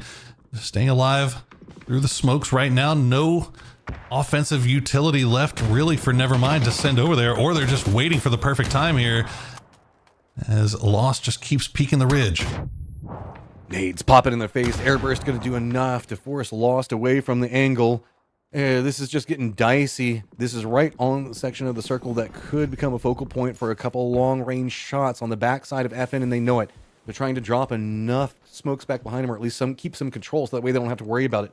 AKA, and as well as Bolivia, just playing against the blue zone, realizing that they can't move. Collector, Wit, they can't move. Nobody's set up in a way to get into this circle easy. It's just too flat, too open, and if you move any further forward, it's going to be Dream 1 or Nevermind having some vision. Collector, though, managing to collect some kills. There you go, Collector. Good timing on that attack against What It Takes, but the blue zone going to force them to push back. What It Takes, actually, for their part, 5 kills so far, down to 2 players, but they're climbing out of the basement, climbing out of the cellar, trying to get involved and put themselves in a better spot with 1 game remaining. AKA has just leapfrog, jumped into the circle on Nevermind's weak side that was trying to reinforce. Collector just continues their push and gets vision on a Wit down below him. It's going to be dangerous. Bolivia, though, back flanking behind Collector. This is a big push coming out from them. They still have players that are keeping an eye on the exact opposite side of the circle, and Very is going to be the guy that leads the way. What It Takes goes down, and Collector gets eliminated, so Bolivia has a section of this hillside that they can play, looking down onto Fate, while Nevermind still has to keep their defense with AKA now on top of them as well. And now Bolivia should be able to get that revive. They are only 3 points removed from that cut line, but AKA still alive with 2, and they are still hunting around on that northwestern side. They've managed to avoid the line of sight of Nevermind for the time being, but it's down to Nanu and Lips. We'll see how long they can keep playing this ridge line. It is inside zone, so they can play it a little bit more safely, a little bit more slowly, should they decide to. Remember that Fana is still alive inside the circle. He defended his dip 1 time, and that was enough. Now everybody else kind of defending for him as Olivia's going to be getting closer and closer by the second, but Dream 1 hits a good shot onto Bad, drops him down. Going to be pretty close to Nazera, though, so might go for a res. Fate, where are you going to go? Maybe assaulting a position pretty close to Dream 1. A circle pops. Yeah, you've got to make the commitment in. Injected taking shots on the other side of it. Fana still inside of his dip, still putting in the work. Fana the dip monster. He has gotten 3 kills from there, as now Cambo will spot him out, but he just can't get the angle. Fana will stay alive for the time being, try to drop the smoke down, as Bad is down as well, likely not to. Actually, he's getting res right now, so I'm Bolivia should be able to get back up to 3 strong here. Fana will heal up, but Nevermind has now taken the fight over towards AKA, and they will dispatch with them. AKA down with 25 points, holding on to 3rd place, but look at that cut line, Matt. 4, 5, and 6 all still in it. FN pushing back behind Nevermind right after they've moved. Injected was taking shots at them, and they're going to try to use this opportunity to sneak in. Finally, the monster down in the hole, the jack-in-the-box of death, and Fana goes down. It's going to be Nazera that manages to get some type of control over the east. To the west, though, it's going to continue getting crazier, as that is a great shot from the Panzerfaust. Flanker putting Lee P on notice, as VPS now the last player left alive. He's going to make the push. He'll find the knock onto Fate. Make sure you secure that point, son. Yes, he does. Goes for the reload, but no. Will get taken down in the end there by Flanker, as Nevermind down to Scatastico. I know it's a bait and switch since their names are so similar. I keep almost doing it as well. Fate pushing into the circle, other side of this one. Nevermind just playing it patient. Realizes FN's going to be back behind it. Injected has managed to touch circle with their solo still up. Bolivia loses Nazera. He does get knocked, so it's going to be controlled angles coming up from the other side. Castico trying to stay alive. He gets taken down. FN finding a lot. Fate now in 3rd place, tied with Bolivia. And FN is climbing as well. Injected is doing the same. They continue to collect points here. I am Bolivia.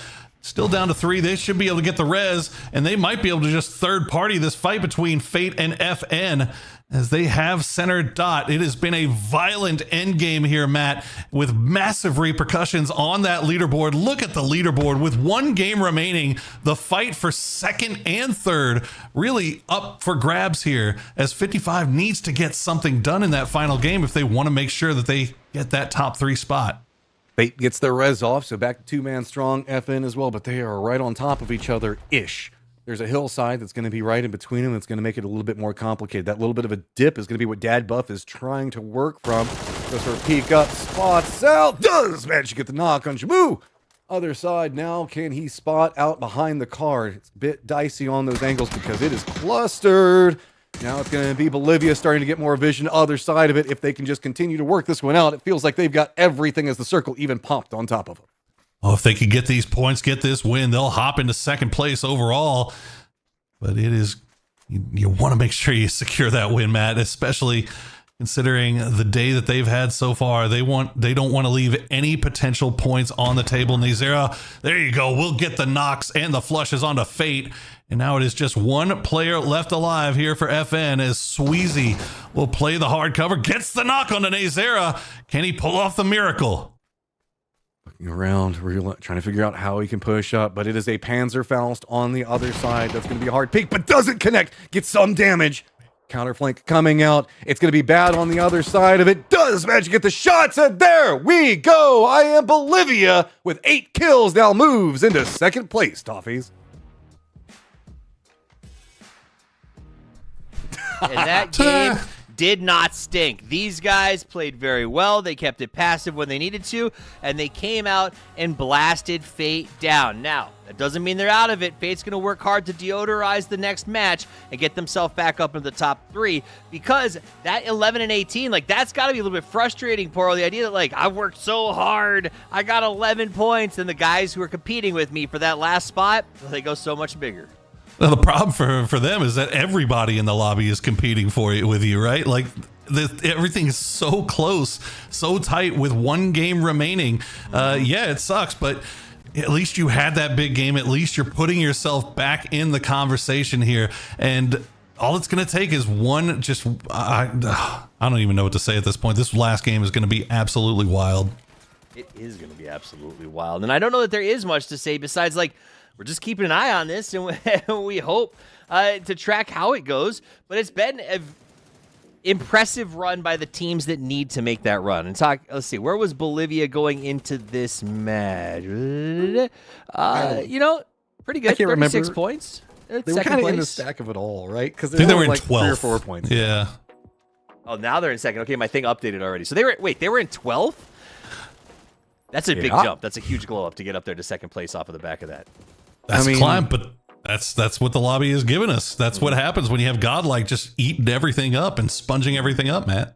But we also did have 55 falter a little bit early in this one, so that means that opened up a secondary sponge with Godlike losing a couple of players. Sure that they managed to pick up some decent points, but now everybody else finally managed to find something because they are starting to break 30. I was worried that it was going to be hard for the third place team to touch 30 points. We finally broke that one with still 1 game left to go.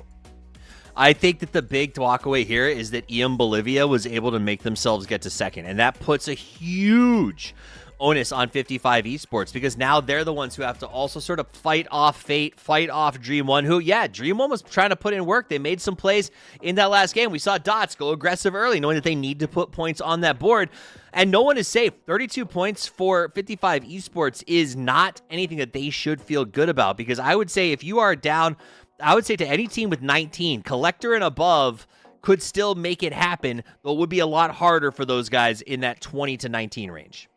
For sure. And I think the biggest factor in all of this was Godlike going out early with no points. So that just kind of opened up the field for everybody else as we get the head-to-head now between Godlike and I Am Bolivia. We were doing 55 dirty before. Now that Godlike went out early this time, it kind of brings those numbers down to more normal levels, but still 9.75 average kills, pretty nuts. It's not outrageous, but it's still almost double the average kill count, Matt, which, again, it's because they're in this lobby, but still, it's very impressive to watch how confidently they're playing. Godlike is double damage and kill average comparison to the squad that's presently in second place. Imagine what they're like against, I don't know, 15th or 16th. That's just, at some point we'll just do that. And look, I'm so bad, proving that maybe he could be kind of decent. Maybe he's even good. I'm San Francisco King. GBD. I don't know what GBD is, but we're getting San Francisco Chicken King? Chicken birthday. Chicken King bad? I can't. Chicken King Chicken bad. Hey, I'm San Francisco King, blood. All right, so that's great plays by Bolivia as they managed to get themselves up to the top of the roster. Fana and Godel featured. Nothing we can do about these guys. They look very, very good. They are unstoppable, and I think that they will use that confidence as they move into next weekend. That is, I think, for me, the most important part of God L is with this new name, this new brand. They've got some great stats to send to their sponsors, and now they can focus on what they're going to do next weekend, because they are no way being eliminated, and they are a team that should have been through on day one. So I'm not going to forgive them, but I am going to accept their apology in the form of 60-plus points. Right, Matt? Oh, yeah, I mean, sure, small thing. It just gives you points, just double everything else that's going on around them. Do it again. Do it again on, I don't know, a final. do it again on a final. We're going to do it again one more time. The last match is coming. Now, the break is going to be a little bit longer because we want to make sure the players have enough time to get ready for what might be the most important match of their entire life. Because for some of these teams, if they make that win in the top 3, they get a bid to the finals. That could be 250 PGC points. That could be a chance to go somewhere else in the world they've never even gone before. Like, the opportunities open when the door is cracked, and it has been left that way by a couple of our teams at the top. So we'll see who makes that move back in just a couple of minutes with the final game of PAS 1 group stages. They call us bad players. They call us noobs. And they are covered in reason. But now, we are tired. Tired of losing all the battles we fight. Then our final card will be hire one professional player to battle on our side. Hey guys, I'm Gustav, the new player for Falcons. Today I'm playing with 3 new players who's never touched a PC in their life. Probably the worst players to ever exist. And we're gonna try and win a game. And maybe next time they can carry me. I'm also gonna try and teach them a little bit about the game. And we can take it from there. One of the best players in the world, along with the 3 worst players in the world. This only happens here in 3 noobs, 1 pro. What a zone we have here, boys. Alright, so when you land on the ground, you need to press F to get into the car. Alright. I'm going to pick you all up, stack up on each other, stand on top of each other. That afternoon, we were very happy. Gustav was a very kind person and gave some very important tips for us. Alright guys, let's split out here and loot now. Take a corner each of the city. One of you go south, one of you go east. I'm going west. Alright. Loot up. Where is south? Alright. Alright. To better follow the journey, we split into 4 cars.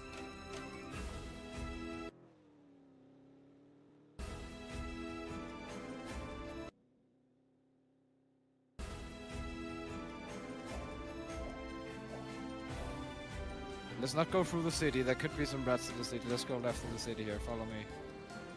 You guys see that big rock on top of the hill? That's where we're stopping, boys. I think we're also stopping on the tree, though. Yeah, that's me. I'ma hit a tree. When we reach the place, we started looking for enemies.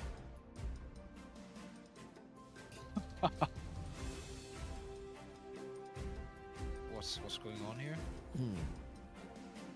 I see nobody here. We're just roleplaying now. I get it. We had family found.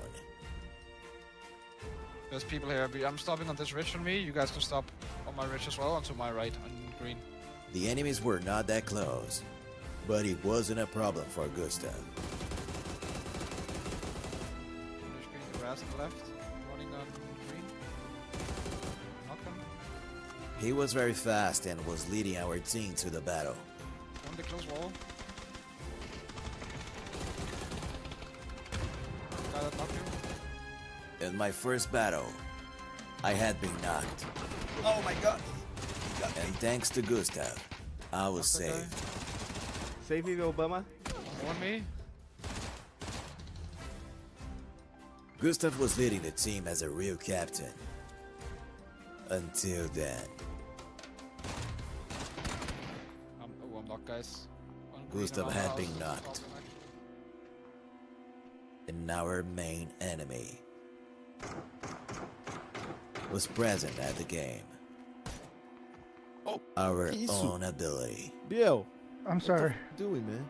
I'm sorry. I saw someone. I thought it was an enemy. The guy who had killed Gustav was about to kill our entire team. And only the guy who had killed his own teammate would fight him. In one shot. Wait, you just killed him? What the f did I just watch? Not even Gustav believed what he saw. That is unreal what you just did. Actually, this is my second day playing PUBG, so don't worry. Yeah, sure thing. I've been playing all week, I can tell. And the first major kill in PUBG, we never forget. Biel was proud of himself. On the battleground, Gustav decided to change his clothes to camouflage himself. His skills was fantastic. Nice. But that was a pity. Because your teammates Fire, guys! Back, Biel! Oh my goodness! was literally a big failure. I tried to hide in smoke, but it didn't work out. Death after death. Gustav couldn't save anyone. But even that, it was nice to see Gustav play.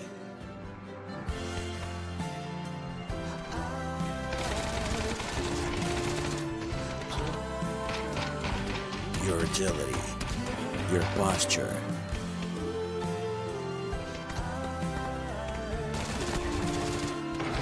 everything that player could want.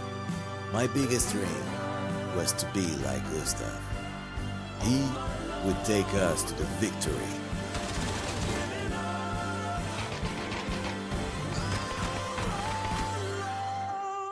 But alone, it's very difficult.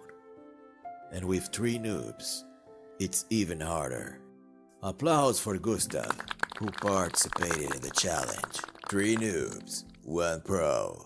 Lost one crucial team fight, which was all on me. My teammates were trying to hard carry me. They got multiple knocks on enemies. They were just being demonic, insane. I didn't expect that much from them, but they showed up and I didn't. So basically all on me, and that's it.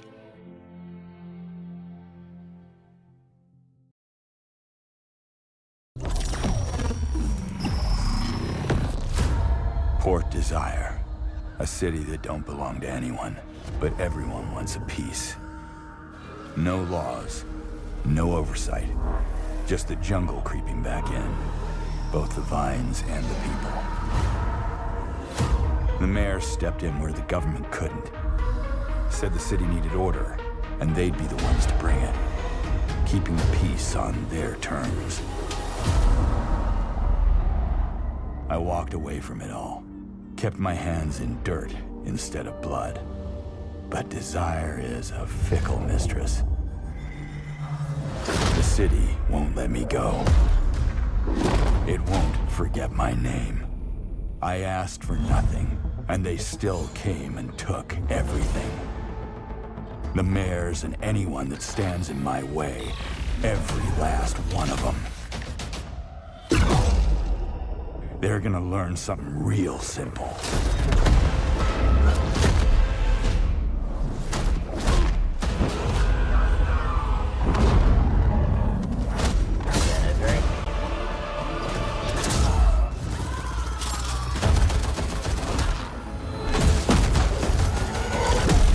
You reap what you sow.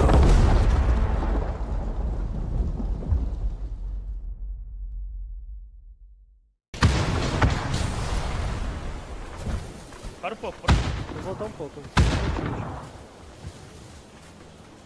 Eu quero molotov. Coloquei 2 na molotov e puxei. E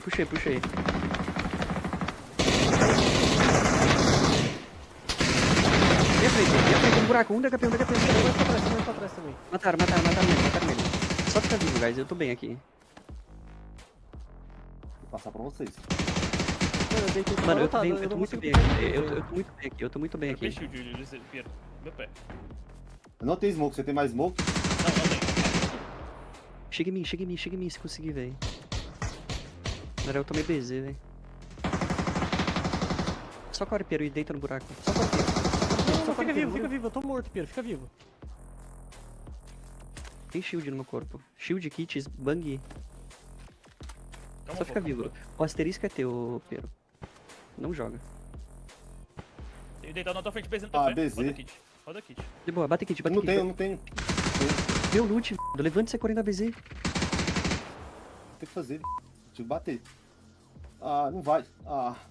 Não, relaxa. Não tem o que fazer. Só shoot.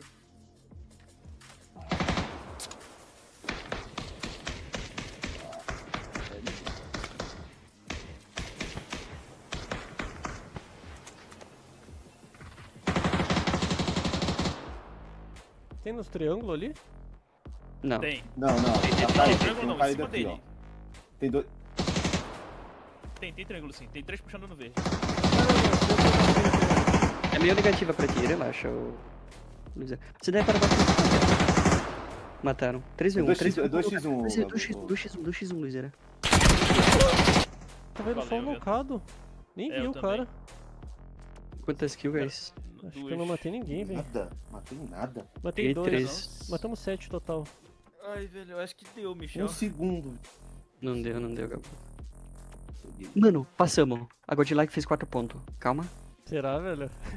Eles foram pra 35. Passamos.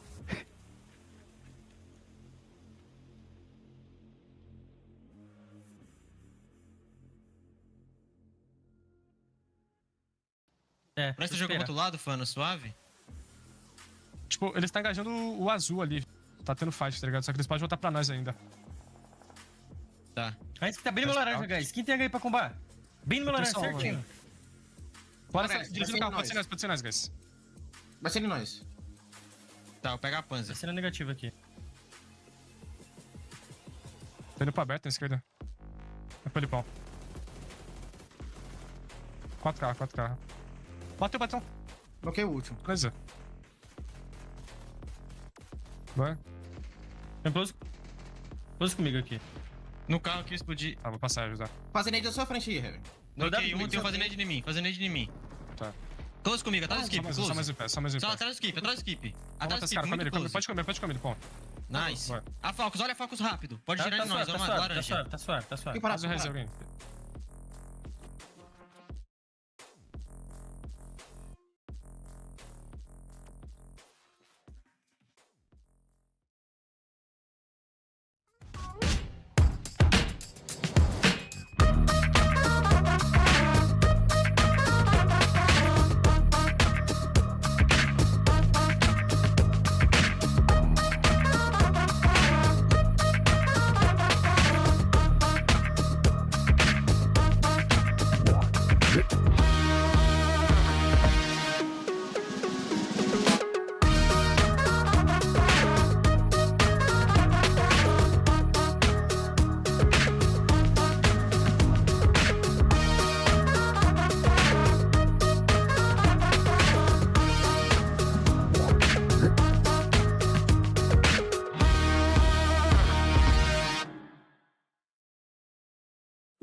It's time for rubber to meet road. It's time to kick the tires and light the fires. It's time to go the distance, because at the end of the next game, we know what the final 16 going to the final is. We know who has the chance to get the lion's share of PGC points. We know who has the chance to go to EWC. We know who starts the path to PGC, and we know who deserves to say they are one of the best 16 teams in the Americas. We also know who is going to be calling this game. It's going to be Matchup. It's going to be Porosaurus. And it's going to be the resident owl, Toffees, here to bring the action. Who? You know it. We're about to get into it. Now, I'm excited because it's never been this close. The race is on. The heat is up. And I am fired up for it, Poro.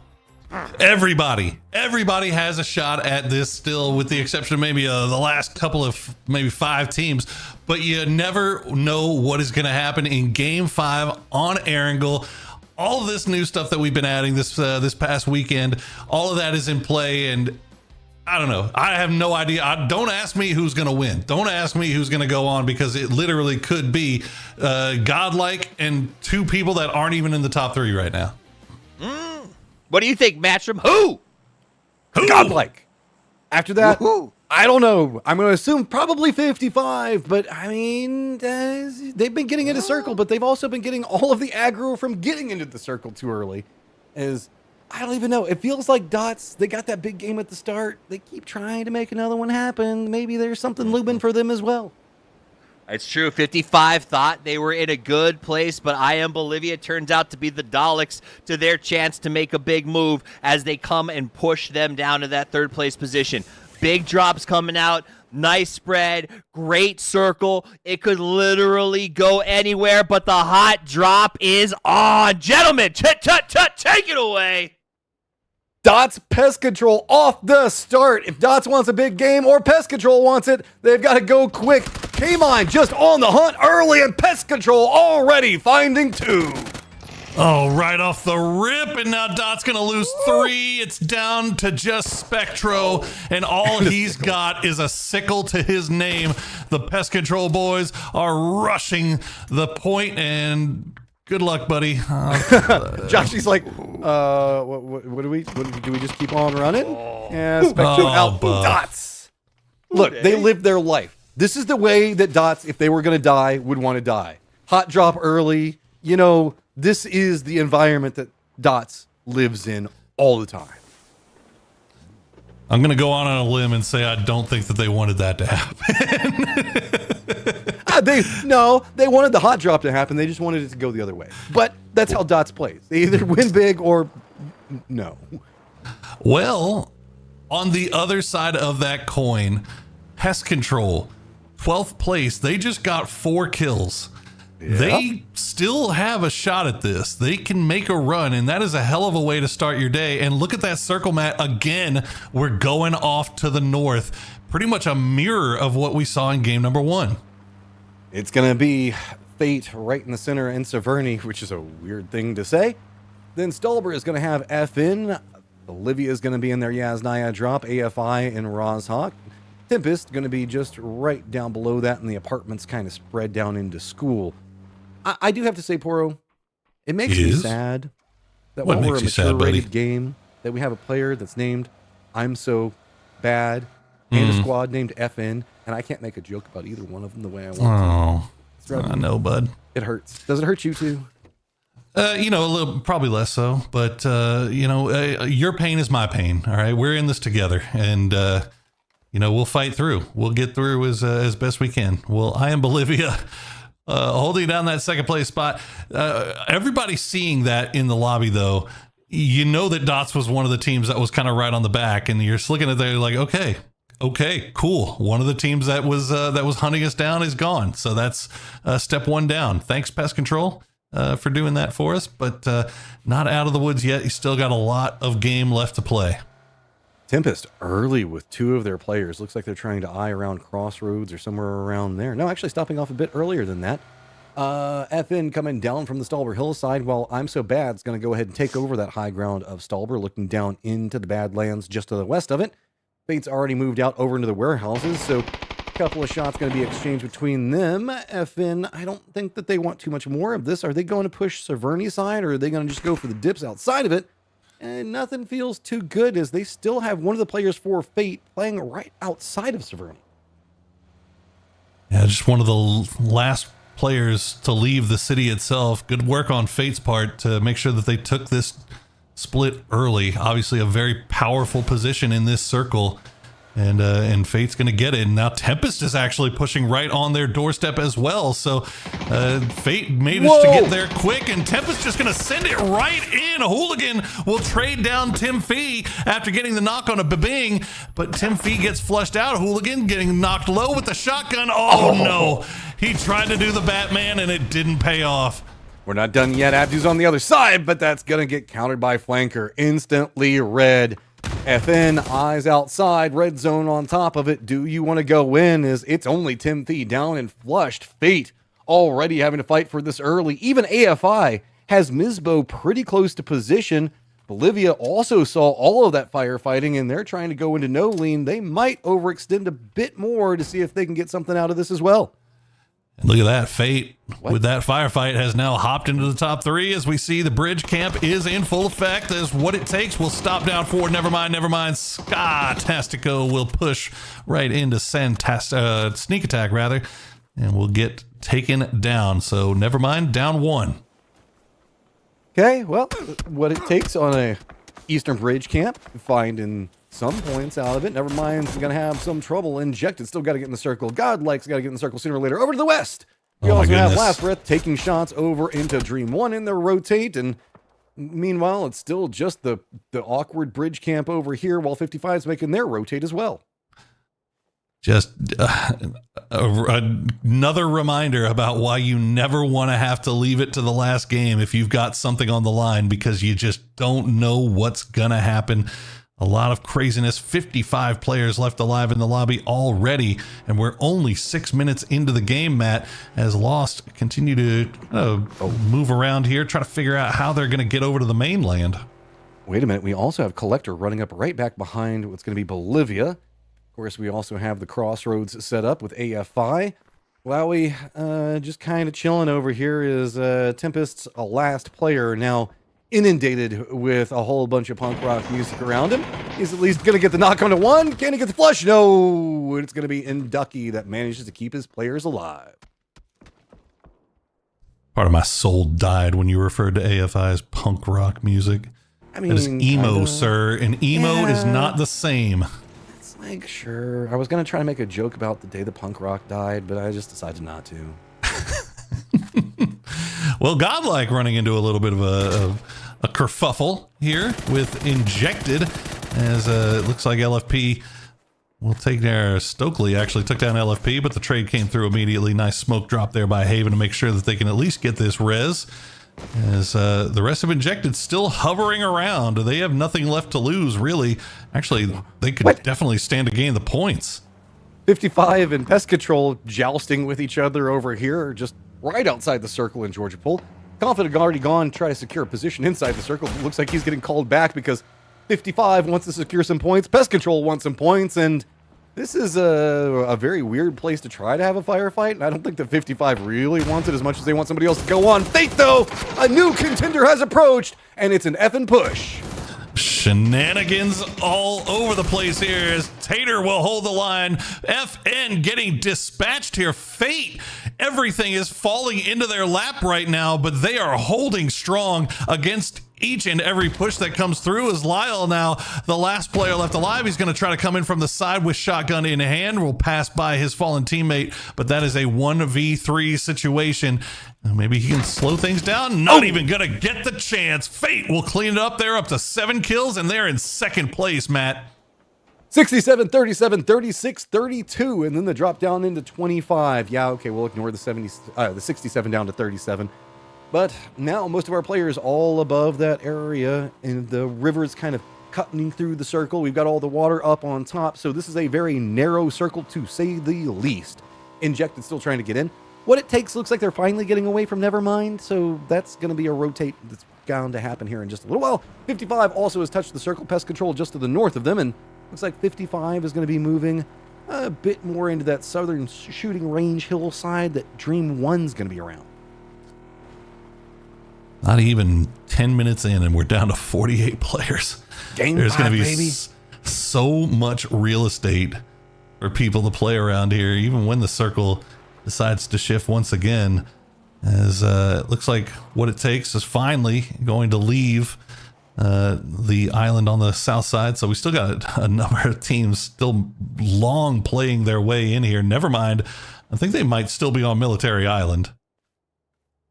Yeah, they're still trapped over there. They were behind Wit. Wit's made their rotate since they finally got separated out. Godlike gonna try to use some of this high ground. They're up on top of Collector as Bolivia has gone back to... Maybe this is why I like Bolivia so much. They're back in No Lean, and they go there a lot. And I like No Lean as well. Fair enough. It's one of our one of the first drop spots that we ever had. Yeah, that spot. It wasn't great. No. But it you know, we usually had a safe drop at least. Nobody was shooting at us. We like that. We did like that, and I think that's why Bolivia wants it as well, as the circle's still going to keep in the river. The lake, Yasnaya, and Rozhok means that it's time to get spicy over the west. Pest Control trying to keep some control over the pests that are Dream 1 and 55. Here is the firefight going on. Doesn't want too much with it. Narrowly escaping pest control. Gets to the other side of the tree. Is hot and spicy. Spots out 1 on Dream 1. They need to have a big game. They started off with 4 kills on dots, and now they can turn their attention towards Dream 1 as they pick up a couple. Hot and Spicy, though, will get knocked by Leapy with a nicely placed grenade, and 55 hears all of this going on. They might be coming up here from the west. Oh, they are running right into Demon Frost's retreat angle, and there is going to be nowhere for him to go. Pest Control still scavenging down below it. They want to see if they can get a res. It should be fine due to the way that the hillside has set. Garrick's going to be a bit further south, but I think it's still going to be denied out. Demon Frost still on top of the hillside, going to be very close to Pest Control. Spots out some of them, goes for the shots onto K-Mine. Can't quite get it, but now also spots out 55 and takes some shots. He is making a lot of enemies to try to get out of here as a solo. And why not add in the red zone? Just add a little pepper onto the whole thing here as 55 will continue to reposition around here. As Dream 1 will send Demon Frost off to the north. The other two playing a little bit closer to the river, but Pest Control, I think they're happy with what they got. They'll continue to make their way into this next zone. 55, this is a very mobile 55 right now, as the early game has just got them bouncing all around the place. Wit's finally touching the bottom southern section of the circle. We have Injected that's decided to go to Yasnaya. Only 2 squads that are down to the south right now. Everybody's playing up to the north. 55 looks like they're trying to play the math, go the other side of it. As never mind, they're going to have some friends falling from the heavens right on top of Godlike, and this is very vertical. Godlike's very caught up looking down the hillside. I don't know if they realize that they've got people that are going to be landing right on top of them. Yeah, just bodies. This is never mind. This is the 2 players that got knocked from that bridge camp on the south side earlier on. They will try to send it in. They're going to see a whole bunch of stuff going on below them, and they're not the only ones that came back. Tim Fee back for Fate, so Fate back up to 4 strong playing from that warehouse as Haven will get the knock on Amiksu. Vector in some trouble, very separated out. The center's getting some of the points of aggression. Red Rider, though, does counter back onto Haven. Spots out the rest of Godlike and realizes, man, that is way too hot. He has to jump down. Now looking back up the rock croppings, trying to keep his player alive. This is going to be hard. He's got a little bit of defense outside of this one, but that's already been spotted by Godlike as well, I believe. Hopped inside of a vehicle, and it's just going to be a continual dance around the lower section. Tony finally takes him down. They did get that one knock onto Haven, but Tony has been holding the line here with that M249. Dreams will be able to escape. The res got off onto Miksu. Miksu still inside the building. Nice shots, though, from LFP. Take down Collector to 2 players remaining. As 4Earth off in the distance has not been able to find an angle. I have not seen any shots come out from him just yet, but look at AKA. They're starting to come in too, Matt. Trying to backstab, sneaks in. 4Earth gets a knock onto LFP, and the gods at the top starting to get pinched from 2 different sides. A little bit of problems. It's 1 down to half-life. He's going to go down. Now just down to 1 player in Tony, and he's got to figure out he's actually going to commit back into a res while AKA is completely backflanking him. It's a big push. The smoke's slowing things down just enough here. Tony actually only going to go for the res now. That might be a little bit too little too late as LFP will get flushed out. Tony all by himself. He's got the full 4-man squad of AKA pressing down on top of him. He's going to try to hop in the vehicle and escape, but it's not going to happen. Falcon will take down Godlike. Godlike 67 points, perfectly fine. They should be moving on. No doubts in my brain unless something just really stupid happens here. I don't even know if that's conceivably or mathematically possible, but Collector got some more defense coming in at range as AKA is going to have a mortars dropped right on top of him. Yeah, Collector got to be thanking their stars that AKA came when they did, because it looked like they were pretty much pinned down there by Godlike as they were able to reset, get up to 3 strong, back in the hard cover. They have Circle, and if AKA will just stick around here, we'll see what happens with that fight. Team Fate, they've been holding the line here for so long, managed to get themselves into the top 3. Let's see if they can rid themselves of these last remaining pests. Okay, pacing slowing back down. Fate's wanting to play this much slower. Smoke's coming out on the other side of it. Fate's just been, man, they've been in it since the start of this game and fighting tooth and nail. 8 kills, just having flanker down. Go ahead and make it 9. Takes down Comp. Cater's position obviously quite revealed. Doesn't want to stay there too much longer. He's going to retreat, and Fate and this warehouse is a fate in and of itself, as it looks like Pest Control wants to remove this threat before going into the more open sections of the circle. But even going up into the little sniper tower, not going to provide enough vision on what's going to be going on in front of him. Pretty dangerous stuff here from Hot and Spicy. We'll send the grenade. Doesn't go exactly where he needed to go, but he has spotted out Dad Buff. He knows there's somebody right on his doorstep as well, in the form of Tater. Got to be careful about how he peeks this. Needs some help from Joshy. Joshy trying to find a different angle, but nothing revealing itself.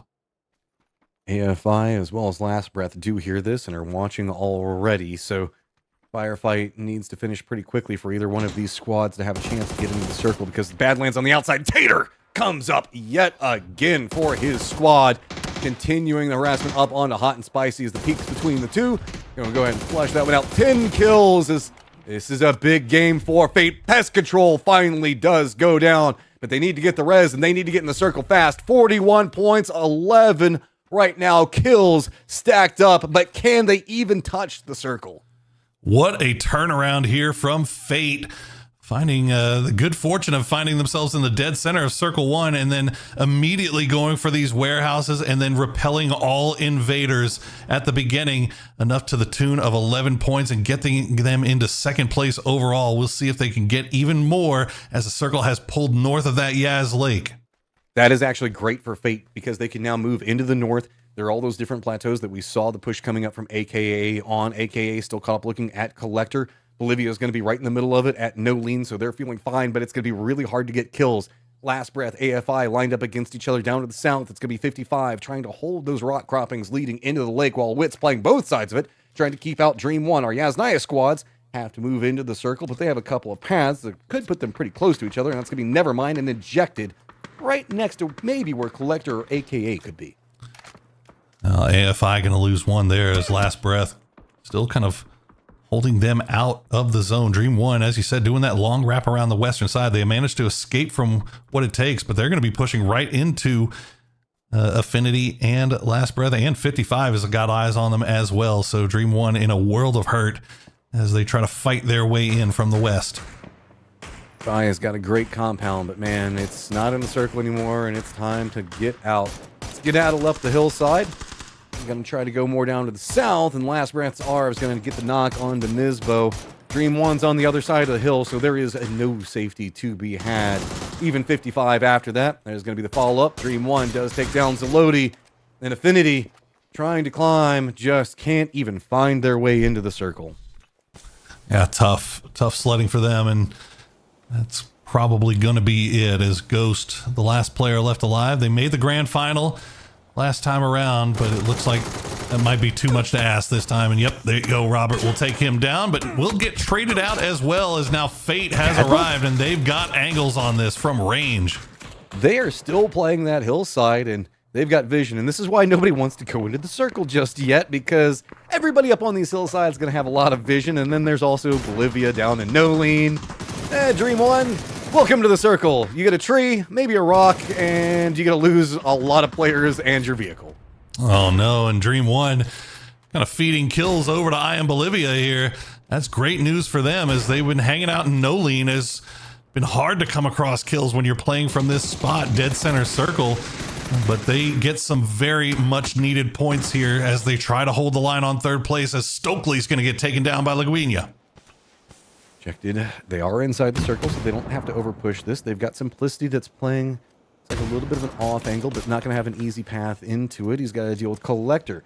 Hearing, though, this, Wit's trying to backfill on top of Injected, and that might mean that they could get into a good flank unless Simplicity spots it. The way that these plateaus are lined, I don't know if Injected has vision on what's going to be coming with them as Wit encroaches closer and closer. Last Breath just trying to stay alive here, but you see Fate just shots being taken down on them as AKA continues to farm up on top. And okay, never mind. We'll find Injected, and they're going to collect some points for themselves. I think Injected down to just one alive, as Nevermind will try to take this opportunity to go for reses. We'll see if AKA allows that to happen. In fact, they will not. Lips will take the push, and AKA will finish them off. AKA just doing some farming up here right now. Injected still just having troubles. Wit can't get into position to really assault it, and they're realizing that this is probably going to be dying down they've now moved back down into the south. 55 still alive, trying to get into that top 3 position, but they're going to be playing the rock croppings just barely inside this circle, and with tons of squads up on that high ground, it does not feel good. Bolivia continuing the harassment as Injected is finally removed from the lobby. AKA doing their best here in the final game. You can see the performance that Fate has put on, but AKA with 9 kills now right on the precipice. They're 3 points away from I Am Bolivia, but I Am Bolivia still 4 strong in that compound. But can they get kills from that compound? That's the question. What it takes trying to stay alive as they take the fight with 55. This is an awkward firefight just due to the way that this hill is kind of set up. They're just throwing nades back and forth over the top of it. Nobody wants to push around the lower side because you feel like you're just going to get instantly popped over there. Last Breath is kind of sneaking back up behind 55, and it's going to be on to Gabriel to hold that angle for him. So isolated and also making sure to keep Wit contained on the side of it. And I think that One Tavon keeps glancing back over there because Gabriel did spot that. He's going to make sure that his squad is safe, but Wit also spots him. Be careful there, Gabby. If you're going to take those sniper shots, you definitely want to hit them. As I see 55 still just posturing around. And meanwhile, on the north side of the zone, Fate has put themselves right in position to take a fight with AKA. Our 2 big killing teams from the lobby so far now running into each other. Olivia's taking shots at Last Breath, forcing them right into the backside of 55. 55 now has to spin back over and deal with Last Breath. Wit's going to enjoy that as they finally get a rest for just 1 second. It's kind of created a funnel of focus onto Gabri, though. He's got 2 different squads shooting him from 2 different angles, and there's nowhere to really hide. He's having to burn a ton of smokes just to stay alive. He can't even really regroup with the rest of his squad. Wit doesn't have an opportunity to get anything out of this because they can't even peek over the hillside because they're being peppered with shots from Last Breath every time they try. Down to 24 alive in Phase 5.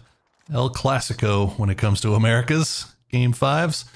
We wait and see where the next circle will decide to take as we see 1 VPS still barely alive out there in the blue zone behind Bolivia, staring daggers over in his direction, hoping that they can maybe collect that point for themselves, and they need it as you see the action that's going on in the leaderboard, Matt. All these teams are collecting all these points, all these kills. I Am Bolivia, they've got a great compound, but they're not adding anything to their total. And it's so hard to get out of. Finally, Dream 1 is going to go down, but it's over to the blue zone. There's tons of fields and open territory for Bolivia in front of them, but there is going to be a funnel of squads having to move down the road and down from their plateaus, so this is going to be very brutal firefighting on the high side of the hills down into the lower sections of it. 55 is going to be kind of the focal point for a lot of that. Last Breath still actually has one of their players inside this new circle, but Wit's got to move. Gabri's got to regroup. Collector, right on the edge, still has to deal with AKA. AKA doesn't have a clean path into the circle. They either have to go through Collector or just jump down into the face of Fate, and Fate loves it. They're playing the roadside, but Collector going to try to fight their way through on the AKA side. Go ahead, Collector starting to make their way in and putting a damper on AKA's last minute run here. 2 knocks for them. We'll see if they're able to reset 55. Meanwhile, they take a knock onto Carrack, and Gabri is pinned out in the distance. Glock gonna go down as well. What it takes, putting a wrench in 55's plans on making the top 3. They're down to 1. Peek on top. One Tavon gets good shots, but he's also taking some damage as well. Throws out some, does get a knock. Tries to creep it forward, but the hillside going to provide enough cover. Blue zone's going to be dropped right on top of him, but he is surviving. Oh, Tavon runs out. He knows he's got to get around. He can't let them get the meds back up. Car's going to provide some cover, but there you go. Wit's going to go down. 55 has 2 of their players down, but it's going to be Last Breath with a quick push, realizing an opportunity in front of them. Massive push here from Last Breath, and that's going to put 55 back on the clock as they've got 4 kills. They need every point they can get, but they are down, and they are in trouble here as Last Breath taking the high ground, taking the low ground, but they're just not finding it, and now they're going to pull back away, Matt. 55 able to reset. Not yet inside the safe zone, though, so 55 is going to have to make a push. Last Breath waiting for them to have to do so. Bolivia has actually sent one of their players over into the hills as well, trying to see if they can try to set up for it. Collector now having to make their push. Much more on top of what's going to be going on. Tim Fee going to go down. It is just Tater, the last one up. 44 points down into 39, 38, 37. As it is going to be Fate popping off, but now down to just 1. Collector on the push, and AKA now has the track on the road to move down into the lower sections of the hill. Oh, Tater just staying alive for his squad right now as AKA are just going nuclear in this final game. Up to 10 kills now. Can they continue to collect more points? Collector has them pinned up against the wall, literally and figuratively, as the shots from 4earth just not going to find the last one that he needs.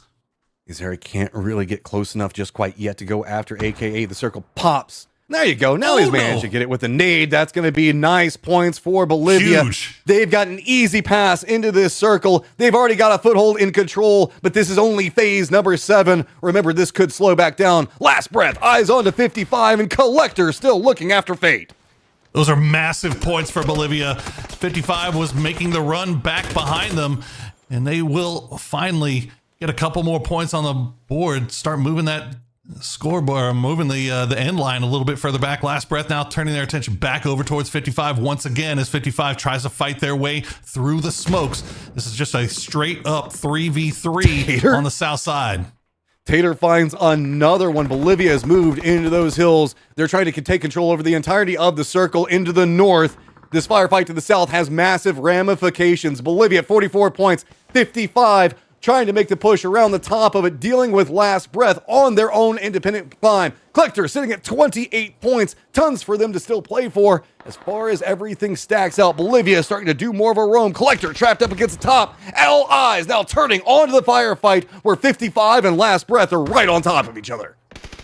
They're trying to land utility on each other through the smokes, but it's just not finding the mark as Carrick will get the knock on a Danny, but Tavon will get traded out by Mixu. Collector from the top rope are still finding points here as they continue to climb. Glock will try to go through. He's going to get his Anki shot off by Robert, who was lying prone right below him. Robert still alive. Carrick, the last player up for 55, but last breath gets eliminated as I Am Bolivia finally pushes over. 46 points. Fate now sitting at 46 points. 55 at 43. Trying to cling to life, but Bolivia has control over the circle. Collector to the north of Karak, the last one alive for 55, as he's scrambling, just trying to see if he can sneak into the circle. But luckily, Collector is focused on Bolivia. From the north side, Mixu, nice shots, will take down Viri.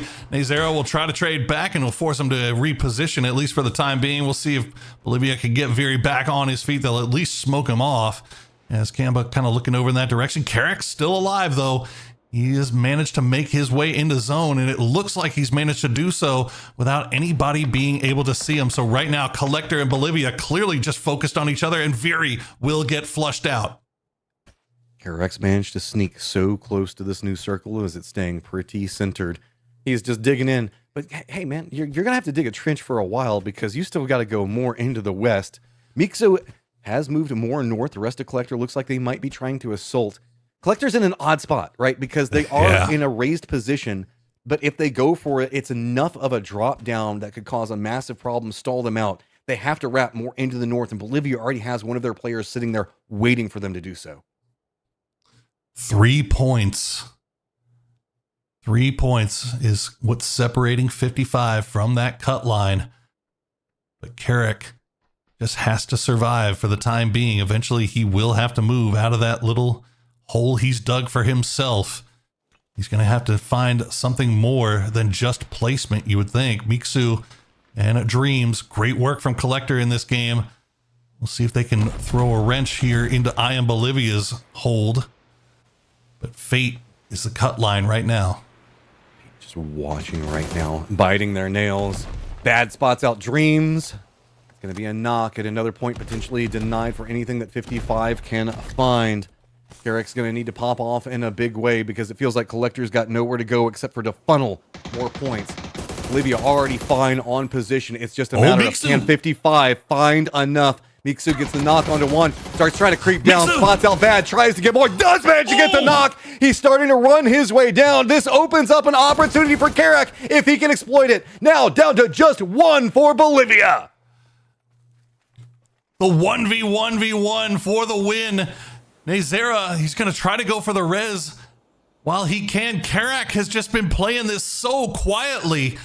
And he needs points here, Matt. They need something else to climb up. Obviously, he doesn't know that. He's just trying to survive until the end, and hopefully that'll be enough for him. But he doesn't know that it's not going to be that way. Mixu, meanwhile, has been so aggressive. I love to see this coming out from Collector. He'll spot out another one. Is they're going to fall down. No, that's a lot of damage.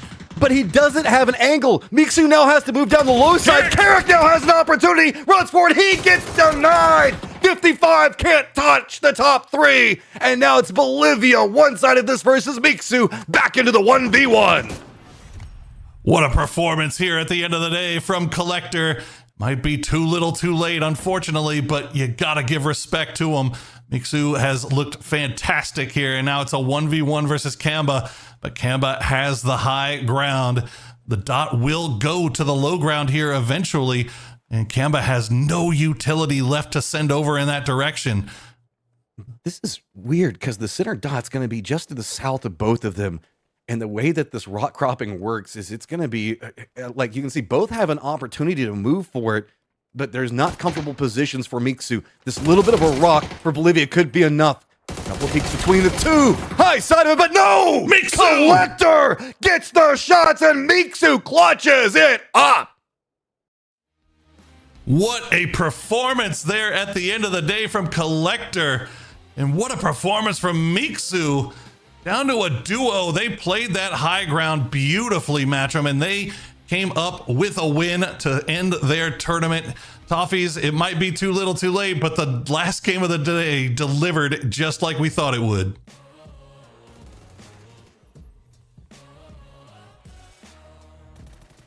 Down to a 1v1 by just watching and allowing time pressure. And then when he falls down the hill, I'm like, this is the moment. Carrick pushes, and I haven't seen a throw like that since Eli Manning won the Super Bowl because it was just so close. So close as Carrick gets knocked. But my big shout here is CLR, man. These guys, Collector, they got 16 points when they played on day 3 last time around. The fact of the matter is they showed up. This is a team that nobody really knows that well. These players are on the come up, and to come out with a chicken dinner at the end of the day to show some big moments. I'm starting to see, you talked earlier, Matt, about how they seem to have the mechanic or the strategy without the aggression. Well, the aggression seems to be activating, and that could mean that the future is bright for these lads. Mixu, I owe you an apology. I wasn't really familiar with your game, man. Do it again. Do it some more. I loved that. They played that so well. And that was a really awkward rundown that they had to do from the high side of that hill. And it was just so beautifully played. And to clutch up in such a weird spot is just beautiful to see. That was exciting. Honestly, I didn't expect it to get exciting at the end. The pass through was impressive, but honestly, I guess the big one for me is, yeah, Carrick tried, but 55 Esports not making it to the finals as a regional partner team.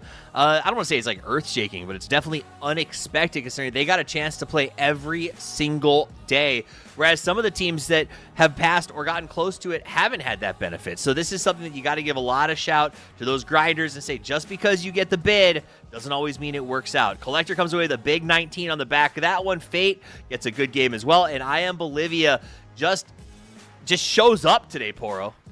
I mean, look, I was a little nervous for him, right? They were playing 4 deep and no lean and just kind of waiting for late game. And a lot of the times we see that when you're kind of holding on to that cut line and you've got teams that are chasing you, trying to play safe ends up kind of coming back and biting you. But in the end, they managed to get the 8 kills to go along with it, everything that they needed. And shout out to Team Fate. What a performance from them here at the end. But man, it was like everybody it was like teams were delivering kills to them. Like they had to defend their spot, sure, but man, they got so many opportunities to take those fights, and they absolutely capitalized. Fate walking away with 46 points, and so that is what you got. Godlike, I Am Bolivia, and Team Fate will advance to the final.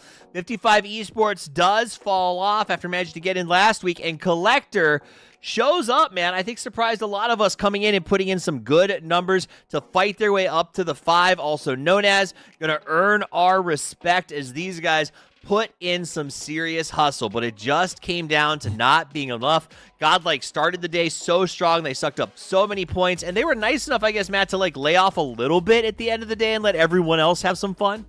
good guy Godlike finally is like, hey, yeah, you guys can Right. play a little bit more. We'll let you get some kills. And man, Fate went for it. They were trying to find something big. I'm also Bolivia, dude. I was enjoying watching them coming into this. They were an underdog story that I had my eyes on.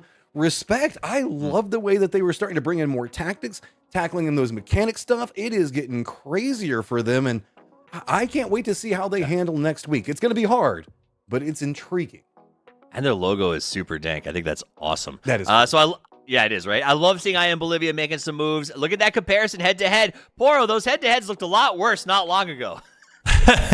Yeah, Godlike kind of took their foot off the gas there at the end for a little bit, but you know what? The job was done. Who cares? So at the end of the day, you see Fauna, his stats looking pretty juicy, but I think that's got to do wonders for the mental, because you know the first 2 days of these playoffs just have not been as good as what we saw from them last week. But every team has bad days, right? Like every team can have 2 bad days back to back, but if you can have that mental fortitude to really kind of turn things around, especially when the pressure was as high as it was, like they came in and it was clear from the drop of game 1, like these guys were ready to play and they were not going to take any risks on not making that grand final. Yeah, you can call me a fan of Fauna because these guys stepped up. He led the team very, very effectively, and they played to the name Godlike today.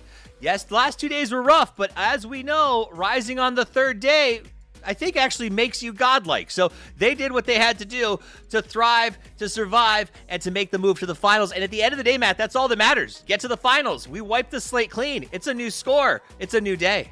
I mean, Fana, don't you want one? This guy was popping off big for his team.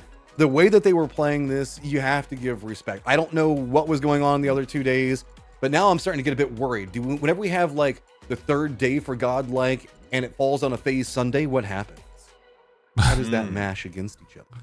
Well, I'm at an idea. Let's find out what Godlike is thinking about their past experience as well as their move to the future, because we have Fauna, the man, the myth, the future legend, here to chat with us from Godlike, previously Athletes of Christ, some time in Mira. These guys have been around the block. They know how to play. Congratulations on your signing. Congratulations on your 3rd day success.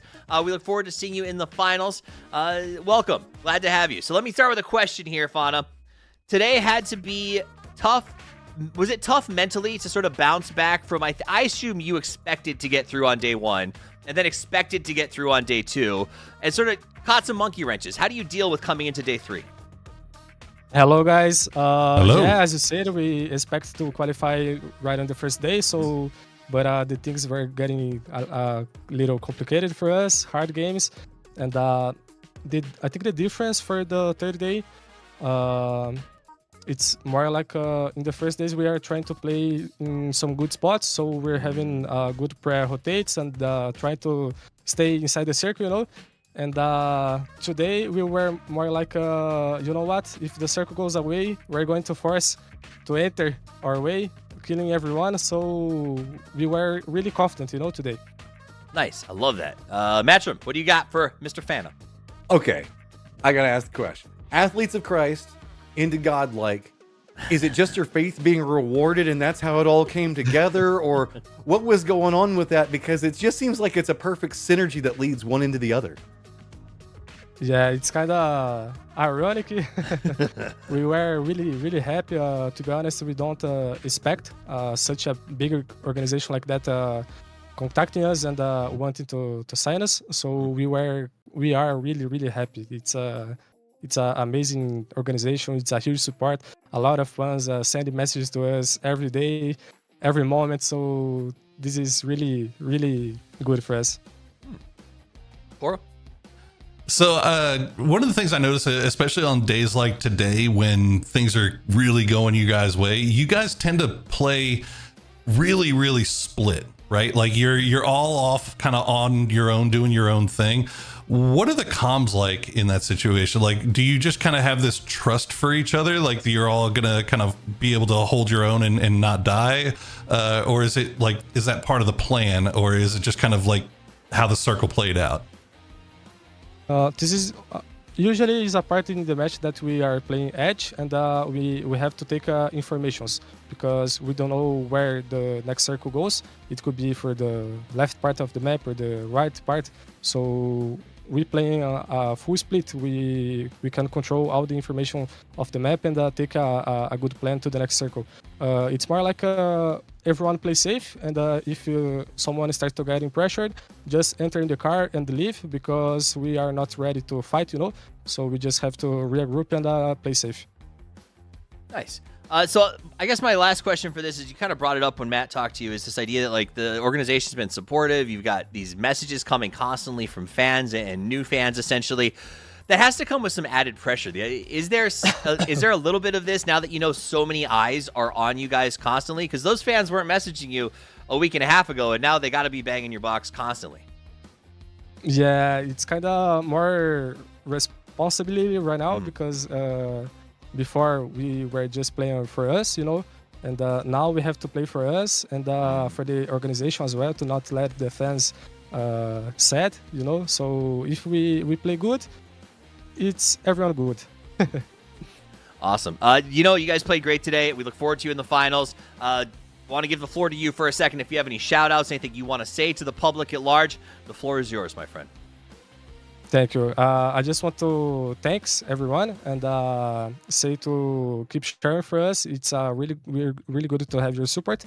I wish to thank you as well, Godlike, for all the support, and keep sharing for us because we are trying to do our best, and we continue with this.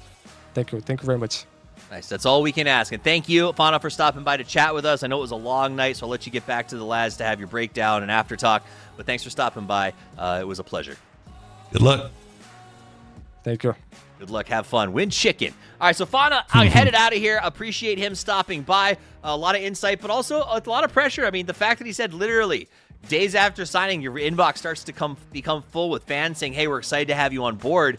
They don't know anything about you. So now you have to sort of remake your first impression. And the stress of that can be brutal. So glad that they're handling it well, and I look forward to seeing what it does for them in the future. Let's talk about the finals, though. This is it, Matchroom. Walk me through the teams that will be playing next weekend. Oh, man. Look at this. We've got, the squads, the squads that have been popping off. But then we've got some unexpected newcomers that are coming to this new gen All-Stars. Not necessarily new, but trying to make an all-star situation for themselves. Chapinski's managed to clutch it up.